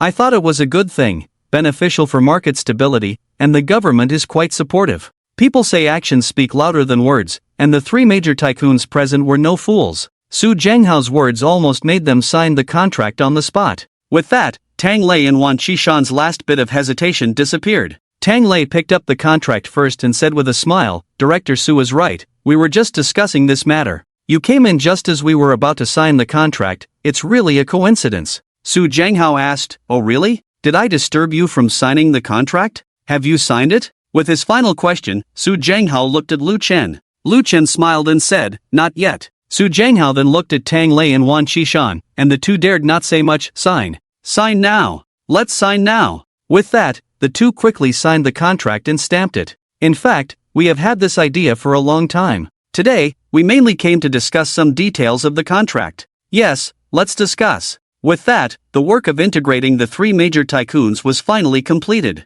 Later, the atmosphere at the table became much more harmonious, like old friends who hadn't seen each other in years, toasting and drinking a lot. When Lu Chen woke up again, it was almost noon the next day. He rubbed his slightly groggy head and walked out of the room. Qining, Su Ruyan, and Linin were having lunch, their laughter filling the air. Lu Chen approached the dining table, rubbing his head and asked, "Xiaoying, everything was settled last night, right?" Qining replied, "Everything is settled. In a month, Tianzi Group will officially open for business. You have to come for the ribbon-cutting ceremony, just letting you know." With that, Qining handed a bank card to Lu Chen. "Here, this is the 2 billion you gave me. I didn't use it, so it's returned to you." Lu Chen waved his hand, "You keep it, use it as the group's working capital, after all, you are the CFO." Then, Lu Chen looked at Su Ruyan. "Su Ruyan, after the group is established, you will be the chief administrative officer." Su Ruyan was taken aback and quickly waved her hand. No, how can this be? My abilities are limited." Lu Chen said, "You have a finance master's degree from overseas, at least more capable than me, so it's settled. As for Wanlong Real Estate, give it back to your dad, it's his company anyway." Su Ruyan, "Oh, okay." Lu Chen finally looked at Linin. "Xiaoying, you are the HR director. You need to be busy recruiting some employees during this time. The group is about to start operating officially. You can't afford any mistakes. Lin Yin pursed her lips, smiled and nodded, okay, boss. Looking at Lin Yin's smiling face, Lu Chen was very happy. This was the way she should be. Suddenly, the three women all looked at Lu Chen. Then what are you going to do? Lu Chen hesitated. I have more important things to do. Just as he finished speaking, his phone beeped. Lu Chen picked up his phone and saw a message from Su Mayun. Lu Chen, come find me after you wake up. Let's talk. Looking at the message, Lu Chen inexplicably felt a sense of killing intent and secretly glanced at the three women. Xining, is it Su Mayun, the daughter of Su Jianghao? Lu Chen, how did you know? Xining, you were as drunk as a pig last night, and she asked about our relationship. Hearing this, Lu Chen suddenly realized and awkwardly said, This was an accident, Su Ruyan, you're talking about making a big deal out of pursuing the daughter of the director? Sensing Su Ruyan's sharp gaze, Lu Chen smiled awkwardly, got up and said, I'm going to wash my face, you guys eat. The three of them looked at each other, calmly watching Lu Chen without saying a word. For the first time, Lu Chen felt immense pressure and thought to himself that having too many women around was not a good thing. After washing up, while the three women were not paying attention, Lu Chen took the car keys and slipped away. After leaving, Lu Chen contacted Su Mayun and headed to the police station. Su Mayun was on duty, and in the police station, police officers were sitting together in twos and threes, drinking tea and chatting. Lu Chen knocked on the door. Hello, I'm looking for Su Mayun, which office is she in? Three police officers who were chatting turned to look at Lu Chen, and one of them frowned and scolded, What are you doing? Is this a place you can easily enter? Go out first. Lu Chen said with a serious face, I have an appointment with Su Mayun to see her. The police officer said, Then wait outside first. Lu Chen hit a snag, didn't want to argue with the police officers, turned and walked out of the corridor, and sent a message to Su Mayun. I'm here, your colleague won't let me up. Can you come down and meet me? After sending the message, Lu Chen sat on a bench in the corridor and waited. Soon, footsteps approached, accompanied by conversation. Xiaoyun, it's lunchtime. I know a particularly good new restaurant. Let's go eat together, okay? Let me tell you, Xiaoyun, that restaurant is opened by my third cousin's nephew. We know them, we don't have to wait in line. The food is very good. Su Mayun walked expressionlessly in front, followed by the male police officer who had just reprimanded Lu Chen.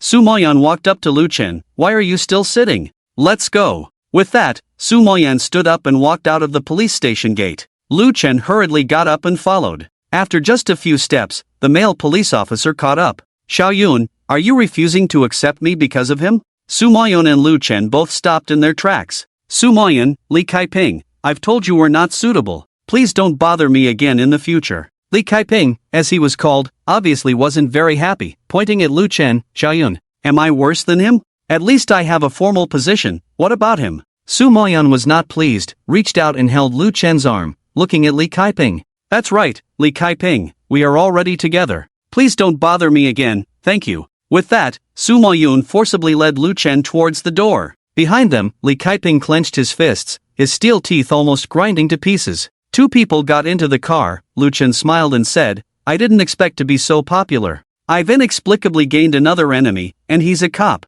Sigh, tough times. With that, Lu Chen started the car and drove out of the police station. On the way, Su Mayun remained silent the whole time. When they stopped at a traffic light, Su Mayun suddenly looked at Lu Chen. You scumbag. Humph. Lu Chen shook his head. I'm sorry, Xiaoyun, I was going to tell you. Tell me what? Show off how popular you are? Su Mayun was very resentful. Lu Chen fell silent for a moment. Xiaoyun, this is who I am. Whether you like me or not, choose me or not, I will accept it calmly. Yes, Lu Chen also understood. His ghost system destined him to disappoint many girls, and there was nothing he could do about it. Instead of hiding it, it was better to be upfront and let them make their own choices. Sure enough, after hearing this, Su Mayun lightly punched Lu Chen and tearfully said, How can I choose? How can you make me choose? Since you have a girlfriend, why did you provoke me? Why did you provoke me, you scumbag? Damn scumbag, woo-woo. As she spoke, Su Mayun burst into tears without warning. Lu Chen bit his lip tightly, looking at Su Mayun seriously,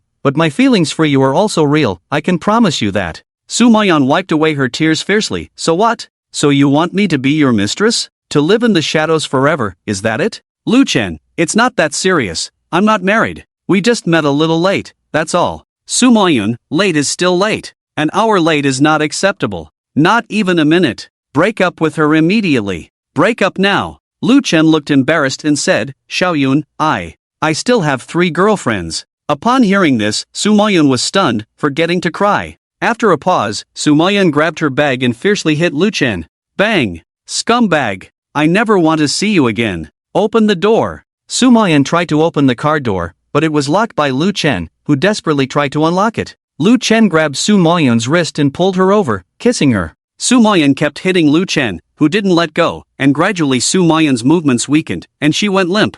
After a long wet kiss, Lu Chen let go of Su Moyun, holding her face earnestly. I know this is unfair to you, but I promise to give you everything I can. As long as it's what you want, even if it's the stars in the sky, I will pick them for you. Lu Chen looked affectionate, gradually soothing Su Moyun's grievances and resentment. If Su Ruyan were here, she would definitely not be able to resist kicking Lu Chen. Su Moyun hugged Lu Chen tightly, sobbing, I hate you. I hate you. Although she said so, it was obvious that she had accepted the fact that Lu Chen had other girlfriends. After a while of tenderness, the temperature inside the car rose, becoming hot and humid. Lu Chen couldn't help but lean in again, and the two kissed passionately once more. This time, Lu Chen's hands began to wander, slipping into Su Moyun's police uniform, gently caressing. Stop. No, we can't. Su Moyun, being a police officer, had strong willpower and managed to stay alert even at this moment, pushing away Lu Chen's hand. Too fast, Lu Chen, I'm not ready yet. Lu Chen, I was too impatient, I'm sorry. The two separated, calmed down, straightened their clothes, got out of the car, and went to a restaurant to eat. After the meal, Lu Chen drove Su Moyun back to the police station for work, then headed to the Great Earth Security Company. In the meeting room, Lu Chen called Luo Xiaolong and Wu Su, saying, tidy up today, and come with me to Yen City tomorrow. The two looked at each other, and Wu Su asked, are we going to find Julie? Lu Chen, yes, he injured my woman and caused the death of my unborn child. I must settle this score with him personally. Luo Xiaolong raised his fist, right. Let's kill that bastard. Wu Su frowned, Lu Go, we are unfamiliar with Yen City, how about we wait until after Tianzi Group's opening ceremony in a month before going? Lu Chen, I can't wait even a day. It's settled, Wu Su, you buy the plane tickets, we leave tomorrow. Seeing this, Wu Su didn't say more. The next day at noon, Lu Chen drove to Dadi Security Company, picked up Wu Su and Luo Xiaolong, and prepared to head to the airport. Just as the car left the company gate, it was stopped by a police car. 3 police officers got out of the car, fully armed with handguns, surrounding Lu Chen's car. Don't move! Put your hands on your head and squat down. Seeing this, Luo Xiaolong reacted first, getting out of the car and cursing, what the hell are you doing? Lu Chen followed suit and got out of the car, Xiaolong. Luo Xiaolong glared angrily at the 3 police officers. Lu Chen glanced at the 3 of them and recognized one of them, the same one he saw at the police station yesterday, named Li Kaiping. He was the police officer pursuing Su Moyun. Li Kaiping stepped forward, his eyes filled with sarcasm, as if saying, kid, you're a bit too green to challenge me. Lu Chen, we suspect you are involved in a murder case. Come back with us for questioning. Screw you. Luo Xiaolong cursed, showing no respect to the 3 police officers. Li Kaiping frowned and signaled to the 2 officers beside him. The 2 officers approached, ready to forcibly handcuff Luo Xiaolong to the car. Luo Xiaolong wouldn't let the 2 control him like that. Just as he was about to resist, Lu Chen spoke up, Xiaolong, cooperate with the investigation. Hearing this, Luo Xiaolong suppressed his anger and obediently let himself be handcuffed to the car. Luo Xiaolong stared with wide eyes, as if he wanted to devour the 3 police officers. Li Kaiping walked up to Lu Chen, pressed him against the car, and handcuffed him, whispering, kid, this is what you get for provoking me. Lu Chen didn't struggle, calmly looking at him, I advise you to investigate thoroughly before making arrests. Don't tarnish your reputation. Li Kaiping squinted, are you threatening me? Lu Chen, not at all, just a piece of advice. Damn it, I don't need you to teach me how to do things. Come with me. With that, the 3 police officers took Lu Chen and Luo Xiaolong into the police car. Before leaving, Lu Chen shouted to Wu Su, change the flight ticket to tomorrow. At the police station, Lu Chen was once again locked in that familiar detention room. Li Kaiping first left Lu Chen there for a few hours. After a few hours, Li Kaiping and another police officer walked in, each holding a teacup. Li Kaiping sat down, blew on the tea leaves in the cup. Name, age, gender. Lu Chen closed his eyes and rested, ignoring and not answering. Li Kaiping frowned, then slapped the table, scolding, playing dead, I'm asking you a question. Lu Chen remained unmoved, arms crossed, sitting quietly. Seeing this, Li Kaiping gestured to the police officer in front of him, who took out a cloth and began wiping the table. After wiping the table, he went to clean the camera, saying, "Oh, it's been a few days since I cleaned it, and it's so dirty." Bang! The camera was blocked for a while, and when the camera resumed, the scene in the detention room had changed. Li Kaiping was lying on the ground, in pain, the teacup shattered on the floor, tea soaking his clothes, looking extremely miserable. Lu Chen seemed unchanged, still sitting on the chair as usual. The police officer turned his head and was shocked to see this, quickly dropping the cloth and helping up Li Kaiping, pointing at Lu Chen and scolding, "How dare you attack a police officer?" Lu Chen quickly raised his hands, showing the handcuffs to the officer. "For heaven's sake, you can't just make baseless accusations." The officer looked at Li Kaiping with a puzzled expression. Li Kaiping, with an angry face, pushed away the officer and pointed at Lu Chen. "All right, you dare to attack a police officer and lie about it. Lu Chen, are you out of your mind? What evidence do you have that I attacked a police officer?" Li Kaiping hesitated, subconsciously looking towards the corner where the camera was. He knew that he had underestimated this mute person, but he didn't dwell on it, sitting back on the chair. "Mr. Lu, don't think that you can get away with not saying anything. A month ago, did you attend the auction at Fengquan Mountain Villa?" Lu Chen remained silent. Li Kaiping, around 10 o'clock that night, about XXXX meters from the national road near Fengquan Mountain Villa, 29 bodies were found. After our thorough investigation, you are highly suspected of being involved in the case. How do you explain this? Lu Chen still didn't say anything. Seeing Lu Chen looking as calm as a dead pig in hot water, Li Kaiping couldn't contain his anger, stood up preparing to find tools. When the interrogation room door was pushed open, Su Moyan rushed in anxiously. As soon as Su Moyan entered, he saw Lu Chen handcuffed to the chair, then looked at Li Kaiping. "Li Kaiping, what are you doing?" Li Kaiping didn't back down even though Su Moyan was his crush, saying, "Officer Su, we strongly suspect Lu Chen is related to the case of the 29 deaths a month ago, so we called him in for questioning." Su Moyun, with a cold face, said, "Release him." Li Kaiping, "Officer Su, isn't this against the rules?" Su Moyan, "Officer Li, regardless of whether he is related to this case or not, even if he is a suspect, do you need to handcuff him? Don't you know this rule?" Li Kaiping frowned, hesitated for a moment, then went over and unlocked the handcuffs from Lu Chen. Su Moyan walked up to Lu Chen, concerned, "Are you okay?" Lu Chen shook his head, "I'm fine. What should we do about this?" Su Moyan, "Don't worry, I've already talked to my dad, he will handle it." Just as he finished speaking, Li Kaiping's phone vibrated, he looked at it, frowned, and answered the call. "Director." "Oh, yes, this is Li Kaiping." What?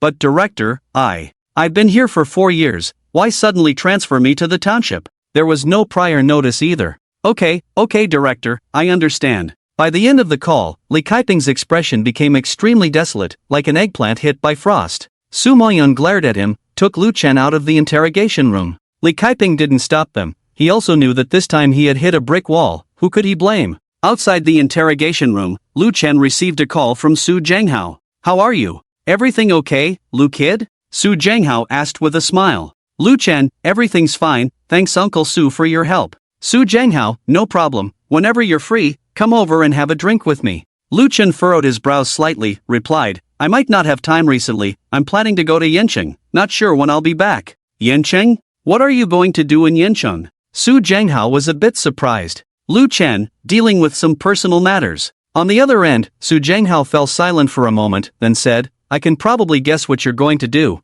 but before that, come see me first, I have something to tell you in person." Hearing this, Lu Chen couldn't refuse anymore, agreed to come. "Okay, I'll come to see you tomorrow." Hanging up the phone, just as the two walked out of the police station, Wu Su was waiting in the company's GAC business vehicle for Lu Chen. After bidding farewell to Su Moyan, Lu Chen got in the car and left.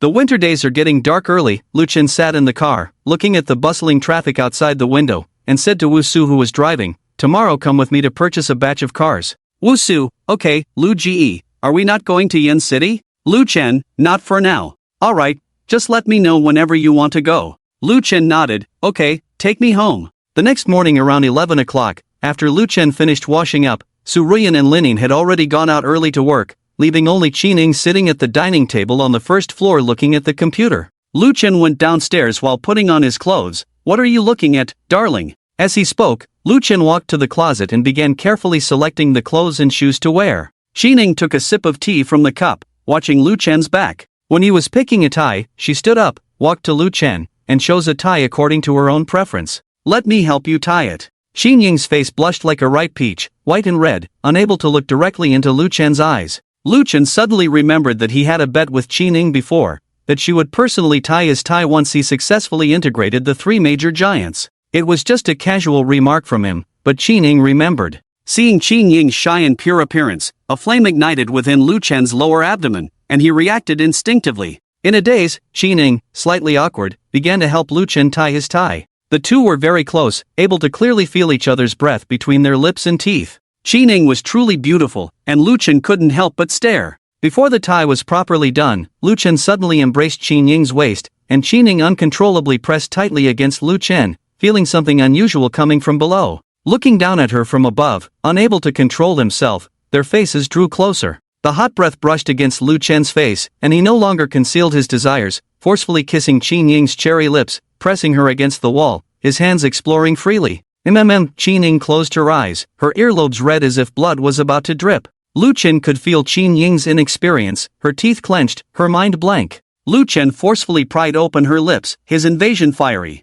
The temperature of their bodies rose steadily, and Qi Ning gave up resistance, feeling weak all over, sweating profusely. And under this passionate kiss, Lu Chen's fondness for Qi Ning also rose steadily. 75, 80, 85, 90. Soon, Qi Ning's fondness for Lu Chen reached 90. For a fated woman, this fondness was not easy to come by. At a critical moment, the sound of the gate opening outside the courtyard was heard. Hearing the sound, Qi Ning instantly broke free from the entanglement, the thought of being seen by Su Ruyan or Lin Ning making her embarrassed to death. So, Qi Ning pushed Lu Chen away, covered her red face, and quickly went upstairs. Watching Qi Ning's figure going upstairs, Lu Chen wiped his mouth, feeling somewhat unsatisfied. It seems this house is not suitable after all, Lu Chen muttered. What are you doing? While Lu Chen was lost in thought, Lin Yin's voice rang out. Lin Ning, who had just entered the room, saw Lu Chen standing there in a daze, looking foolish. Lu Chen snapped out of it, smiled, nothing. Lin Ning, since you're here, let me tell you something. Tomorrow, a few employees are coming for an interview. This is the first official interview for Zetian Group. If you can make it, it's best to go. Lu Chen, okay, I'll go. After chatting with Lin Yin for a while and confirming the time to go to the company tomorrow, Lu Chen left for Su Zhenghao's house. At noon, Su Zhenghao had just arrived home not long ago, and Lu Chen arrived just in time for lunch. The two chatted while eating. Su Zhenghao, now that the three major industrial giants have been integrated, what's the next step? Lu Chen ate his food, frowned, and said truthfully, I didn't think that much, I just thought Zetian Group could deal with the commercial invasion of Zhu's Group. Lu Chen originally wanted to talk about retaliating against Zhu's Group, but changed his mind at the last moment. Su Zhenghao smiled, as if he could see through Lu Chen's thoughts, and said, I've heard about the grievances between you and Zhu's Group.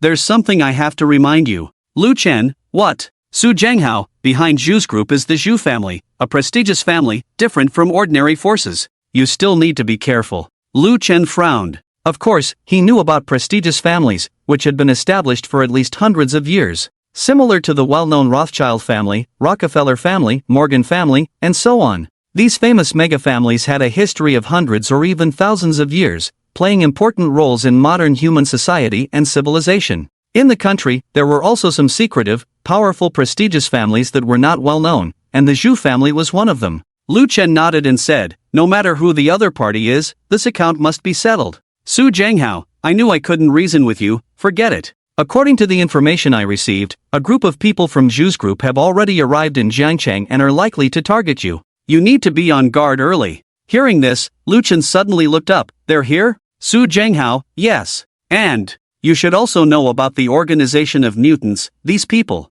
are not ordinary. At these words, Lu Chen's eyes narrowed. Whoever they are, I will make sure they regret coming. At that moment, the momentum on Lu Chen was as sharp as a knife. Seeing this, Su Zhenghao said, well, if you need my help, just let me know. Su Zhenghao's words reminded Lu Chen, and he asked in confusion, Uncle Su, Yan City has prestigious families overseeing it. Do we not have any in Jiangcheng? Are the three major giants considered prestigious families? Hearing this, Su Zhenghao was first stunned, then burst into laughter. Ha ha! What are they considered prestigious families? They are just lackeys of the prestigious families. Of course, Jiangcheng also has prestigious families, but prestigious families act low-key, aloof from the world, and generally do not interfere in the worldly disputes. The reason why the Shu family is making such a big move probably has something to do with their internal affairs, which I am still investigating. In any case, you can go ahead boldly, don't worry. Su Jianghao patted Lu Chen's shoulder and gave him a reassuring pill. After leaving Su Jianghou's house, Lu Chen contacted Wu Su and Luo Xiaolong, and the three of them immediately headed to Shanghai Road to start their car-buying journey. Lu Chen didn't have any specific requirements for the car, but with his elevated status, the Trumpchi business car was no longer suitable, so buying a batch of luxury cars could save a lot of unnecessary trouble. The three of them drove to Shanghai Road, moving along the street with various car brand stores on both sides. Lu Chen first arrived at the Alfa Romeo dealership, a brand recommended by Wu Su. Walking into the store and seeing the smiling female salesperson approaching, Lu Chen spoke up, "Is your store manager here? Please take us to see him." The female salesperson was taken aback, then smiled and said, "I'm sorry, gentlemen, do you have an appointment? What car are you interested in? I can show you around first." Wu Su frowned, "Take us to see your store manager." The smile on the female salesperson's face froze. She subconsciously thought that the three of them were here to cause trouble, and quickly signaled to a few other salespeople nearby. Lu Chen frowned, thinking that this salesperson's professionalism was too poor, and had no choice but to explain, "We are purchasing a considerable number of cars and need to talk to your store manager in person." "Excuse, lie." The female salesperson was prejudiced and didn't believe it at all. As a brown-noser groomed by the store manager, she had to always consider the manager's interests. "Sorry, gentlemen, our store manager is not in today. How many vehicles are you looking to purchase? I can help you with a budget." Although the female salesperson had a smile on her face, her words were particularly harsh. She saw the three men as troublemakers and didn't believe what they were saying, thinking they were just boasting. Luo Xiaolong, who had a quick temper, had been holding back for a long time. Just as he was about to reprimand the female salesperson in front of him, a man and a woman walked down the steps not far away, chatting and laughing. "All right, Mr. Zhou, let's keep in touch in the future." The man, around 50 years old, had a thick head of obviously fake hair. The woman in front of him, in her 30s, had a well-endowed figure and a high bun hairstyle. She was dressed in a sleek gray-white professional skirt that accentuated her proud posture. Even from a distance, Lu Chen seemed to sense the fragrance emanating from the woman's body, a scent unique to mature women, carrying a different kind of allure. "Let's stop here, Mr. Wang. It's not far anyway, just across the street. We'll be neighbors in the future, so let's keep in touch." The woman walked down the stairs, smiling and shaking hands with Mr. Wang, a graceful woman, confident and composed. The man known as Mr. Wang waved his hand with a smile, bid farewell to the woman, who then turned and walked towards the door, noticing Lu Chen standing there staring at her. Zhou Ming subconsciously furrowed her brows upon seeing Lu Chen's gaze. She had encountered sleazy characters before, but someone this bold and blatant was a first for her. At this moment, Mr. Wang also noticed the three people standing at the door, walked over with a frown, and scolded, "Have you seen enough?" Lu Chen didn't look at Mr. Wang, his gaze still fixed on Zhou Ming, smiling as he reached out his hand. "Hello, Lu Chen." Looking at the hand extended in front of her, Zhou Ming suddenly became curious. Tilting her head to look at Lu Chen, she reached out and shook hands with him. "Hello, Zhou Ming." At first glance, Zhou Ming's impression of Lu Chen was not good, as no woman would enjoy being stared at like prey. But at the second glance, Lu Chen was well-dressed, polite in demeanor and speech, and most importantly, she saw sincerity and admiration in Lu Chen's eyes. This was fatal for a woman. "Xiao Xiao, what are these people here for?" Mr. Wang asked impatiently, turning to the female salesperson. The female salesperson replied nervously, "I'm sorry, Mr. Wang, I don't know what they're here for." Trembling, the female salesperson couldn't hold back, and Luo Xiaolong couldn't either, bursting out in anger. "Damn it, we told you as soon as we came in that we're here to buy a car. Are you deaf?" Seeing Luo Xiaolong dare to curse at her, the female salesperson retorted, "Are you crazy? Coming in and asking for our store manager right away. I think you're here to cause trouble." The argument between the two attracted others in the store, customers and staff alike. Lu Chen stopped Luo Xiaolong from speaking further, looked at Mr. Wang and said, "Actually, we did come to buy a car."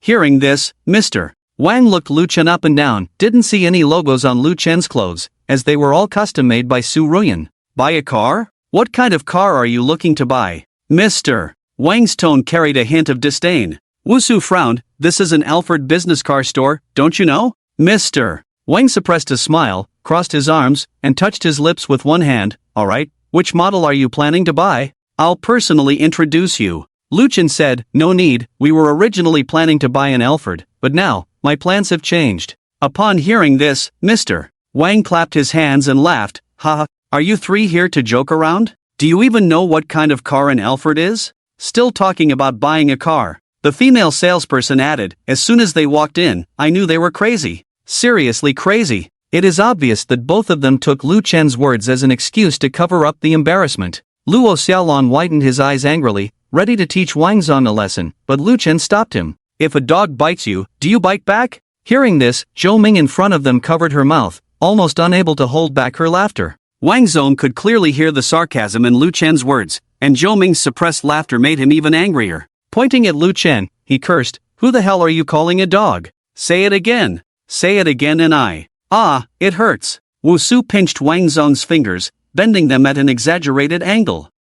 How did you become a store manager? You have eyes but can't see people's faces. What's the use of them? After saying that, Wu Su punched Wang Zong's eye sockets twice, causing Wang Zong to cover his eyes and scream in agony. Ah, my eyes. My eyes. This time Lu Chen didn't stop him. Sometimes a proper lesson can prevent a lot of trouble. The female salesperson saw Wang Zong being beaten and quickly took out her phone to call the police. You dare to hit people? Just wait. I'm calling the police now. Lu Chen ignored her. Wang Zong's eyes were still there, but they had turned into panda eyes. Luo Xiaolong gave Wu Su a thumbs up. That's satisfying. Are you buying a car? What kind of car are you buying? Just as the three of them were about to leave, Zhou Ming spoke up. Lu Chen turned around, a business car. Zhou Ming asked, "Oh, have you considered a Mercedes-Benz business car?" Lu Chen nodded. He didn't have any particular thoughts at the moment, and a Mercedes-Benz business car sounded pretty good. Where is it? Let's go take a look. Zhou Ming pointed to the Mercedes-Benz dealership across the street. There, right across.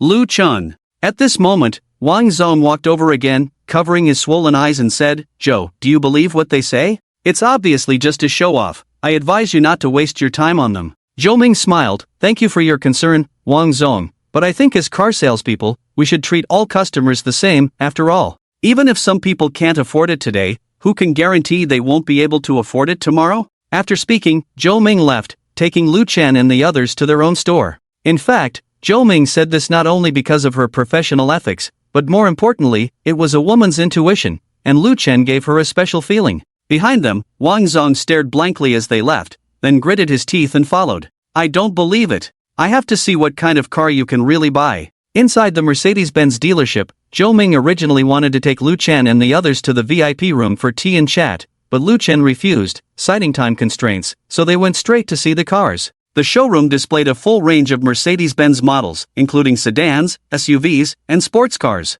Lu Chen wandered around on his own, and he immediately spotted a business car not far away, pointing to it and asking, "Can I try this car?" Zhou Ming replied, "Of course, please." Lu Chen turned to Wu Su and Luo Xiaolong, "You guys go try it." Hearing this, the two of them happily got into the car, admiring everything inside with joy and excitement. Their actions were seen by Wang Zong, who was following behind them, confirming his suspicions once again, and he sneered, "Look at their naive appearance. Do they look like they can afford it?" Zhou Ming frowned, turned to Wang Zong, "Wang Zong, now you are in my store, please do not insult my customers." "Thank you." Wang Zong sniffed and remained silent. Lu Chen looked closely at Zhou Ming, his eyes unwavering. Zhou Ming turned back to meet Lu Chen's gaze, feeling a bit flustered for a moment, and subconsciously looked away. Lu Chen was also a little surprised. He had just checked Zhou Ming's affection for him, and it turned out to be 65%. The two met for the first time, and there was such a strong affinity. Could this be the legendary love at first sight? So, Lu Chen's mind became lively again. Lu Gu. This car is amazing. It's much better than the GAC we had before. Luo Xiaolong sat in the car, excited. Hearing this, Mr. Wang chuckled again, and even Zhou Ming felt that they wouldn't buy it, just showing it to them. The next moment, Lu Chen turned to Zhou Ming and asked seriously, "How many of this car do you have in your store now?" "I'll take them all." Zhou Ming was stunned. Mr. Wang was also stunned. Even Luo Xiaolong and Wu Su were stunned. Zhou Ming thought she had misheard, thinking to herself, "Brother, don't you even ask about the price? Is it necessary to show off like this?" Just as she was confused, Lu Chen took out a bank card and handed it to her. Full payment. Looking at the card in front of her, Zhou Ming was stunned again, hesitating for a long time before taking it. 5 or 6 seconds later, Zhou Ming kindly reminded, "Mr. Lu, there is only one display car of this model in the store now. If you need, I can help you order. Each car is priced at around 650,000, and if you include all costs, it will be around 700,000. Are you sure you want 10? 10 cars, one at 700,000. 10 cars would be 7 million. This number was too terrifying. Zhou Ming couldn't help but remind him. Lu Chen frowned for a moment and said, okay. Just as Zhou Ming breathed a sigh of relief, Lu Chen continued, also, the Mercedes-Benz G65 over there, and that Maybach, and the Mercedes-Benz S-Class over there, I'll buy all of them. It wasn't that Lu Chen wanted to show off, but because the Great Earth Security Company and Zetian Group were established successively, they indeed needed a batch of cars. Zhou Ming was dumbfounded, and those nearby, whether they were buying cars, selling cars, or Mr. Wang, were all petrified in place. Zhou Ming tremblingly took the bank card. Lu, Mr. Lu, I just opened today, is this real? Lu Chen smiled, is it real or not, won't you know once you swipe it? Zhou Ming thought it made sense, hurriedly ran off, and gathered several staff members to handle the procedures. Lu Chen, Luo Xiaolong, and Wu Su wandered around the store. Soon, Zhou Ming rushed over with a pile of documents and contracts, and Lu Chen began the lengthy signing process. Over 2 hours later, Lu Chen turned his slightly sore wrist and finally finished. 10 Mercedes-Benz V-Class commercial vehicles, 7 million. 1 Maybach S-Class, 3.96 million. 1 Mercedes-Benz G65, 3.12 million. 5 Mercedes-Benz S-Class sedans, 9 million. In total, Lu Chen spent a total of 23.08 million. When it came time to swipe the card, Zhou Ming's hand trembled uncontrollably, afraid that this was a dream, or that she had misread it, afraid of being played by Lu Chen. Lu Chen nodded with a smile, encouraging Zhou Ming. Mr. Wang nearby was sweating in his palms, more nervous than anyone else. Beep. The card was successfully swiped. Finally, the sound of a successful swipe reached everyone's ears. Zhou Ming slumped in a chair, covering her face, unable to believe that all of this was real. Mr. Wang even sat down on the ground, his face pale. Did he just give away such a great opportunity? Thinking of this, Mr. Wang lightly slapped himself on the face, regretting deeply. Lu Chen, Mr. Zhou, do you have time tonight? I'd like to invite you to dinner, is that okay? In a daze, Lu Chen looked at Zhou Ming and invited her with a serene expression. Zhou Ming stared blankly, subconsciously nodded, yes, of course. After agreeing, when she looked at the eyes of the onlookers nearby, Zhou Ming felt a bit embarrassed subconsciously. What was this? Was she being taken advantage of? Not really. Lu Chen, great, let's go buy a few more cars, I'll come over after you finish work. After that, Lu Chen left the Mercedes-Benz dealership with Luo Xiaolong and Wu Su and headed to the Land Rover dealership. Upon hearing that Lu Chen still wanted to buy a car, manager Wang struggled to get up from the ground, wearing a forced smile as he said, Mr. Lu, do you still want to buy a car? How about taking a look at the Alfred business car? Lu Chen looked at him expressionlessly and replied, I no longer need it. Wang didn't find this strange, with a defeated look on his face as he watched the three of them leave. As he watched their figures disappear, Wang couldn't help but cry, thinking to himself, this is not a person, this is clearly the god of wealth. Ironically, the god of wealth had entered his store but was personally driven out by him. Wang couldn't hold back any longer and burst into tears. Zhou Ming, now with no intention to deal with him, subconsciously checked the time and instructed the staff beside her, remember to drive the car to the Dadi Security Company as per Mr. Lu's request. After speaking, Zhou Ming swiftly went upstairs to put on some makeup. Meanwhile, at the Land Rover dealership. This time, the group encountered no more accidents. Lu Chen spent nearly over 10 million yuan to buy 3 top-of-the-line Range Rovers. About half an hour later, Lu Chen drove one of the Range Rovers and left directly, while Wu Su and Luo Xiaolong each drove one. Wu Su and Luo Xiaolong went back, while Lu Chen drove to the Mercedes-Benz dealership. Glancing at the time, it was around 5:30, almost time to close. Zhou Ming saw Lu Chen and got into the car with a light smile. The car started and left the place. In the evening, at a Western restaurant in the city, Lu Chen and Zhou Ming sat face to face, enjoying the Wellington steak and fine red wine in front of them. The restaurant was dimly lit, creating a somewhat ambiguous atmosphere. Lu Chen could tell that Zhou Ming had carefully applied makeup, and between her red lips, there was a seductive charm. It wasn't deliberate teasing, but purely instinctual. Miss Shou, are you married? Lu Chen asked a seemingly impolite question. Zhou Ming didn't mind and instead propped up her chin, asking playfully, do you want me to get married? Or not? Lu Chen smiled and thought to himself that this woman was indeed quite different. Of course, more of the latter, Lu Chen answered truthfully. Zhou Ming replied, of course, I'm not married yet. I haven't met the right one. How about you? Lu Chen said, I'm not married either, but I have 4 girlfriends. Hearing this, Zhou Ming was somewhat surprised, not by the fact that Lu Chen had 4 girlfriends, but by how directly he told her. Lu Chen wiped his mouth and asked Zhou Ming, "Would you like to be my 5th girlfriend? I can give you everything except marriage." Zhou Ming looked at Lu Chen seriously, unable to read the man in front of her for a moment. Should she say he was honest or foolish? She didn't know. She only knew that she had a good impression of Lu Chen, and whether or not they could have a future together. She wasn't a young girl in her 20s anymore and didn't care. "I'm willing." Zhou Ming reached out her hand with a charming smile, agreeing. Lu Chen reached out and held Zhou Ming's hand, saying, "Have you finished eating?" Zhou Ming nodded. Lu Chen stood up, holding Zhou Ming's hand, and they left. Walton International Hotel, room 1808. Lu Chen took Zhou Ming directly into the hotel room. Once inside, Lu Chen pressed Zhou Ming against the door and couldn't help but kiss her passionately. He had been holding back all the way. Zhou Ming wrapped her arms around Lu Chen's neck, responding passionately. In the world of adults, there are fewer constraints. Over an hour later, the rain of passion subsided. Lu Chen sat on the balcony sofa, smoking a cigarette, messaging Su Ruyan, Lin Ying, and Qin Ning on his phone, while the sound of rushing water came from the bathroom.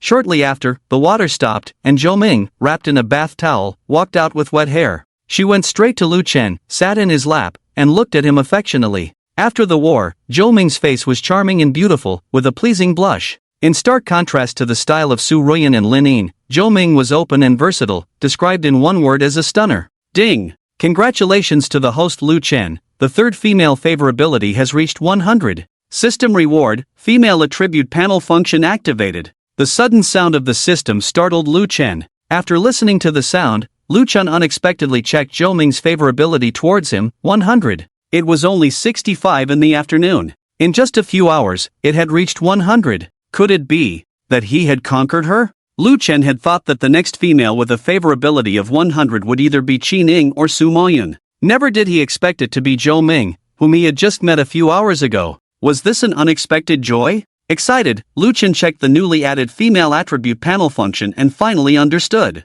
Check Zhou Ming's attribute panel. Lu Chen called out to the system in his mind. Soon after Lu Chen finished speaking, a panel that only he could see appeared in front of him, along with a hexagram. Name, Zhou Ming. Appearance, 6 points. Virtue, 3 points. Loyalty, 3 points. Business talent, 2 points. Health, 10 points. Cunning, 8 points. Behind it was a hexagram for interpretation. Looking at the panel data in front of him, Lu Chen finally had a specific understanding of this female attribute panel function. However, what surprised him was that Zhou Ming's appearance score was only 6 points. Lu Chen felt that Zhou Ming's appearance was not inferior to Su Ruyan and Lin Ying Su Moyun. If she only scored 6 points, then the scores of the other 3 women should not be much higher. Surprisingly, her cunning score was as high as 8 points, indicating that beneath Zhou Ming's gentle and charming appearance, she also had a quite cunning mind. As for health, a score of 10 indicated that her body should be fine. However, this function seemed to have no combat power enhancement. Facing a formidable enemy, what Lu Chen hoped for most was something to enhance his combat power, like the secret book Bronze Skin, Iron Bones he had before. Am I pretty? While Lu Chen was in a daze, Zhou Ming, with her charming eyes and fragrant breath, softly asked. With just one sentence, Lu Chen reacted and thought she was truly a seductress. He then pressed Zhou Ming onto the sofa and removed the towel from her body. Ah, the curtains haven't. The interview at Zetian Group was proceeding vigorously. As the largest company in Jiangcheng City, the recruitment information of Zetian Group attracted intense reactions as soon as it was released. Mainly because the welfare benefits of Zetian Group were too tempting. A basic employee's salary of 8K per month. It was quite explosive anywhere. Due to the ongoing construction of the building, the interview location was set in an office building opposite Zetian Building. At 2 o'clock in the afternoon, Lu Chen arrived at the interview site on time. He took a sneak peek and saw that the meeting room was in session, with Lin Ying, Qin Ning, and Su Ruyan inside, along with several unfamiliar faces to Lu Chen. Lu Chen did not disturb them and chose to sit on a bench near the door, waiting for the meeting to end. The interview was scheduled for 2:30 in the afternoon. Shortly after Lu Chen sat down, more and more interviewees began to arrive, sitting quietly on the benches, waiting. Among them, Lu Chen seemed to be regarded by others as one of the interviewees. Hey, what position are you interviewing for? In the quiet atmosphere, a timid voice sounded. Lu Chen looked to the side and saw a ponytailed, 20-something-year-old, seemingly freshly graduated college girl with black-framed glasses. The girl's appearance was average, not pretty, but not ugly either. Lu Chen, Girl, let me guess. You must be interviewing for a sales position, right? Lu Chen hesitated, smiled, and didn't explain. Oh, why do you say that? Lu Chen was curious. Girl, first of all, you didn't bring anything, no resume, and the recruitment requirement only states that the sales position doesn't require a resume. Secondly, the girl looked Lu Chen up and down. Look at the others, who isn't serious and focused, and there you are, playing on Douyin.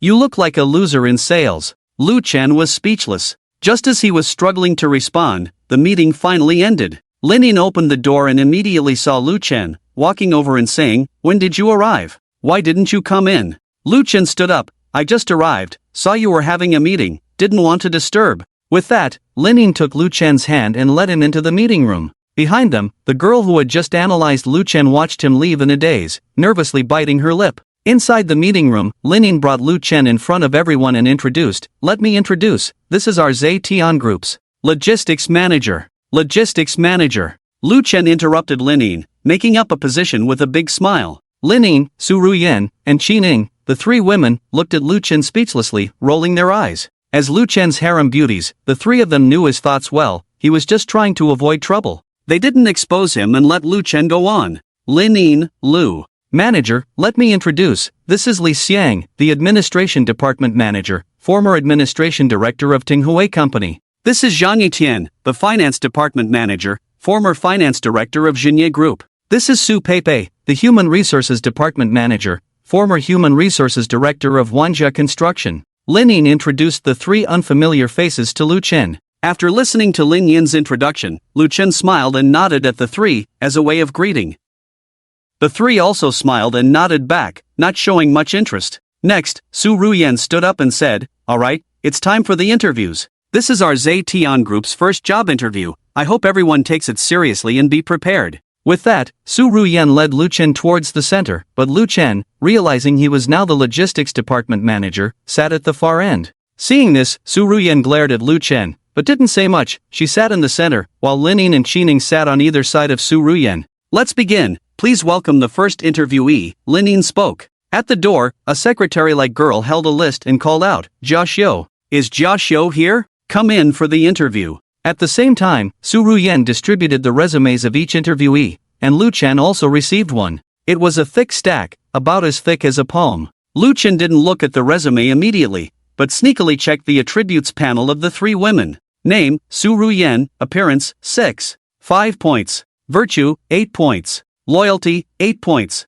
Business talent, 7 points. Health, 10 points. Scheming, 7 points. Well, not much different from what Lu Chen knew. Let's continue. Name, Lin Yin, appearance, 7 points. Virtue, 6 points. Loyalty, 7 points. Business talent, 7 points. Health, 10 points. Scheming, 6 points. Truly the daughter of Xinye Group, Lu Chen had been worried before if Lin Yin could handle the position of Human Resources Director, but now it seemed he was overthinking. Name, Qi Ning, appearance, 8. 5 points. Virtue, 9 points. Loyalty, 10 points. Business talent, 8 points. Health, 4 points. Mindset value, 9 points. After seeing Qi Ning's panel attributes, Lu Chen took a deep breath of cold air and furrowed his brows deeply. Health value is only 4 points. What the heck? He secretly assessed Qi Ning and thought about taking her to the hospital for a full-body checkup. He always thought Qi Ning had the lowest business talent among the three, but now it seems he was completely wrong.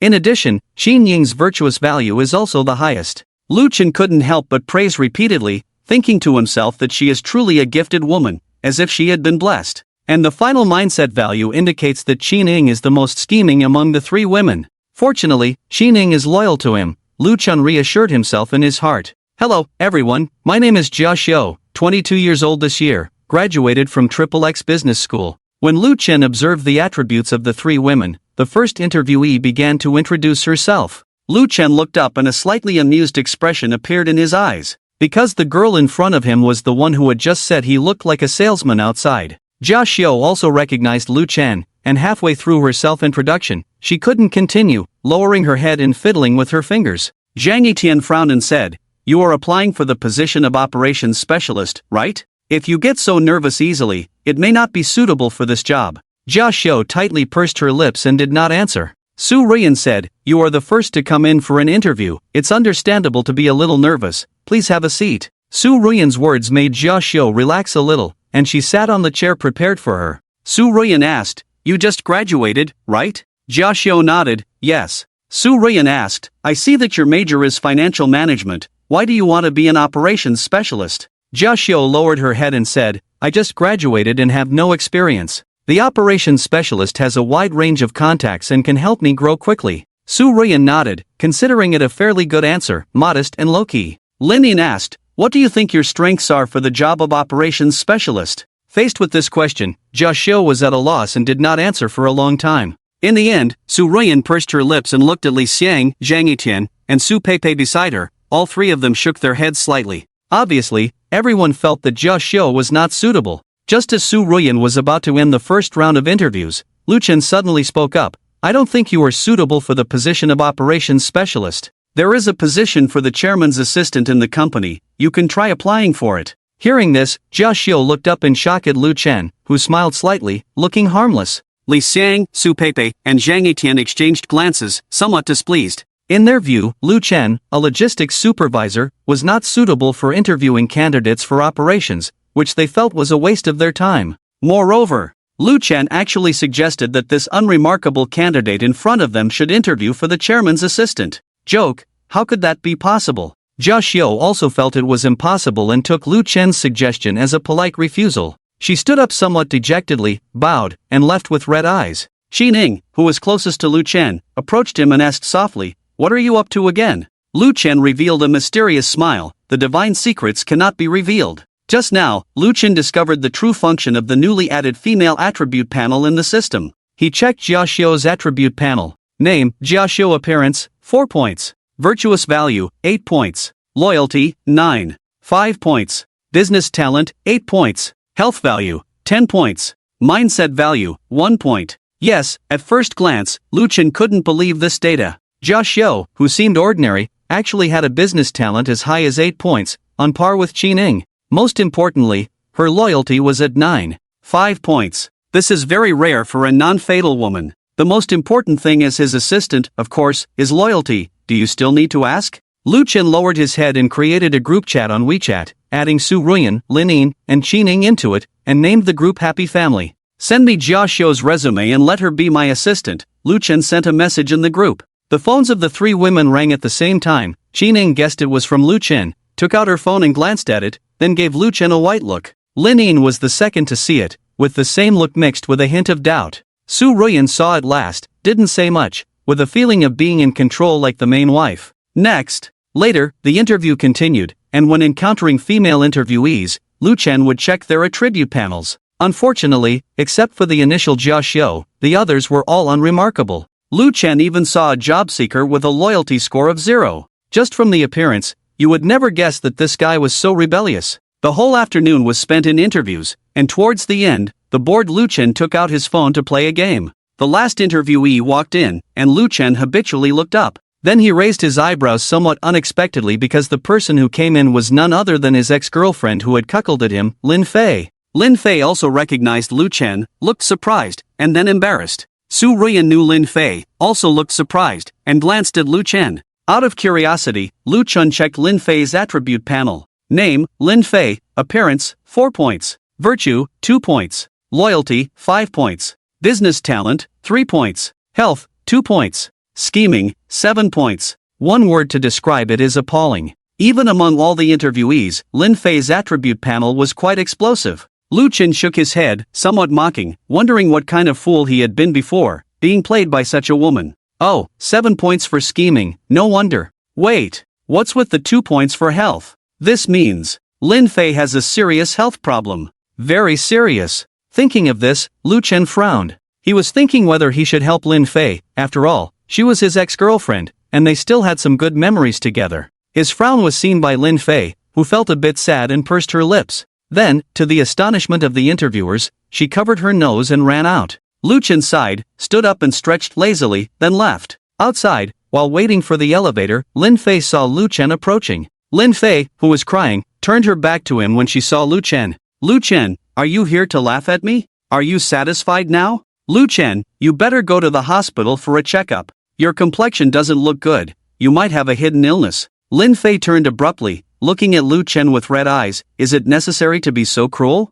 You want me dead, don't you? Lu Chen frowned. Lin Fei, we are done. I am not as petty as you think. I reminded you, whether you go or not is up to you. After speaking, Lu Chen turned and walked away without looking back. Lin Fei stood still, wiped the tears from her face, lost in thought. The elevator arrived, and Lin Fei quickly stepped in. Around 6 o'clock, the interviews ended. Su Ruyan and the three women arrived at the underground parking lot. Lu Chen saw them, honked, and leaned out of the car window. Over here. After the three women got in the car, Lin Yin spoke first. When did you change your car? Lu Chen started the car and said, I changed it yesterday. By the way, have you sorted out Jia Xiu's matter? Qi Ning replied, I have informed her. When the company officially opens, she will be your assistant. Lu Chen nodded, drove out of the underground garage, and there were two Mercedes-Benz cars following in front and behind Lu Chen's car. They were Luo Xiaolong and Su Fei, whom Lu Chen specially arranged to protect the three women. During this critical period, with enemies lurking in the shadows, Lu Chen had to be cautious. Su Ruyan asked, Is there anything special about Jia Xiu? She voiced the common doubt of the three. Lu Chen didn't know how to explain, so he casually said, She looks pleasing to the eye. In response, the three women rolled their eyes in unison. Meanwhile, in a shared rental house in Jiangqing City, a scream of excitement suddenly rang out. Ah! I must be dreaming! I must be dreaming! Ah! Such great fortune, the bad luck has dissipated. Ha ha! I'm going to make a fortune! Ha ha ha! At night, Lu Chen was alone in the study, looking at the quiet night outside the window, contemplating how to deal with the retaliation from the Zhu family group. He couldn't help but worry. After all, those so-called extraordinary people were too dangerous. A slight misstep could turn everything he had now into dust. In the quiet room, the study door was pushed open, and Qi Ning, wearing loose pajamas, walked in, locked the door behind her, and came to Lu Chen with her hands behind her back. Lu Chen had already sensed Qi Ning's arrival, so he embraced her and said with a smile, Do you know you're committing a crime?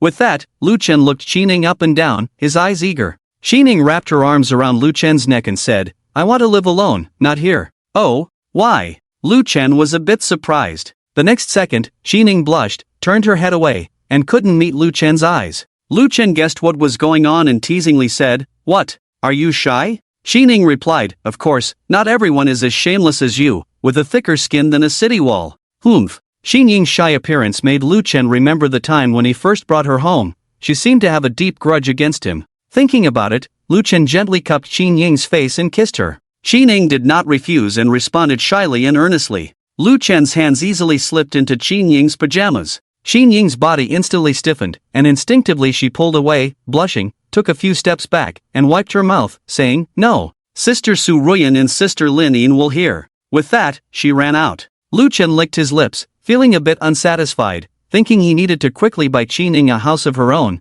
This was too much of a delay. And Su Moyan also needed a house. Previously, Lu Chen had thought of concentrating all his women in a large villa, but now he realized that this idea was too impractical. With that in mind, Lu Chen got up and went into Su Ruyan and Lin Yin's room. The interview work at Zetian Group was in full swing. On the other hand, the Zhu family group was quiet as if in stagnant water, and the retaliatory actions imagined by Lu Chen did not materialize. The days were calm, like a tranquil pool, serene and peaceful. Lu Chen did not relax. The more peaceful it was, the more uneasy he felt, so he increased the personnel to protect the three women and arranged for all 28 by way of the entire Dadi security company to be on duty. The current calm was just the calm before the storm. While the three women were busy with the affairs of the group, Lu Chen took the opportunity to buy a house for Qi Ning near the school where she was studying. Considering that Qi Ning is alone, plus himself, there are only two people, so he bought a set of 200 square meter duplex with river view. The fully furnished house, including furniture, was purchased by Lu Chen according to Qi Ning's preferences. The total cost of the house was over 7 million, and Lu Chen made a profit of over 70 million with tears in his eyes. On this day, taking advantage of Qi Ning's free time, Lu Chen drove her to the new house he bought for her. What are you doing, so mysterious? Lu Chen covered Qi Ning's eyes and led her into the newly arranged new house. After entering the house, Lu Chen let go of her hand, and at a glance, Qi Ning covered her mouth, full of surprise. Behind the 3-meter entrance hall after entering the door, there is a large living room that is more than 10 meters long, with wall-to-wall carpeting, comfortable to walk on. In the living room, there is a nearly 20-meter-long floor-to-ceiling window that connects the living room and the master bedroom. Outside the floor-to-ceiling window is the lake view of Beihu, with lush mountains and fragrant vegetation. The decoration of the entire room presents a warm and beautiful milky yellow tone. Do you like it? Lu Chen walked behind Qi Ning and asked softly. Qi Ning turned around, hugged Lu Chen's waist tightly, buried her head in his arms. I like it, I like it, I like it. Her affection for Lu Chen also rose from 90 to 95 at this moment, about to break through to the peak of 100. Lu Chen lowered his head, looking at Qi Ning tenderly. Now, no one will disturb us. With that, Lu Chen easily kissed Qi Ning's cherry lips. Qi Ning, without any reservations, also let go of her restraint, wrapped her arms around Lu Chen's neck, and responded passionately. After a few seconds, Lu Chen lifted Qi Ning around the waist and walked towards the bedroom. At around 11 o'clock in the evening, Lu Chen took the hungry Qi Ning downstairs to eat. The two of them found a Sichuan restaurant in the night market next to Qi Ning's school to have a simple meal. Oh, Xiaoying. While the two were ordering food, a sudden female voice sounded. Both of them looked up and saw a girl with dirty braids and a somewhat hip-hop vibe sitting in front of them. There were also several other classmates with the girl, all girls, totaling 7 or 8 people. They should be Qi Ning's classmates. Lu Chen instinctively looked at Qi Ning and found that she seemed to have no intention of communicating much, and said coldly, "What a coincidence." The girl with dirty braids sat next to Qi Ning, patted her shoulder like a boy, and said, "Aren't you on leave?" "Who is this?" Qi Ning held Lu Chen's arm and said, "He is my boyfriend, Lu Chen." Lu Chen clearly felt that after hearing Qi Ning's introduction, several icy glances were directed towards him, as if they had a deep-seated grudge against him. The girl with dirty braids seemed a bit surprised. "Oh? Xiaoying, when did you get a boyfriend? If the male students in the school find out, they might all be heartbroken, ha ha." Qi Ning's face turned cold. "Fengli, do you have something to say? If not, I want to have dinner with my boyfriend." Fengli, the girl with dirty braids, seemed not to notice Qi Ning's resistance in her words, reached out to hold Qi Ning's shoulder, and propped her chin with her other hand. "Xiaoying, what does your boyfriend do? Is he good in that aspect?" Fengli's provocative words instantly made Lu Chen angry. Looking at Fengli's hand holding Qi Ning's shoulder, he said without hesitation, "Let go." Unexpectedly, Fengli not only did not listen but held on tighter. She looked at Lu Chen provocatively and said, "This tender and delicate one, a little white face, should not be as capable as me, right?" Qi Ning frowned, struggled a bit, but it was futile. Lu Chen couldn't stand it anymore. Although the other party was a woman, he also realized that Fengli should be a lesbian. Lu Chen had expected to attract the jealousy of the opposite sex, but he didn't expect Qi Ning to be so popular, attracting both men and women. Lu Chen gently grabbed Fengli's wrist and took her hand off Qi Ning's shoulder. During the process, Fengli was secretly struggling, but no matter how hard she tried, she couldn't resist at all. After removing Fengli's hand, Lu Chen glanced at the 7 or 8 students in front of him and said, "You should eat and drink. It's on me, don't cause trouble." Snap! Do we owe you that little money? Fengli slammed the table and stood up, one foot on the chair, showing no sign of a girl.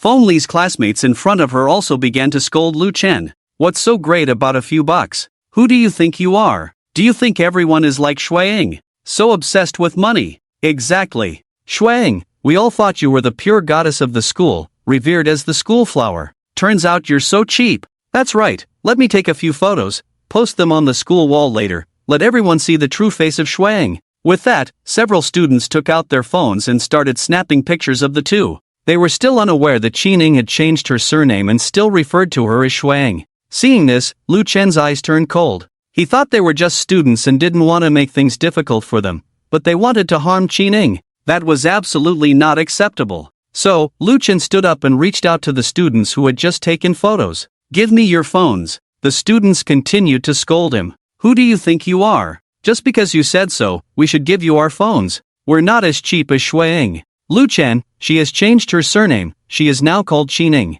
Several girls kept spewing venomous words, unleashing their jealousy to the extreme. Qi Ning's face turned slightly pale, unsure of how to end this situation. Forget about what she's called, besides, she even changed her own surname. Why don't you change your gender as well? The argument here also attracted many onlookers, some of whom recognized Qi Ning and began to gossip. It was clear that Qi Ning was indeed very popular at school. Faced with this situation, Lu Chen frowned, but soon he smiled. Looking at the girl next to him, he glanced at the Oppo phone in her hand and asked, "Do you want to switch to an iPhone?" The girl was puzzled, furrowing her brows. "Lu Chen, give me your phone, I'll transfer 10,000 to you, go buy an iPhone, how about that?" The girl was stunned, and the others quieted down as well. "Don't believe him. Who doesn't brag?" After a brief silence, Fengli shouted, pulling a few comrades back to her side. Lu Chen smiled, took out his phone. Give me the payment code. The girl hesitated for a moment, then operated on her phone, opened the payment code, and it lit up. If you can really transfer 10,000 to me, Ding! Alipay received payment, 10,000 yuan. Before the girl could finish her sentence, the payment information rang. The girls were all stunned. The girl receiving the money stared at the payment interface blankly, looked at Fengli, and then at the other sisters. Okay, it seems like it's really 10,000. Lu Chen didn't forget his request, continued to reach out. Give me your phone. Hearing this, the girl couldn't distinguish the situation. She disassembled her phone, took out the SIM card, and handed the phone to Lu Chen. Here, take it, there are my private photos in my phone, don't peek. Taking the phone, Lu Chen smiled and nodded, then gently squeezed it, crushing the entire phone into pieces on the ground. Well, that's trustworthy enough. I'll treat this beautiful lady to a big meal and karaoke later, Lu Chen added. The girl who had just spoken saw Lu Chen directly crush her phone. Remembering that she had just teased Lu Chen, her cheeks suddenly felt hot. Several other girls also reacted at this time, all starting to dismantle their own phones in unison.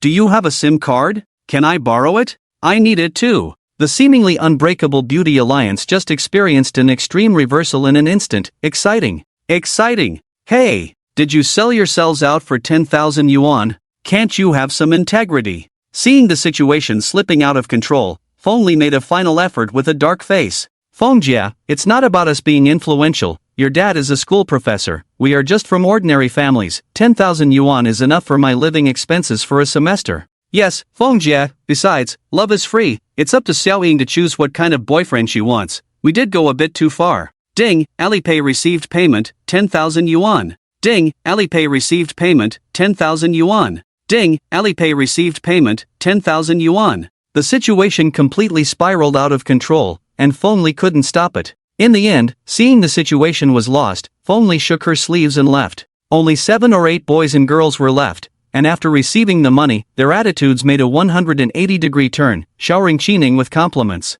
Qining felt very helpless about this, sneakily giving Lu Chen a few glances. Her affection seemed to overflow. Later, Lu Chen kept his promise. After dinner, he took a group of students to have a big meal, then went to KTV to sing until past 3 in the morning before ending. Lu handsome, you're amazing. Amazing. Do you need a girlfriend? Can I be your mistress? Lu handsome, tonight was the happiest for me. Can I have your contact information? Let's continue playing next time? In the early hours of the morning, a few tipsy girls bid farewell to Lu Chen reluctantly on the street. Back at Qin Ying's home, fueled by alcohol, Lu Chen was quite playful with her. Soon, a month passed in a busy manner. The construction of Zetian building finally completed, and the topping out ceremony was in the afternoon. At home, Su Ruyan carefully dressed Lu Chen in a suit. The current Su Ruyan was becoming more and more feminine. Indeed, an 8-point homely value was not to be underestimated. Beep. While dressing, Lu Chen's phone vibrated. It was a call from Luo Xiaolong. For some reason, seeing Luo Xiaolong's call, Lu Chen inexplicably felt uneasy.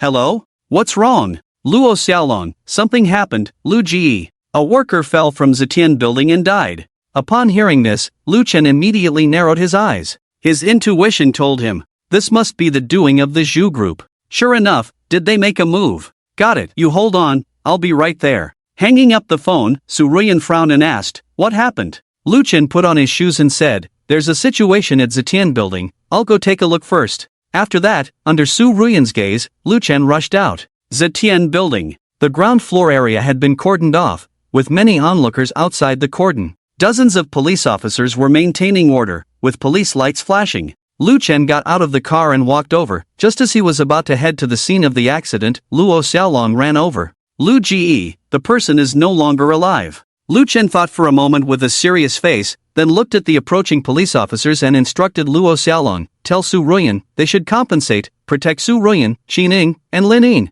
They must be protected. Luo Xiaolong, got it, Lu Ji. A police officer from the police station came up to Lu Chen and asked, are you Lu Chen, the chairman of Zetian Group? Lu Chen nodded, yes, I am. The police officer said, please cooperate with us and come with us for questioning. Lu Chen didn't say much, followed and got into the police car, along with the boss of the construction company and a few eyewitnesses who were also taken into custody. Xinqing District Police Station, Lu Chen, the boss of the construction company Sun Yawu, and the eyewitness, worker Lao Li. The three sat in a row, facing the police officers who were typing in questioning. Li Jianbing described the situation at that time. Lao Li, obviously a bit scared, began to speak intermittently. At that time, I was pasting exterior wall tiles, sitting on the elevator, at around the 105th floor. I saw that worker remove his safety rope and then walk to the edge of the building and jump off. I shouted at him, but he seemed not to hear, like sleepwalking. After listening to Lao Li's account, the police officer frowned. Are you suggesting that the worker committed suicide?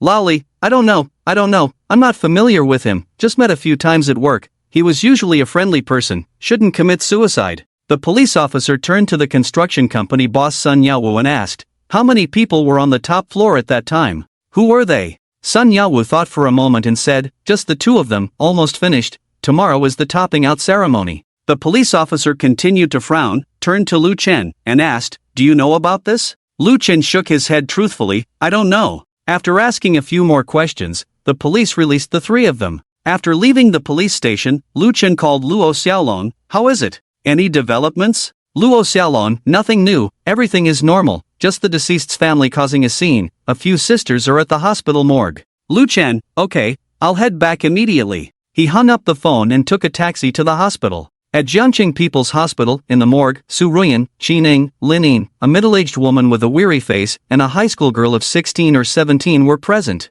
The woman and the high school girl were relatives of the deceased. At the moment, the woman was still crying, having fainted several times. The high school girl, with red eyes, was comforting her mother. On a nearby mortuary table lay the body of the worker, wrapped in a bag. The three women tried to comfort the two emotionally distraught individuals as much as possible. Su Ruyan, we are very sorry for what happened. Rest assured, we will provide you with appropriate compensation. We will not evade responsibility. The woman looked at Su Ruyan with a miserable expression. Compensation? What can you compensate with? I have lost my husband. My daughter has lost her father. What compensation can you offer for that? In response, the three women chose to remain silent. Outside the morgue, Luo Xiaolong, Su Fei, and 5 other security guards stood guard, closely monitoring the comings and goings of people.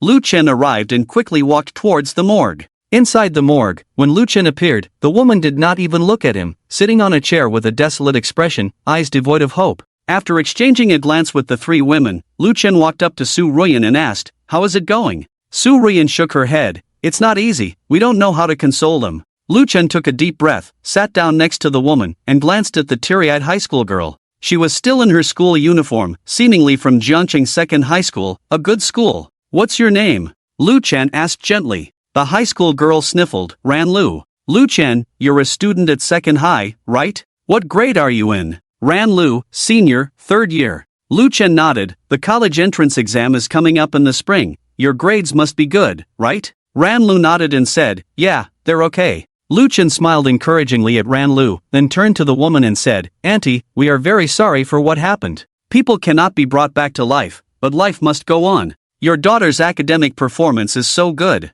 Wait until next year to get into a good university, graduate, find a good job, and then find a good son-in-law to marry. You will have to help take care of their children, right? The woman's emotions, which had just calmed down, collapsed again after a call from Lu Chen, wailing and crying loudly. Lu Chen continued, I am the chairman of Zetian Group. My name is Lu Chen. I can assure you that in addition to the compensation we will provide, we will cover all of Ran Lu's tuition and living expenses from now until university. Furthermore, if Ran Lu is willing, she can come work directly at Zetian Group after graduating from university. Upon hearing this, the mother and daughter embraced each other, crying uncontrollably. People cannot come back to life. This is something Lu Chen cannot change. All he can do is try to make amends as much as possible. 10 minutes later, the two's emotions calmed down slightly. With the consent of the mother and daughter, the staff in the morgue proceeded to cremate the deceased's body. After leaving the hospital with the urn, the mother and daughter declined the send-off from Lu Chen and others, leaving alone with their daughter. Watching their backs, Lu Chen felt uneasy and instructed a security guard, follow them and report any situation to me immediately. The security guard left upon receiving the order. At this moment, Su Ruyan looked at Lu Chen and asked, Husband, the opening ceremony. Should we continue? Lu Chen replied, Continue. Of course, we must continue. Notify all departments, everything remains the same. After speaking, Lu Chen took his 3 daughters and headed straight to the Zetian building. Upon receiving the order, the staff at Zetian building continued with the topping out ceremony. Lu Chen and others quickly returned. At the topping out ceremony, Lu Chen, the three major heads, and Su Zhenghao were present, holding a ribbon-cutting ceremony. Many people from all walks of life came to congratulate, firecrackers sounded, and drums were loud. Amidst the noise, the darkness that arose from the accident seemed to have been diluted. All the employees of Da Di Security Company came to the scene of Zetian building to maintain order while being on guard for any potential crisis. The ribbon-cutting ceremony proceeded smoothly. When Lu Chen and several executives, along with Su Zhenghao, were talking, suddenly feeling uneasy, they turned to look at the direction of the main entrance of Zetian building, where several unfamiliar women were chatting and walking towards the building. Lu Chen looked at Luo Xiaolong and gestured with his eyes. Luo Xiaolong understood, quickly walked up to the women, and stopped them, saying, "Stop. What are you here for?" One of the women smiled and said, "Hey handsome, we just want to go in and see. This building has been under construction for so long, and it's finally completed. Yes, we are all residents nearby and want to go up and see if we can still see our homes." The women chatted, seemingly nothing out of the ordinary. But Luo Xiaolong was stubborn, coldly saying, "You can't go in, please leave." "Hey, what's wrong with you, young man? The door is wide open, why can't we go in?" "Yeah, we just want to go in and see." "What's the matter, is this building your home?" Luo Xiaolong said, "I said you can't go in, please leave." Luo Xiaolong completely ignored the women, standing in front of them without moving.